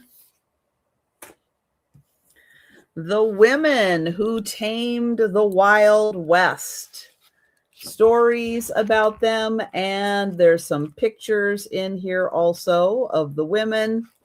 This is $9, number 8. And hi, Nancy. Thank you. Nancy for number 7. Thank you, Nancy. The game Clue, but as an escape game. It's called the Midnight Hotel. You actually get to build a little hotel as you collect clues. You get to be your favorite clue character. And this one is $10, number 9. A book about coffee. Coffee gives me superpowers. This is all kinds of fun facts about coffee. Plus, you get to learn about all the different coffee drinks in here. This is $8, number 10. This is a book on girl groups from the early 1960s. It's set up where it doesn't really separate from each girl group. It just kind of talks about songs and the era and different girl groups that were around in that time frame, the early 60s. And this is $8, number 11. The series Outlander. This book came out after 4 of the Outlander books had come out. And it's a synopsis of the first 4 books, all the characters, all the places, all the things you need to know about the world of Outlander. It's 575 pages. It's a lot. Wow. And it is $10, number 12. That's awesome. The Merlin Mystery. This was a book that came out that actually had a mystery to solve, that where you could win a prize. That was a long time ago, but you can still read the story and solve the mystery, and it has beautiful graphics in here. That is $8, number 14. And then I have a coloring book, the Be Fearless in the Pursuit of What Sets Your Soul on Fire. And you get great quotes and fun things to color. And this is $6, number 15. All right, so those are all of my items. And if you are watching on the replay, or you think about something during the sale, after the sale, shout it out in the chat and we'll hook you up with that item. But we are going to go on to the races really quick. And I am going to pull up the first race, which is the member appreciation race. Yay. And this is my way of appreciating everybody who is a member on my channel. And it's going to take a second to pull it up. It always does when I have a lot of the windows open and the first couple are coming up. It takes a second. That is, of course, if I hit the right button. Did I hit the right button? Yes, I must have hit the right button. There it is. All right. We are going to do this one. Is it this one?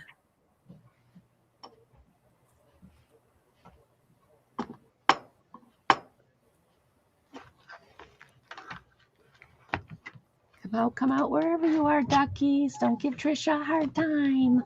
I think it's this one. Here, we're gonna jump into this one.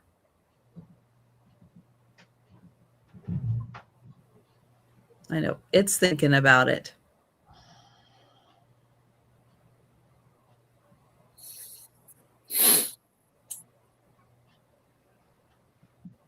You can't capture it, but it looks like you are. Good old StreamYard. It's been acting up all day. All right, one quick thing while she's loading. There's a new show starting this week for us that love this.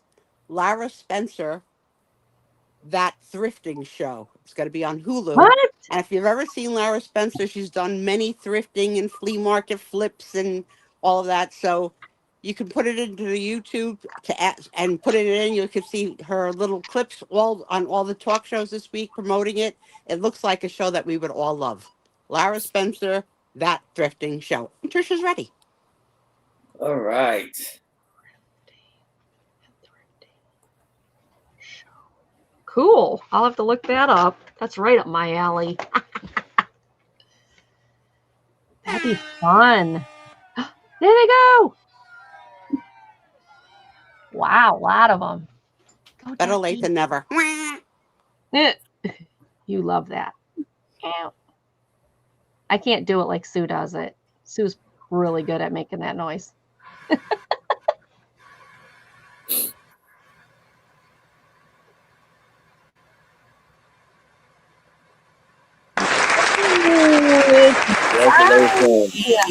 Congrats, Bonnie. Bonnie. Woo, excellent. Congrats, Bonnie. Yay. Where do I want? I want right here. All right, let me get Bonnie. Way to go, Bonnie. I don't know if you're still here, if you took your doggy out for a walk, but yay for you. Congrats. All right, the next race is for leaving comments on a video. So I do 6 videos a week, and if you watch the videos, all 6, leave a comment on each one, you will get entries into the race. There we go. And we're going to shuffle twice. Smiley faces.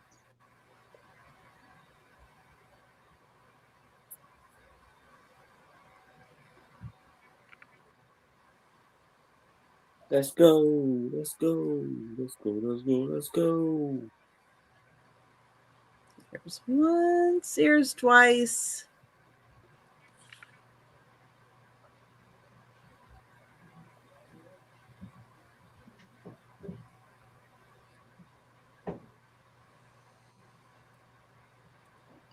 Oh, poor Linda Punky, right in the front's puking. Oh. Or Oh. Ralphie. Poor Linda. All right, we're just turning off the volume, and we're off. Volume for the music. Let's go. So put on a happy face. Look at them. They're still all in line. Yeah. Don't mean nothing. No, they'll all separate. They always do. Good Lord, what are they doing up there? Oh, look at them go. Look at them go. It's so close. Oh, someone's coming out of nowhere. Oh, Tracy! it's Tracy. Came out of nowhere. Yeah, Wow. Oh, Congrats, wow. Tracy. Don't be sad, Tracy. You won. You won. Congratulations, Tracy. Congrats, Tracy.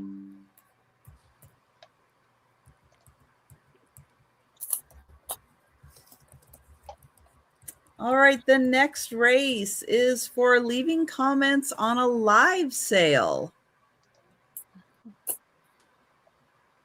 I do 8 live sales a week, except this week because of the members sale. That was 9 live sales. So everybody had an opportunity to leave a comment on 8 live sales. Some people had an opportunity to leave a comment on 9 live sales. And you get an entry each time you leave a comment on a sale. And that's not the chat. That's after the sale ends and leaving a comment. Down below. And we're going to turn off the music.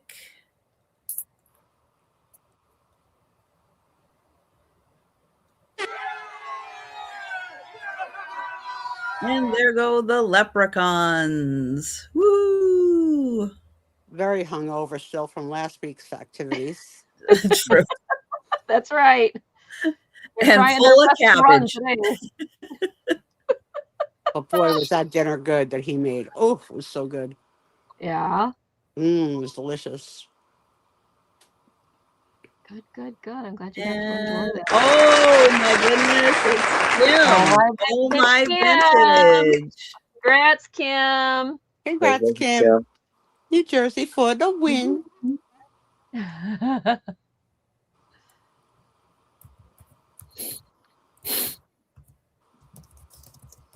Next is shorts. I know I have not gotten back on the shorts bandwagon yet.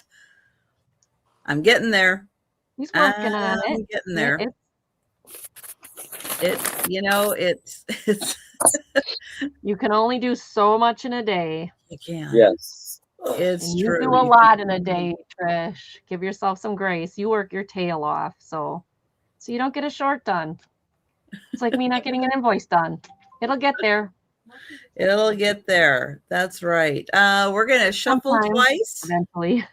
That's how I am. And occasionally you have to sleep. Yeah. Or in my case, you have to do laundry. That eat thing and do laundry thing. Yeah. Especially with cats, I have to do laundry. So yeah, sometimes those invoices don't get done right away. Why, Santa? Trisha feels my pain. Trisha feels my pain. When you do this full time for a job, yeah. And then Aaron has a full-time job.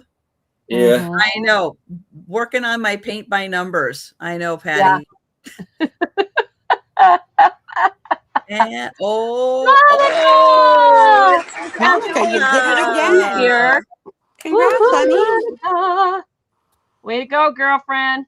It's awesome. Congrats, Good Monica. job. Yay. You guys ever pick up paint by numbers when you're thrifting? Yes. I just sold one. Was it last You did? Friday? Oh, No, it was one of my interesting. crafty shows. Okay. I Who don't knew? pick them up often, but yeah, I've picked them up.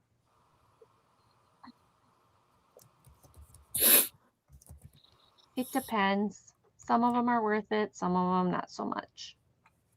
And then we've got one more race, and that is counting the number of packages I ship out each week, which I tell you about in the videos. And then I do a post on my post tab, which you can find either on the post tab or the home page. And you put the number of packages that get shipped out each week. Here we go. We are going to turn off the music, but these guys don't get shuffled. Go duckies. Go duckies. A few more There's a entries Hi, this week. Penny. I'm purple. Of course I'm purple. It's my favorite color. Debbie Jacobs is a vampire. Love it, love it. Oh, look at the Viking too. Oh, so cute. Oh, who's Monica? Monica's like, I don't like that one. Oh. Monica. Oh, it's Yay. Woohoo! Awesome. Way to go. And congrats to all the winners. And now, Yay.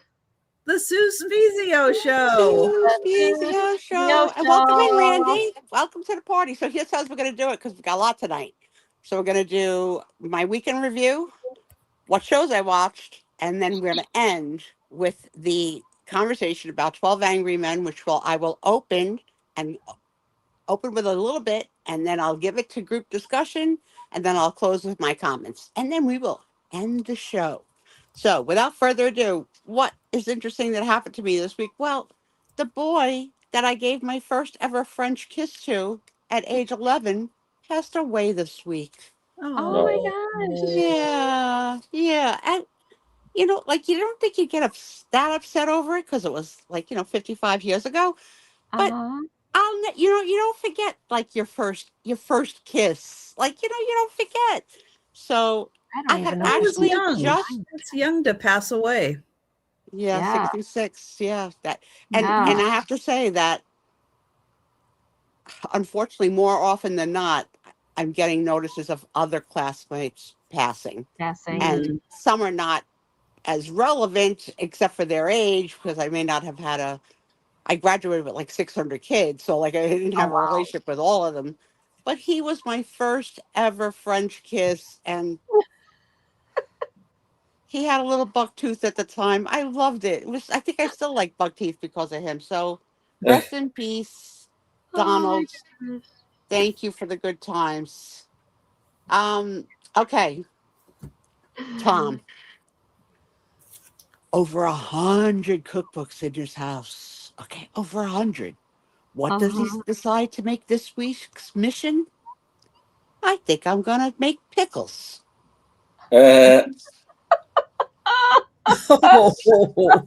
no. So that involves buying ball canning jars, lids, a sealing device, a funnel, the pickles. Well, the cucumbers. Yeah, the cucumber, not the pickle, but yeah. Yeah. I'm not happy. I like pickles, but I like my pickles. He's gonna make dill. He's making make 2 dill, 2 spicy dill, and 2 of something else. So this is gonna be 6 jars. A lot of pickles. That's a lot of pickles. A lot of pickles. Not happy. I do like pickles, but no, I'm not happy. Not happy. Someone said this sentence to me this week, and I want to know what you would think if someone said this sentence to you. They said it to me like this: I've been working on my traps all week. What? They The said only to thing I me, can think of is plumber traps, like, in the bathroom or something. I'm just like, I don't think I'd want to be announcing that to people, but I've okay. been working on my traps all week. That's what they said. So I thought mouse traps, trying to catch a raccoon, a wild animal. Well, it might help if I told you who said it. So it was Okay. my occupational therapist that said it. Does that change what you think she might have said? Mm, No. I'll It go was with the mouse occupational trap. therapy speak because traps is a short word for trapezoid, which is a muscle in your arm, I think in your upper Oh arm my or your God. femur. So when she said to me, her patient, she's been working on her traps all week, I had no freaking idea I what the wouldn't have heck. any idea either. I would have had absolutely no idea either. No idea. I mean, what are you talking about? Had our taxes done, no income. We don't work anymore. Um, my annual tax return was usually more than enough to pay for a cruise. Mm-hmm. Okay. Now that we don't work anymore, we don't luckily owe anything to the federal government. And the state of New Jersey is going to send me a big whopping check of $50. Mm-hmm. That's what I'm getting back from my taxes now as a Oh wow. retired husband and wife. 50 freaking dollars. I mean, you take into account that it costs you a couple $100 to get your taxes done. We're behind. So Mm. Mm-hmm. there was that. My husband Let's hasn't see what. started ours. Could somebody please remind him to get going on that? Let's see what do I want to do. The kids. The kids had a show in the building. Their building is like they have like lots of stuff. I told you, music rooms and Mhm. playrooms and all that. So that they hired in like an entertainer for children who came with his guitar and props. And the thing is, he changed the words to a song. And with his guitar, he played "If You're Happy and You Know It." And what do we all say? Clap your hands. Yeah, well, he didn't. He said, "If you're happy and you know it, spin around." Oh And he gosh, all showed these. he showed them how to spin around all week long. These girls are obsessed Spinning. with spinning and spinning and spinning to the Oh my point that they're god. so freaking dizzy that Nicole had to teach them to stop and you can't tell a baby breathe in and breathe out. So she says to them something like, blow out a candle for breathe out. And I can't remember what the thing she says is for breathe in your nose, like smell the orange or something like that. Like, smell the orange, blow out a candle, smell the orange, blow out, like just so bizarre. And they're just spinning and spinning and spinning. So no, we're not happy, but it's cute as heck. And they're laughing. They're laughing so hard. They're so happy. Well, back to the truck. On a bad note, they're so active and they don't move. That they're usually limited to the playroom, kitchen, and their bedroom, which is the playroom.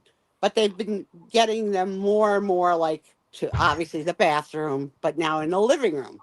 So this week they were on the couch in the living room, and Brooke fell off the couch. Oh And no. she has what you would call the beginnings of a shiner. Mm-hmm. So she's got a big boo boo Oh. here that she showed me that night. And, Nonna, boo boo kiss, like blah, blah, blah. And Nicole gave her an ice pack that's the letter D. Mm-hmm. It just looks like a letter D. So the baby's supposed to, like, want to soothe herself here, but she's putting the ice pack in her mouth to soothe her teeth.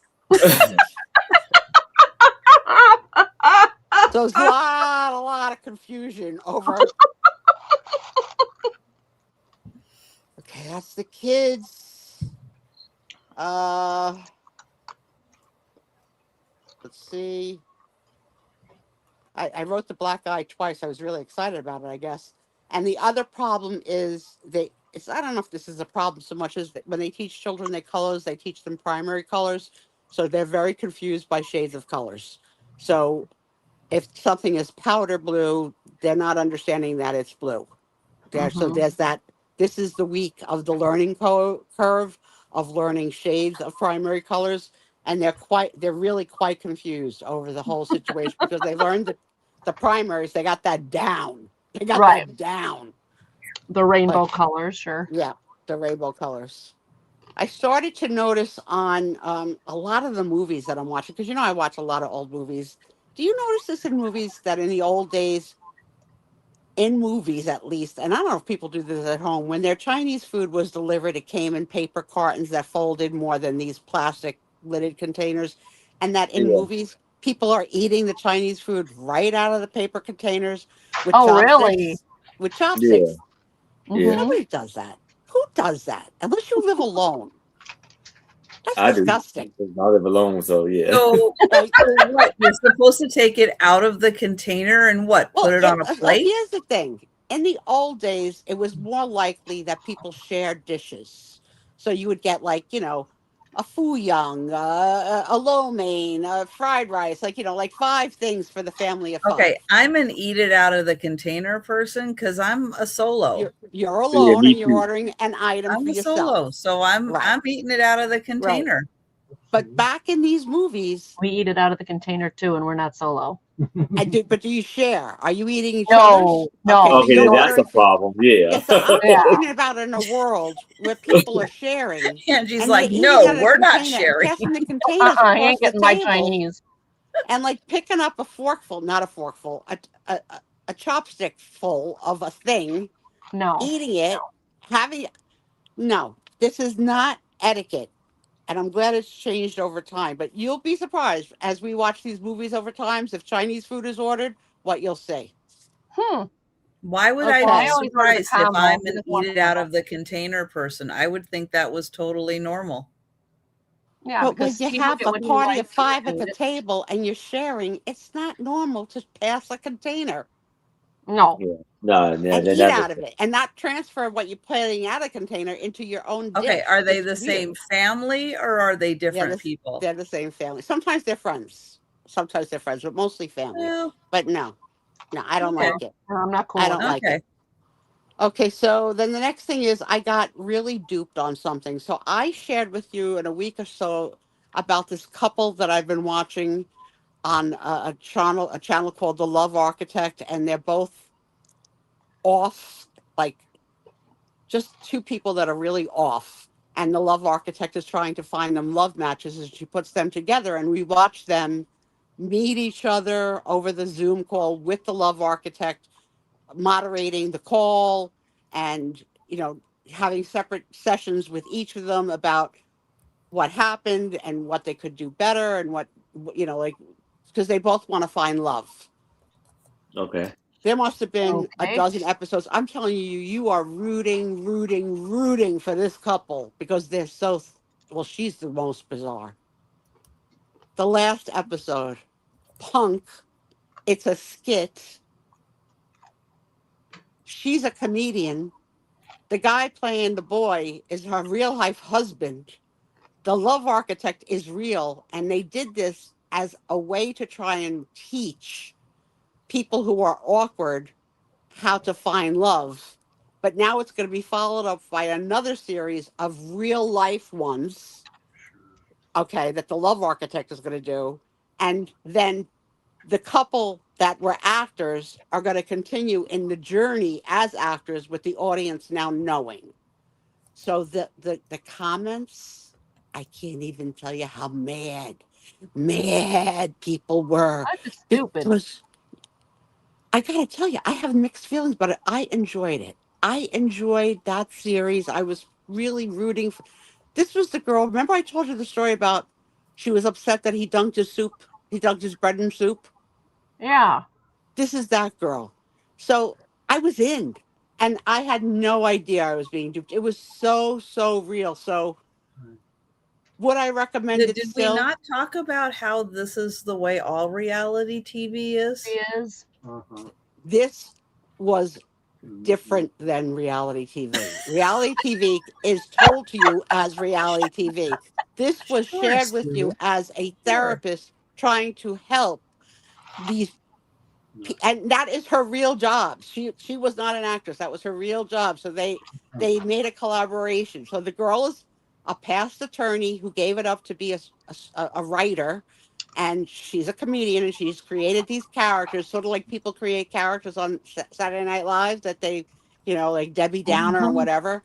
So her character is Penelope, and her husband plays the character of Bart. And when I tell you, their Zoom calls were the most interesting psychological study of awkward people trying to date, that I loved it because I love reality TV. But Man, then they when should I have found followed the out that two of us. it Talk about awkward. it wasn't real, it hurt my feelings, and it hurt the feelings of not the majority, but a lot of people. So the comments are outrageous. Of Bet like people were how, upset. Isn't all anger, reality anger. TV fake? Yeah. No, it's not I on mean, TV. It's on It Instagram. is. It It is is. fake. Reality TV is fake. Honey, the woman has that's her real job. The I love know. I get architect. that. Still all fake. I mean, if they're already married and they're just setting this all up, it's fake. No, yes, but they don't. You don't know it's fake. It's like the episode same 12. argument with all wrestling reality. is real. Right. I'm still going to recommend it. Right, Aaron? I Yes. enjoyed it. Wrestling is real. Yes, I it enjoyed is. it. It was really enjoyable. I really enjoyed it, and I'm going to continue watching them. But I don't The know how I would have felt. Kardashians are all real. I'm sorry. No, actually, they're Spoiler alert plastic, for Trisha. anybody. They're all plastic. If you're interested, the channel on Instagram is Penelope's World or The Love Architect. You can watch it on either channel.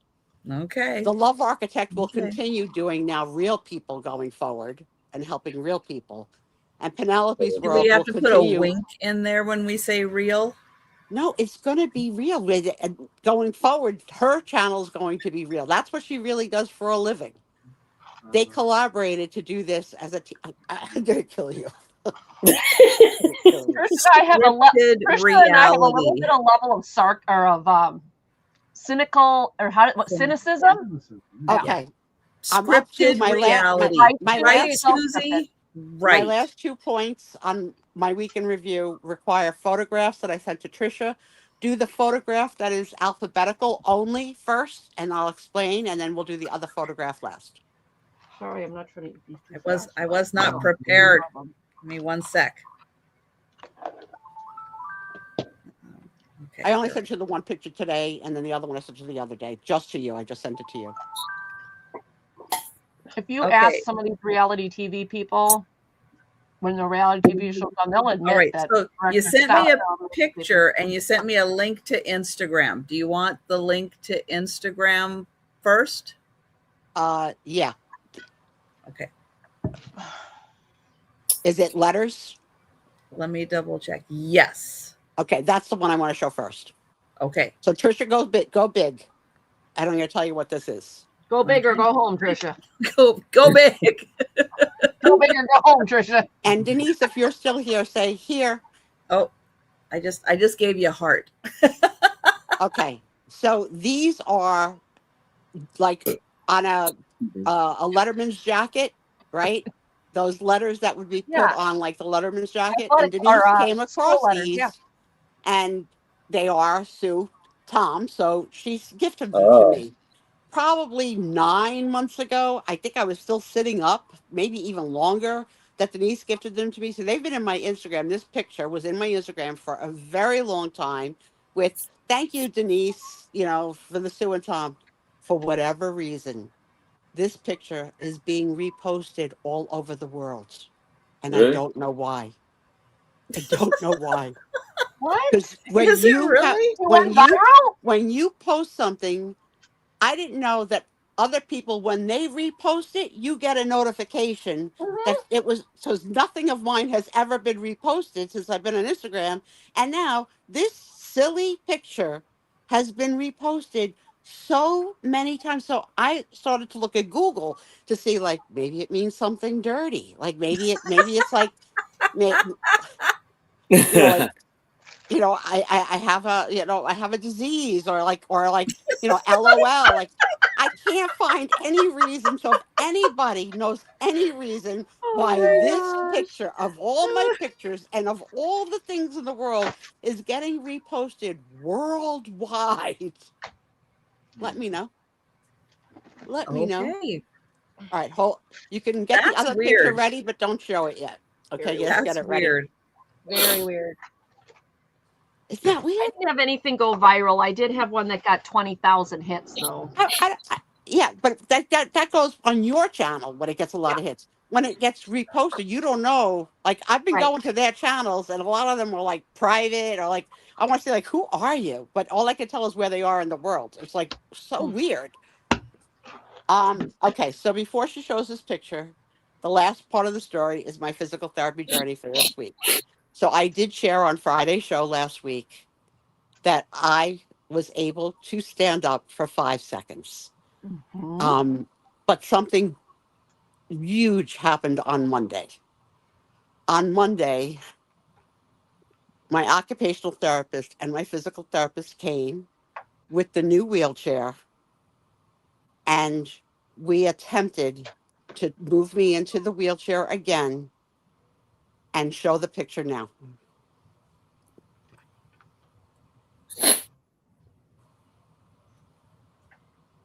Woohoo! Success. Success. And here's all the news about it. If you see, the new wheelchair has a high back because it Mhm. reclines. It's a recliner. Mhm. And the seat level is more my height than my existing wheelchair. And I didn't need to use the board, and I didn't need to stand, and I didn't need a chucks to pull me. All I did was use my arms and my left leg and my buttocks, and I slid from the bed Yay! to the wheelchair. Now, I couldn't Woohoo! hold it a long time because it was extremely painful. Because for me to not be in pain, my legs would need to be elevated and I'd need to be reclined. So we didn't do that day. But as soon as I sat, Tony, who has not been on my lap in more than a year, more than a year. As soon as I sat up, he came running, tail wagging, so excited. So they Yeah. took the picture because he was happy for me too. So I No. transferred into a wheelchair myself. Now they held the chair, they spotted me, but they did not lift me at all. So I did it. I did it. I did it. Now Yay! there's more good news. Every day they're making me stand up. The next day I stood up for 10 seconds. The next day I stood up for 15 seconds. Yesterday I stood up for 30 seconds. And today Woo! I stood up for 2 minutes. Yes. Woo! And lastly, more good news. The angel Tammy that arranged the original hoax in January of sending me to the ER to get surgery has come through again. And we have a surgeon in place. This guy is a definitely will do it. His expression was, I can't do it tomorrow because I'm leaving for spring break. I was like, how old is he? Spring break. Where's he going? Leaving for spring break. He going So on. I actually wrote it Daytona down. Beach. Yeah, I'm gonna say that. I wrote down all the notes that We're going Tammy to the Panama angel said to City. me. She tells me what hospital, and she says, go get admitted through the ER. He cannot do it tomorrow because he's going on spring break. I was like, spring break? How old is he? Right. So it turns out that he has kids that he's Oh. taking on spring break, but he'll let us know when he comes home in about 2 to 3 weeks what day to make this all happen. So I've been shopping. I'm getting my, the bag that you need to get ready to go to the hospital ready because God knows if I make Tom try and pack a bag. Tom already said to me, "What bag? We Mm-mm. don't have any bags. There's no bags here. There's no bags in this house." I said, You're going to end up with pickles and cast iron pans. "I think I'm going with Trader Joe bags. So if Angie's bags arrive, Don't let Yeah, him I have sent it. It's on its way. yeah, probably going with Trader Joe bags because if I could tell you, I have an actual bag, those checkered plastic laundry zippered large bags to go to the laundromat. I have a bag of that filled with bags, just bags and bags and bags and bags, zippered bags. But it's Tetris in my closet, which he will not. So I'm either going to get a new checkered laundry bag to go to the hospital with, which is fine because I'm only going with, shorts and tops and whatever, toiletries I need, whatever. But oh my God. So I'm probably going to be on hiatus soon. So soak me up while I'm here because I don't know where I'm going to be and for how long, but it is really good news because the plan sounds perfect this time because this guy saw the x-rays, saw the CAT scan, and has agreed that I don't need to meet him in person in his office. And by the way, he's the partner of the other guy that was going to do it in January. So one partner said yes, one partner said no. But the funniest part of the whole story is what his last name is. His name is Dr. Wright. So he's the right guy for the job. Oh, Patty Rose, she's having her hip done, her Yes. hip surgery. I have had a broken hip in March was 2 years. I have successfully lost 200 pounds, but the hip that was broken is now dead. So it's necrosed. The other pieces of news is that this is probably likely the first of 3 surgeries. So I'm probably going to have the hip and then the right knee and then the left hip. And the period of time between them is to be determined based on my successful recovery from each one. I will definitely be discharged back into a nursing home to be determined, and for a length of time not to be less than 3 weeks, but maybe more than 3 weeks. And there's 2 types of nursing homes for rehab homes for this type of injury. One is called acute and one is called subacute. In acute, you do 3 hours of exercise a day. And in subacute, you do an hour and a half of exercise a day. And depending on the fact that my right leg cannot stand erect still, it's still bent because of the knee, that will tell whether or not I can tolerate 3 hours, which would not be 3 hours straight. It would be like, a morning section, a break, an afternoon session. So all of that's to be determined. And what do you think Tom's biggest concern is? Give me a guess. He's going to be alone and he has to cook only for himself. I don't know. I'm just guessing. Oh, that would be so sweet if that was the concern. The concern is whether or not the new nursing home, if it is a new nursing home, will allow Tony to come visit, because the last nursing home allowed Tony to visit. And Tom enjoyed that part of the day when him and Tony went to go visit mommy. So I said, it's not about Tony. Okay. No. It's not about Tony. It's about Tony. Of course. Gotta love him. Gotta love him. I says, I'm gonna kill him. Let me see. Let's see. We don't know if it's going to be robotic or not. We do know that they're going to give me a cortisone injection in the knee to try and help the post-op recovery, so that my knee after can do. hip surgery, they got you up right away. Also, the good news is that my 2 angels that come now, the PT and the OT, I am guaranteed to have them return. That the insurance company cannot deny me at home. So it will not be goodbye when I leave now to go. Good. They'll come back on the back end, and they want to come back. That's fantastic. And I asked my PT today, she was here, and because she's getting married on April 26th. So this may coincide with honor around her wedding and her honeymoon. And the angel that is not my PT, is going to take her shift with me if it happens while she's on her honeymoon, so that I don't have a stranger. And I want to kiss them all. So I gave, you don't touch people without their permission, so I asked my therapist today, I said, before I go to the hospital or before you get married, whichever comes first, I said, do I have your permission to hug you and kiss you on the cheek? And I think she was about to cry. She said, yeah. She goes, I love you too. I said, I knew you did, but we haven't really said it out loud. She goes, I talk about you to everybody. Everybody. I Everybody know, I'm an loves internet Sue. sensation.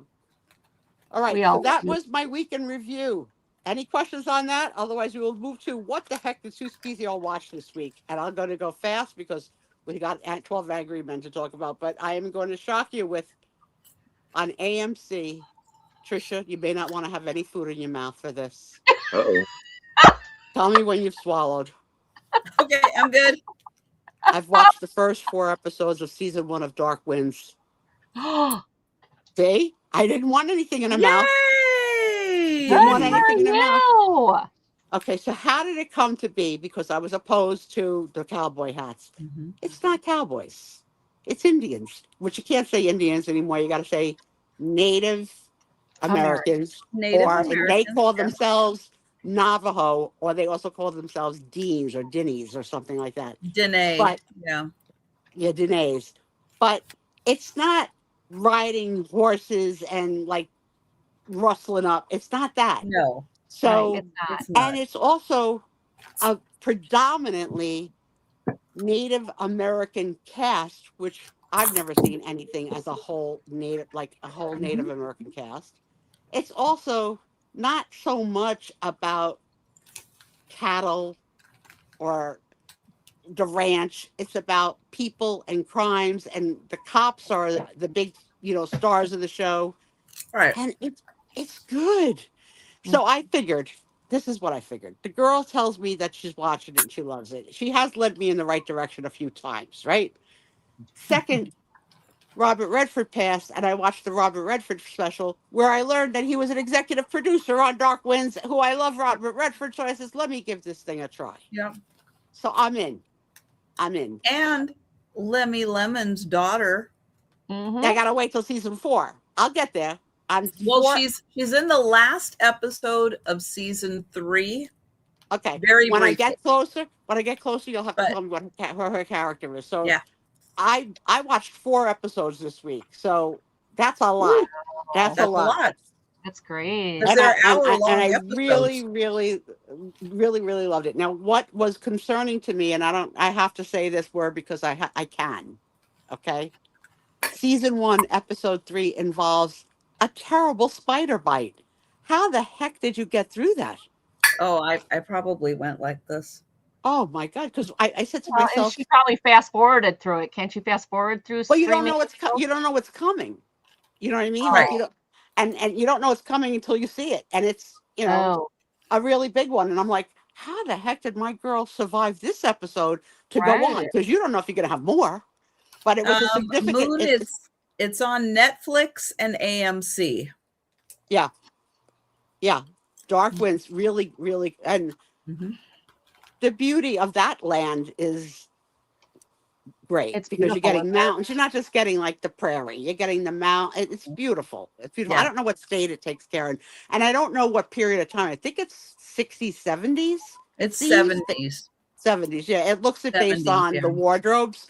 Yeah. And it's hard to tell because of the Native Americans. You can't tell the period from their clothes. It's hard to tell from the police officers because you can't tell the period. So you can only tell a little bit from like the way the rooms are decorated in the homes and like what the telephones look like. So I knew it was 60s Yeah. or 70s.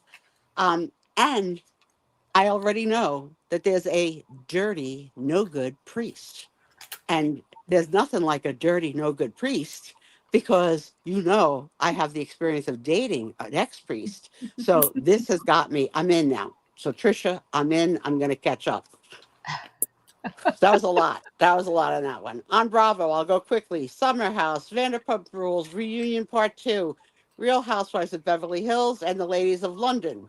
CBS, 48 Hours, and the last episode was a season, I don't know, 38 episode, like 28 or 7 or whatever, and it was entitled Dog Comes Home with a Head in Wisconsin. So I was like, oh, this has got to be Angie's story. Let me go see. So it's some sad story because 48 Hours are all like mysteries, right? So it was a dog that came home with a head. That was the whole story in Wisconsin. I was like, and so then of course I watched Survivor. Disney, I watched the Robert Redford special, and I'm just started to watch from 1977 with a little girl, Jodie Fisher, young Jodie Fisher, a movie called Candle Shoe. Can't give you any feedback because I haven't finished it yet. I have done now 3 episodes of DTF St. Louis. I'm loving that with my boyfriend Jason Bateman. I believe I finished the series Neighbors, which is not recommended, stupid as heck, but I have to finish what I start. Continuing on Hulu, working on Mormon Wives. I thought I saw the finale of Paradise last week and when I reported it, but actually there was 2 more episodes. So I have done episodes through 7, and there's 1 episode left that I'm going to savor. And when I savor, I mean Tom's not around to talk. On Netflix, this disaster that I got sucked into years ago by girlfriends, Virgin River. It's so sappy. It is so sappy. They wear cowboy hats too, but not too many of them. And it's on a river, and it's sappy. It's like Lifetime movie, but they Oh, are okay. on season 7. So I've got Oh, suckered. Awful.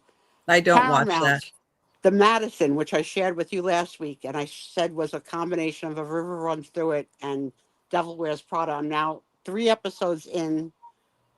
It's very much a love story, and I didn't see that coming because I was afraid with the fly fishing and that. But it's good. It's good. I'm enjoying it. PBS. I have given up on the actors on actors. I'm bored. They bored me, and I did this week. I did Kathy Bates, Sterling Brown, Kate Hudson, Billy Bob Thornton. I was got so bored. I was like, I don't want to. I don't care. I don't care. So I gave up. So I scrolled for what else could I watch. I landed on a show called The Forsyths, which is very much like the Gilded Age. Very much like it's set in 1870s in London. I watched season 1, episode 1, Victorian era. It was so good. And then when I went to see episode 2, only if you pay.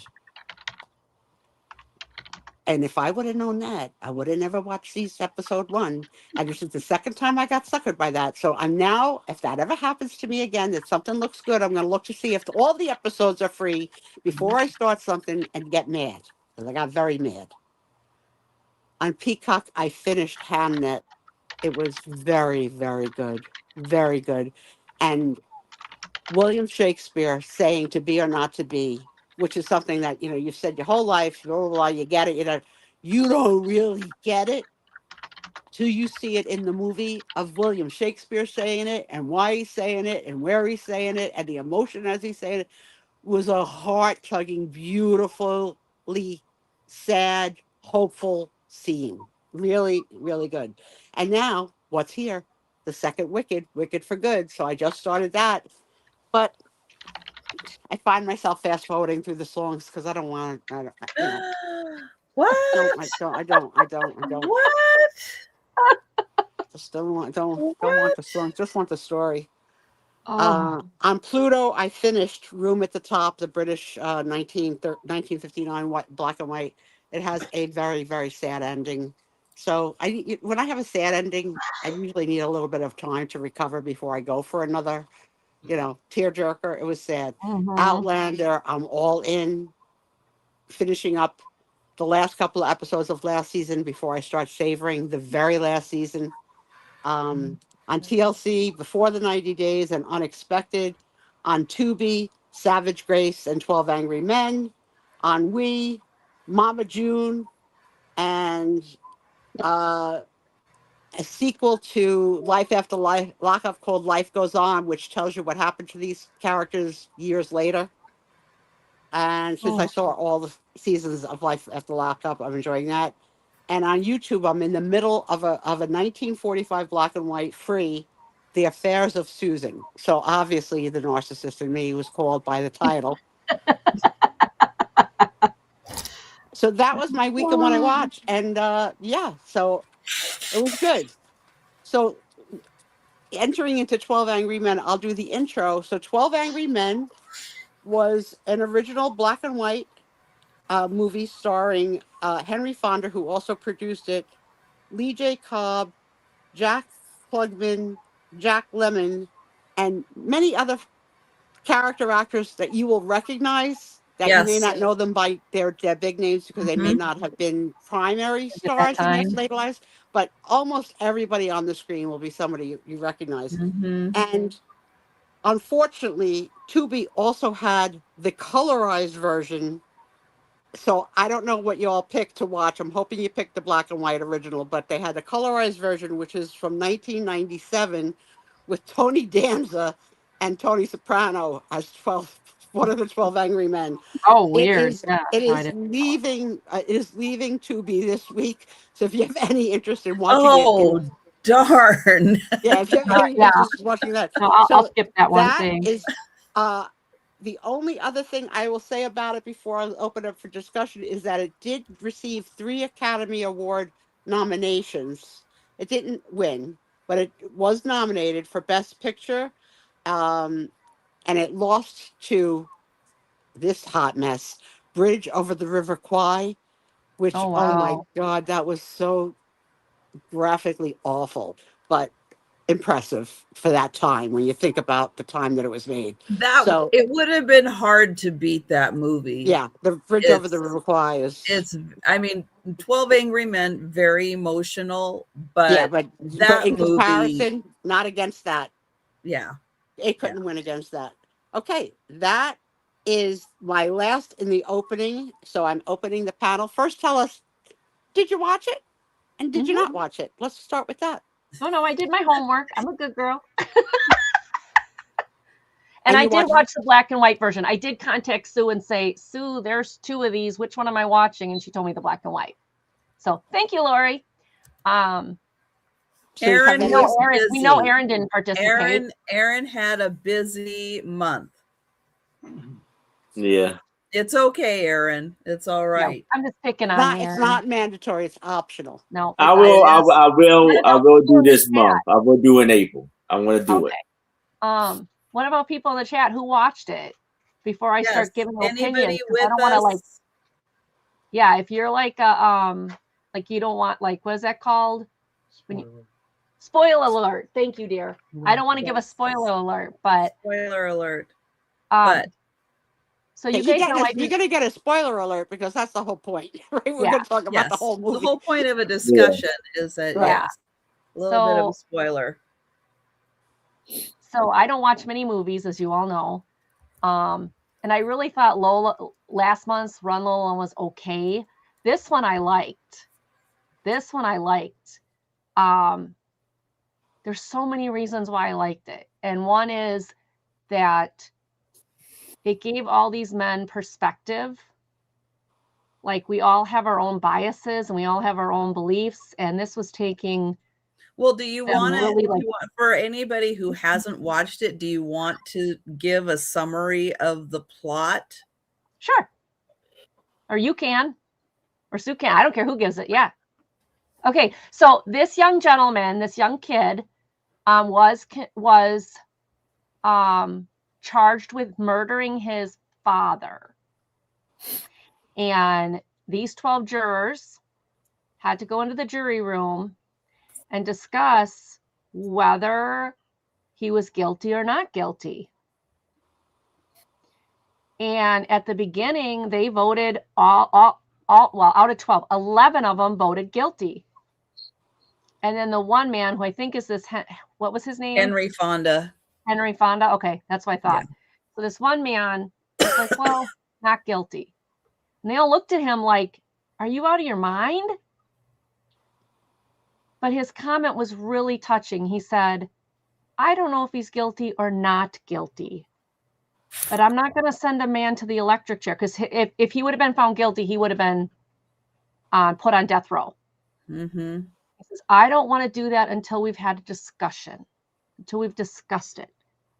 Then if we all, discuss it, okay. But I'm not going to say guilty until we've all talked about it.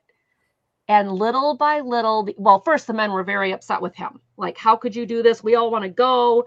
It's an open and shut case. and let's just get it done and get out of here. One had baseball tickets to a game, one wanted to go here, whatever. And he's like, he made some deal with them at the beginning. He's like, okay, let's do our votes. You know, like they talked about it. And after they talked about it, he was like, you give me your reasons why you think he's guilty and convince me of the evidence that was presented, that it's an open and shut case based on the evidence. Yep. Yeah.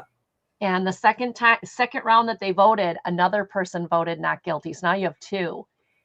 And then little by little, those two, and then the third, and they started breaking down the evidence. Yeah. Like, they started discussing it. Yeah. Like, how does this woman hear him scream with the L train going directly past her window, making tons of noise? How can she say that was the boy's voice? She said maybe she did hear a scream, but how does she identify that as that kid? And so there was a lot of like things that they really fleshed out, really worked on, just because she says that, you know, like that. It was very interesting how they broke down. And this is another thing I liked about it, because I like crime and drama. I like the crime TV shows, how they broke down each of the evidences, or each of the things that the prosecutor brought, and how it could possibly not be true, and what it might have been. It wasn't even so much, I don't think, of being true or not true. It was, there was reasonable doubt. And that's all you needed, was reasonable doubt. But the 11 people came in with such strong, like, prejudice of the situation, because he was a young man from the slums. They were a family from the slums, and the language that was used, so much in it were those people, and it, watching it made you so uncomfortable with their like prejudice against him, just because of that they weren't even listening to the evidence. They weren't listening to the situation and what the witnesses saw or didn't see. And once they kind of calmed down from that and really started to put the pieces together and take the prejudice out of it and just look at the evidence, they really saw things differently then. Yeah. Because you didn't see the trial. You didn't see any of the trial or anything. It starts with them going right into the jury room. You get to see them leaving the courtroom and going into the jury room. And the judge made me laugh. He's like, yeah, you know what to do. Okay. You know, it's like, I've never seen a judge like that. The only thing that I found a little stretching of the truth, or the only thing I thought that was a little stretchy, was that Henry Fonda, or whatever his name is, like when they said that the knife like was rare and you couldn't get anywhere, and all of a sudden magically he's like, well, I was out last night and boom, I have one. I'm like, how did he know that was going to be the same knife? Like, how do you, like, that was like, oh, come on. Like, you're going to go shopping, find the exact same knife, exact same details. I think the point, I'll interrupt for this one. I think the point of that was the knife was presented into evidence. Right. Okay. And they would have seen it in trial. Right. So he saw the knife in trial. So he's this. Yeah. Okay. That makes sense. Okay. Yep. So, and the movie takes place in New York, and there's street vendors and stuff everywhere where you can buy up lots of trinkets. So he was proving the point that he just picked it up that night. I got that night. What I found interesting is that he got in with a knife, which you could not do today. No. Right. So that was the interesting. So that I had that comment down too about the knife. No. Yeah. Yeah, but it was I really liked that they were looking at the detail. They weren't just glancing over going, yeah, blah, blah, you know, that kind of thing happens all the time. Of course he did it. That they really stripped down to the evidence and the witness statements, and could it happen that way? You know, was everybody remembering everything correctly? Because it's so hard to remember everything. Right. And how they timed the guy with his leg and how he got to the door, and he said he saw the kid, and they timed that, and they said there's no way that he saw the kid. He saw something move, I'm sure, but by the time he got to the door and looked, that thing was moving gone. Like there's no way time-wise. And they were basing it too on the fact that he was out with friends. He came home. The police are there. They're telling him his father is dead, and he's just, how could he not be distressed? How would you even remember what you were doing, who you were with, when all of this is happening around you? You're getting horrible news. The police are questioning you. How would you remember what movie you saw, what you were doing, what time, you know, that was, and how could that fact be the determining factor of whether or not you were guilty? How could distress not play a role in that? It was a very interesting movie. I enjoyed it. Yeah, it really was. And it's just as it's like it's still relevant today as it is then. So I crossed out anything that I had double of what either of you said, because I picked up a lot of the same things. I have just a couple more enhancements. So the question of the expression reasonable doubt was so pronouncedly evident throughout the entire conversation, with words like possible versus probable, assuming. That was interesting. And just, and I know that all of you have never been on a jury, and I know that Trisha and I have been on juries. It really is like that. It really is like that. And to see it play out as such, and using alternate words, which mean reasonable doubt, because it is such a flippant expression without a reasonable, what constitutes a reasonable doubt. Because you're not in there to determine guilt or innocence. It's guilt or reasonable doubt. And that reasonable doubt weighs heavy on you when you're in a jury. It's not even the guilty part. It's the reasonable doubt part that gets you when you're on a jury. Especially in this case, knowing that it was a death row. Yeah, that's what I was going to say. Now, I've never served on a jury with a murder no, case. But I have served on juries where the person was going to be but I mean, that's a really hard one, because or be sent to prison for a certain amount of time. But I can't even imagine the burden, the onus of responsibility that would come. And to enhance what Angie said about being distracted and wanting to get out of there, this reference to wanting to get to a baseball game. So this baseball game was referenced many times during the movie, till people started to get so fed up with it. And when you think about it, the movie was pouring rain outside. Okay, pouring rain. The baseball game was going to be canceled. It's canceled. It's going to be canceled. So the other piece of evidence that, besides the guy with the dragging leg, was the woman who appeared on the stand without glasses, or with or without glasses. No, and she was without her glasses. She was without her glasses. You know, and she saw it from across the street through a train in a number of seconds. Very, very reasonable doubt was I think it was easier to prove the reasonable doubt than it was to prove, and the kid may have done it. The kid may Right. have absolutely done it. Exactly. Right. Exactly. The racial line about the slums, the one that killed me when I heard this line said, "What is this? Love your underprivileged week?" Mm-hmm. Oh my God, that cut like a knife. That I actually paused the movie to write that down because I knew I wouldn't remember it.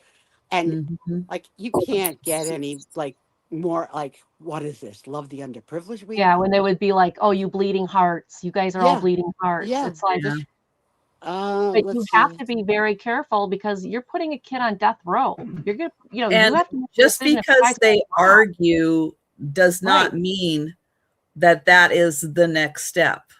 Right. Right. Okay. Okay, I got one. I Also, got. Oh, Yeah, go ahead, Go Aaron. ahead, Aaron. Ask. if y'all talking about this movie, made me think of a movie. Because has anybody picked a movie for April?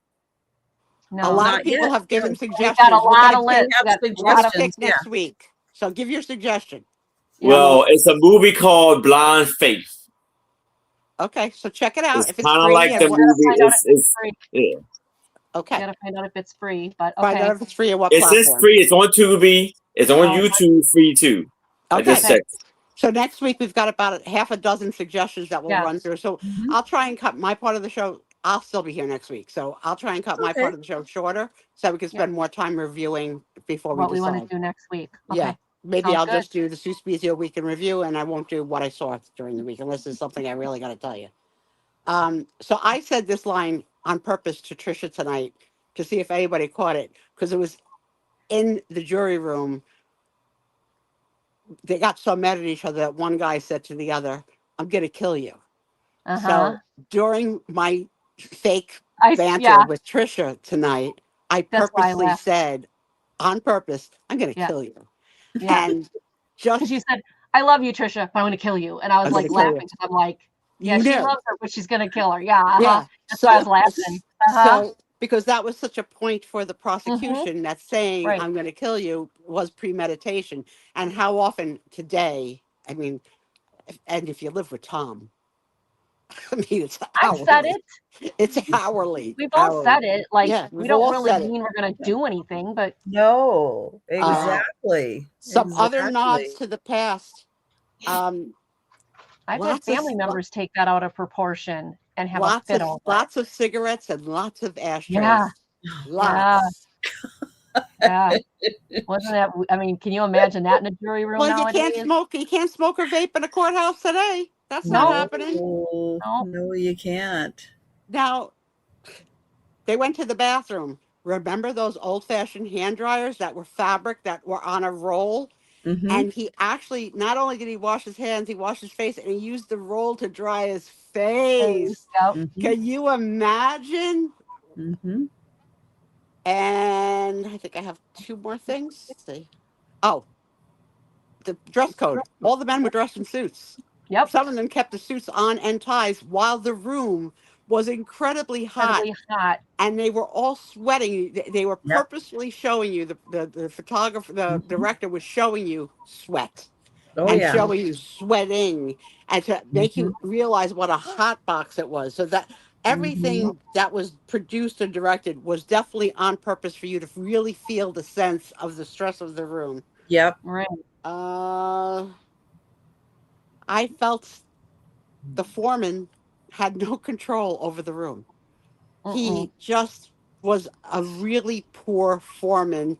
He really didn't grab them together. Like he tried, but he kept Yeah, losing but it I and mean, losing it. he's just a. I think it. What I think it showed is that Pandemonium. foremen are just people, Right. and they're You are They the don't know people. what They they're try doing to anymore. keep the So conversation on I point. But identified with that closely because I was the foreman Oh and we wow. had a hung jury.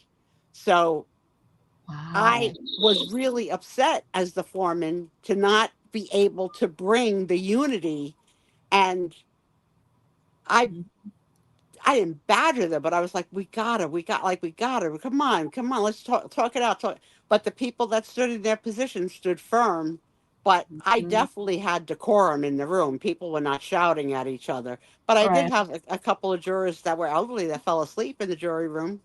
That yeah, Wow. there's no age limit to being a juror. So Mm. like Oh my God. it's a long It's freaking a day. long day too. It's a long Yeah. freaking day.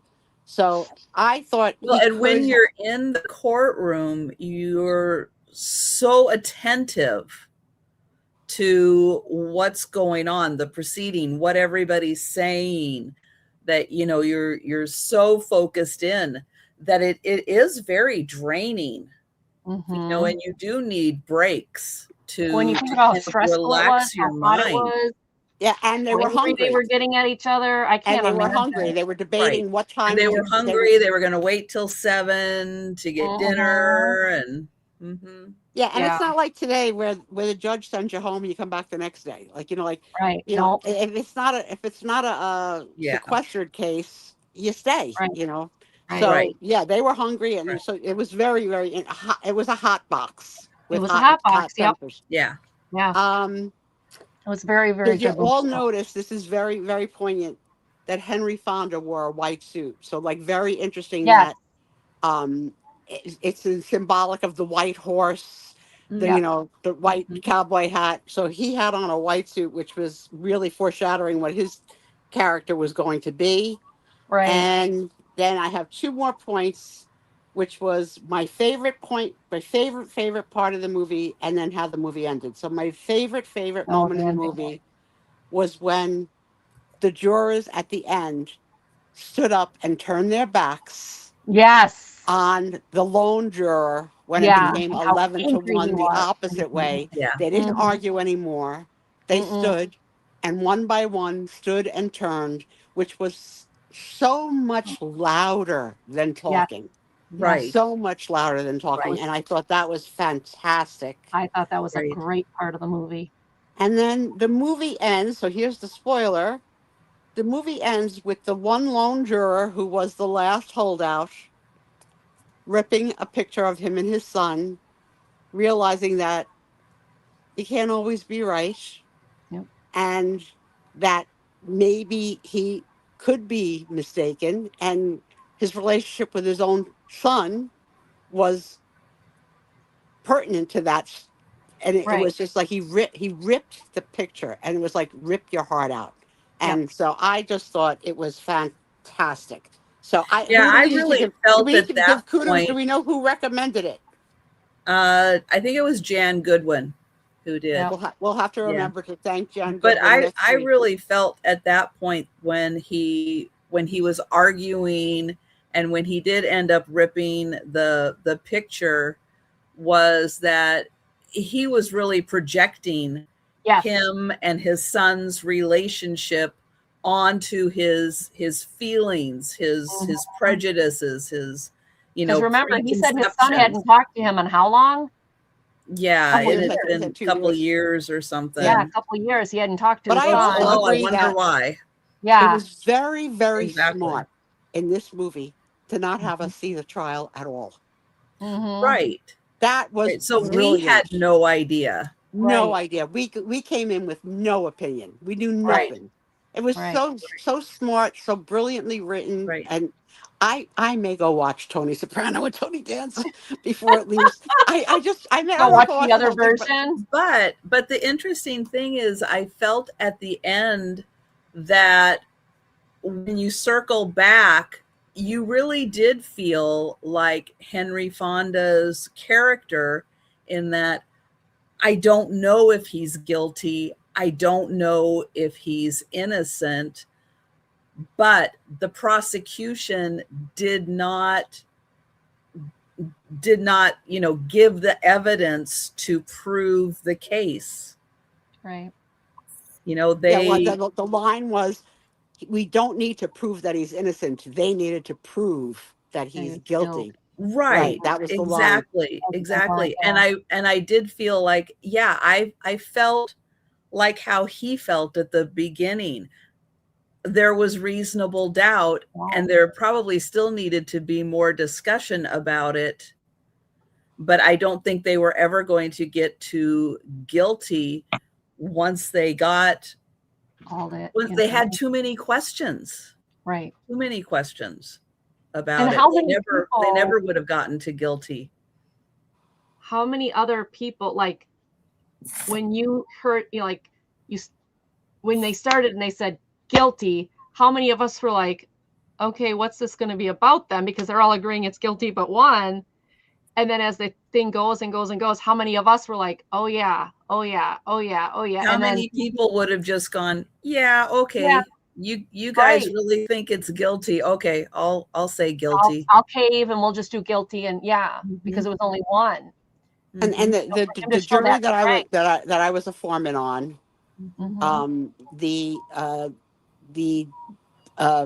defendant was a black man, and the jury was 50-50, and the vote was 50-50, and I couldn't get either side to listen to either other side, and he was charged with, and the prosecution provided quite a lot of proof, including audio tapes of and police transcripts of him really abusing a woman who testified.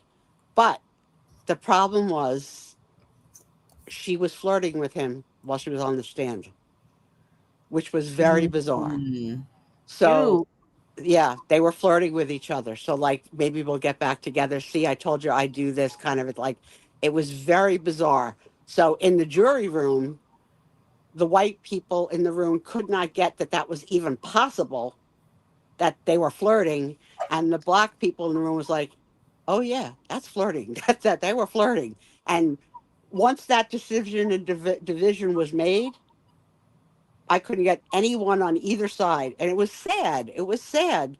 And it didn't matter that we had recordings or whatever. And so it was a lot of money, I'm sure, to run the trial. So Sure, yeah, it's expensive. it is. And and the judge doesn't let you go the first time. So I had to send a note out saying, Your Honor, we are blocked, blah, blah, blah, blah, blah. And he sent a note back and says, keep at it. Yep. Like a couple of times, keep at it. So then what happens? Did they have to retry him? Yeah, they have to decide whether the prosecution has to decide whether they just let it go or retry him. Do you know if they retried him? Do you know? I don't know. I know. I mean, I don't remember the anything. names. I didn't follow the case, but I'll tell you, it made me sick to run that jury. It really made me sick. I came home every day upset. Every day I came home upset because it was just so upsetting. And I had to be the one to wrangle in, and I couldn't do it. I just couldn't, like, it wasn't going to happen. It wasn't going to happen. I sometimes wonder what I would do in a jury because of my belief system and because of, just. Well, what you do is what the judge instructs you to do. Is that you look at the evidence. Yeah, and you dig, that's what you have to do. Deep. If you're going to be an a-hole if you're not digging deep and really thinking about this. You're sitting there for hours upon hours listening. Looking at everything. You're not missing a trick of who stutters, who repeats themselves, who strike that. Like, it's such a bizarre, it's a really bizarre but wonderful and horrible experience. What's really interesting is you'll be going, and then all of a sudden something will happen and the judge will go, and the jury will go back to the jury room. Get out, right? And you don't get to see what happens with them until whatever that is gets resolved, and then the judge will bring you back in. Yeah, back and forth. The bad thing for me is, as juror number one, I had the best seat in the house, okay? The corner seat all the way in. And I had something in front of me to lean on and something on the side of me to lean on. So every time I was, shifting in my chair, and the things were beautiful wood, laminated like old wood. And I have a thing about rubbing wood. So here I am, like, trying to make a fire in my corner. Because I couldn't stop rubbing the wood. And I would try and do it, like, secretly, but, like, and then I would add I don't know how I'd sit still for a jury. I don't know how I'd sit still that long. Yeah, well, you're really not sitting. It's a little deceit. It's like you're not there for as long. No, there are And that's breaks, why and there's trials can lunch, take and there's so dinner, long. and yeah. Because you're in the back, they bring you in. You'll be there for an hour, hour and a half or so. And then because they know juries get fatigued because you're Yeah. focused in, you're intent, you know, Are you you're allowed really to write listening. notes or questions? Are you It allowed, like, you're allowed depends. to? It Okay. depends. And There from the jury room, you can send out like I want Yeah. to see You know, like when you're this sitting piece there of we testimony were again. in the civil jury, the civil one that I did, they were giving us like, if you do, you know, agree, blah, blah, blah, and the settlement, blah, blah, blah. And they were giving us numbers, and we were able to write down the numbers at that point because they wanted us to see a bunch of numbers, financial numbers and stuff. So you But can't that bring was your purse into the room, Angie. The purse has to stay in the jury room, but in some cases they will give you a piece of paper and a pen Well, that's what I was to at, jot things. if there's It's up to the something judge. that you need to write down for specific. And again, Right. The only reason I'm asking that it's is because different. the movie, some of those jurors were so specific on things that they remember, and I'm like, Well, exactly. my And how do blonde you in her head. I'm recall like, how did that guy know? Like, he 12 remembered. Oh seconds versus yeah, 20 seconds, right? Yeah. Exactly. And right. Like the I little am note very bad with cases the and details because I'm a poor, right. So am you I. know, I said, No, poor weird. memory. but again, you're so focused. There are things about the trial I remember to this day. There are Me too. things about that, Wow. both of the trials, Wow. that I remember to this day because that's the whole point. You're tuning everything out, and you are focusing on what is being said, what's being presented, and you're not focusing on anything else. And I can tell you, but they even also as the foreman, understand I your was a attention juror, span. so I had to vote as well, right? Right. And I can tell you that I agreed with both sides. I agreed that they were flirting with each other, and I agreed that he was harassing her. So I was torn over which side to go. Bless you, It Aaron. wasn't black and white to me of which Yeah. side, should prevail. Interesting. Well, I love the movie. I thought the movie was very good. So next week we've got at least a half a dozen to talk about. So that's what we'll do. Yep. We'll do a little Sue Spiezio show, and then we'll do and I don't necessarily think we need another courtroom trial movie. Right. I not mean, yet. that was very good, but maybe because something To Kill a different. Mockingbird is a courtroom movie. Is it? Okay. I've never is. seen that one either. It's a very good one, but yes, I agree with Trisha. Let's keep a mix up. Let's keep mixing it up. So that's it for me, kids. I am done. The end of the Sue Spiezio show. And I hope you enjoyed it. I hope that this is something that you're interested in. And it was fun. It was fun to watch. I liked it.